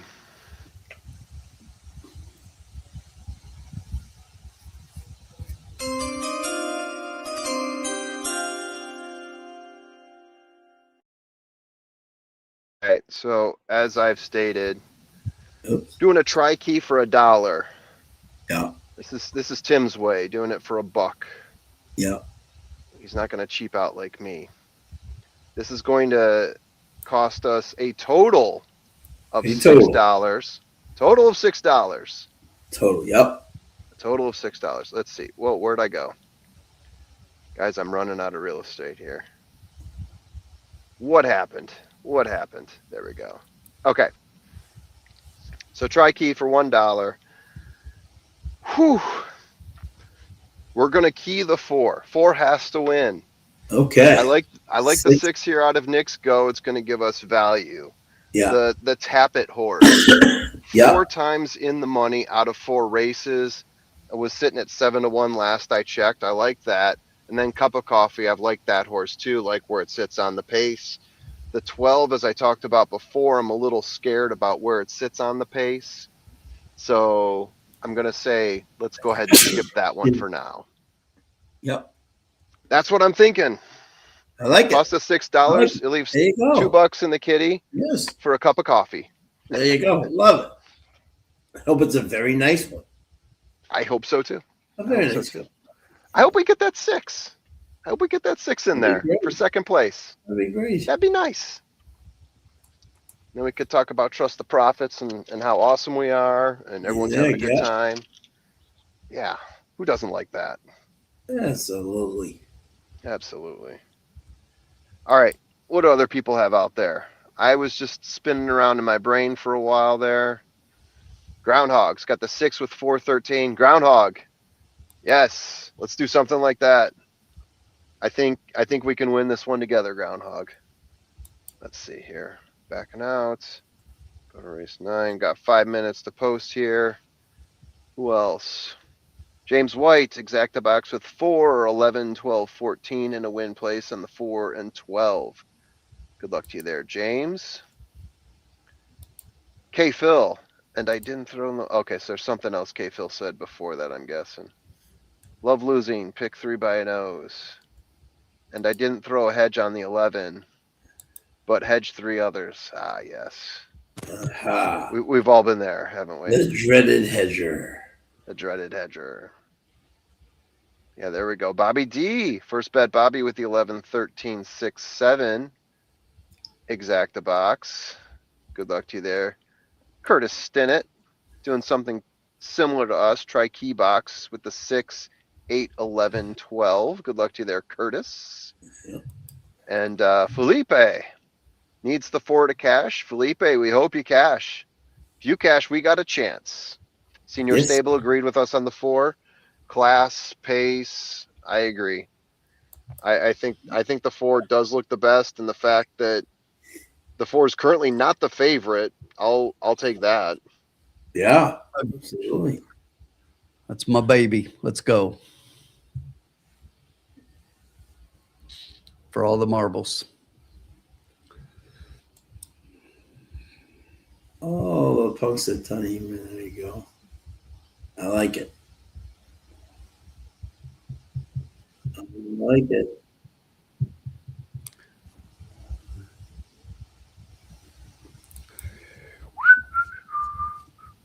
Nick's got 2 across in the 13. All right. Nick in the 4, 6, 11, 13 bucks. Hoping to get a cup of coffee there. Yeah. That joke never gets old, guys. I've been using it for the past 30 minutes. It never gets old. Yes, it does. No. Okay. Tomorrow morning when I make a cup of coffee and be like, I was tired of it the second time you said at least you're honest. Oh, goodness. All right, K. Phil, I went 1, 4, 6 exacta box. Formula, you weren't in here when I was talking. I'm doing a little Braxton Brewing from Covington, Kentucky, just across the river from Cincinnati. A little Dark Charge Imperial Stout. Ooh, very nice. One of my favorite Kentucky beers. Very nice. I have to remember that one.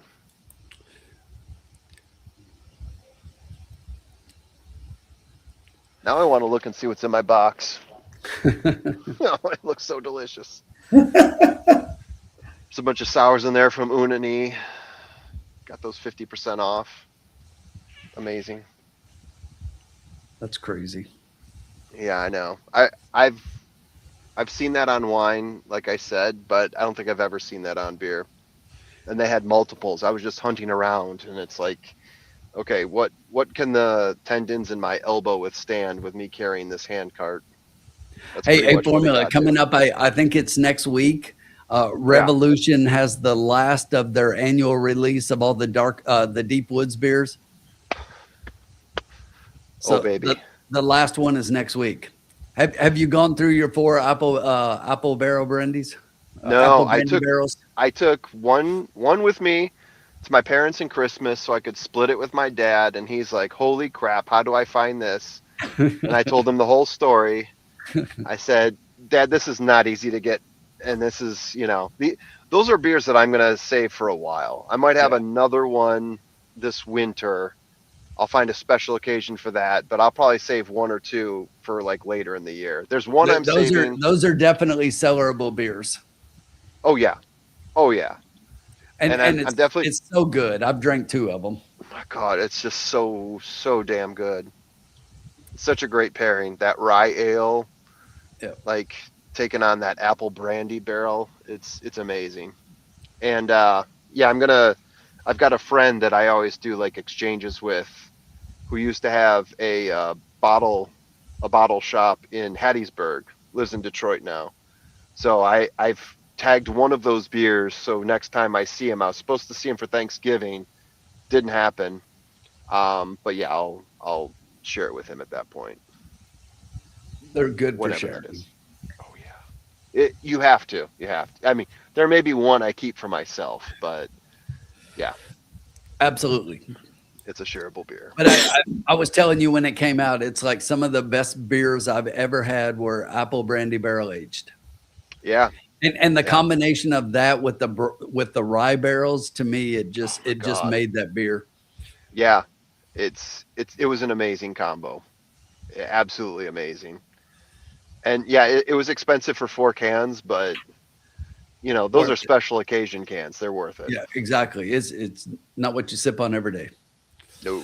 All right, here we go. We are loading up, gentlemen, for the Here last we race. go. Jenny's going to Overlook play is now in the exacta favorite. box 13414. Win place 114. Bobby D is going exacta box 12414. Let's get that 4 on top, shall we? Let's get this. Let's do it. Let's get it. I hate having the 4 on top now because it's the favorite, but I'm falling into that mental trap of it's Turfway. Yeah, but I'm okay with 5-2 because just looking so far, if you look at the exacta probables with the 4, I think the try pays okay. Now a 412 is the lowest, and that's 18-1. Okay. It's still good though. Yeah. And we've got $1 on the trifecta, so even if that comes out, we get something valuable underneath. Yeah. Let's get it. Let's get it, guys. 1 to load. 14 coming up. Big one coming up. And they are off. What do we got going on here? I'll go ahead and call it. The 6 is jumping out early. The 1 is coming out to challenge. Tails are flying everywhere. The 1, Ronia, is out in front. Maybe back by a nose there. The beautiful white horse, Shining Silver, up there challenging. That is our Nick's Go horse that we were talking about earlier. Stalked from behind by the 3 horse. And it looks like the 11, but our 4 horse is not far behind. The 2, no, that's not the 2. That's the 13. 13 is coming up from behind, pushing the 6. Shining Silver. Shining Silver looks like he's ready to fire, but Cup of Coffee coming up on the outside. No, not Cup of Coffee. No, tell me the 4 is saving it. Cup of Coffee coming up from the outside and challenging, coming around that turn. Ronia still out in front there, though. Takes the turn like a champ. Still out in front there, Ronia. Our 4 is getting buried. The 1 out in front, Cup of Coffee, still challenging on the outside. But is that the 4 or is that the 2? Who made that move? He's got 13. Oh, 4's coming into 4. Come on. American Tapit coming out of nowhere. The 4 is coming out in the middle. But it looks like it's going to be 12, 11, 13. Baby. Constitution Baby, Sean's horse. That was the 2? Yeah. I couldn't tell. I just got caught up in the action. The first time starter. Yeah. Yeah. Damn it. Constitution. Wasn't our day, guys. Wasn't our day. That should have been my race. Oh. Yeah, that's a 2. That's the 11. That's the 13. And there's the 4. Yeah. A live shot of our picks for the night. Oh, there they are. There they are. That looks familiar to me. Yeah. Jesus. We had some good ideas and some bad picks. Jesus. Oh, man. The deuce. Dropping a deuce on me. Wow. Yeah. So American Tappet, Cup of Coffee. I mean, my 3 horses are all right there. It's just you got to remove that horse in it front. was 2, 11, 13, 4, 2, 11, 4, 13. So it's like all of the horses. Yep. Yeah. Yep. Well, it didn't happen. We finished with $2. And I needed the 4 on top. So that Look at didn't that. work 2, out. 11, 13, 4, 12. All of the horses we talked about. Yeah. Yeah. Yeah. American Tappet, not as much, but everybody else. I was starting to fall in love with American Tappet towards the end there. I liked what I saw there. Yep. Yeah. That's why I added them in. And I like the value too, 12-1. I was getting kind of thrilled about American Tappet. That was my top 4. Like you said, Sean, should have been. Yeah, exactly. Victor. Good luck, Mikey. Have a great time in Vegas, bud. Yes, Hey, Mike. best of luck to you. Hey, Mike, hit a jackpot for me. Yeah, exactly. Seriously. Nick, always a Jackpot pleasure, my promise. man. Thanks for checking in, Nick. Best of luck to you. Shady. Good luck to your teams. James White, thank you. Thank you for showing up, guys. Yeah. Jenny thank Mack, you to as everybody. always. Oh, Good job on your win or lose, wins. it's always a pleasure with you guys. Yep. Yeah. Thank you for checking in, guys. We'll see you next week. Jay Worm, thank you. Thank you. We'll wait for it to go official, give the payouts, and then we'll call it a night here. Yeah. Yeah. There you go.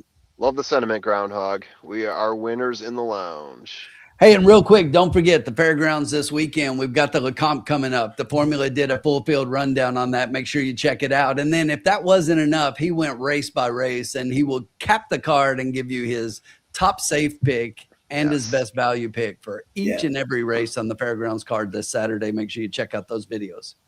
And I'm better at the fairgrounds than I am at Oak Lawn. Yeah. I feel like fairgrounds is kind of my that's wheelhouse. not saying much. What do we think I'm getting for the try? What's the exacta? Do you know? Yeah. 211 is paying 65.87. Yep. Whoa, really? 65.80. That's on a 2. Yeah. So for 50 cents with cup of coffee underneath. Yep. Third. I'll say it's we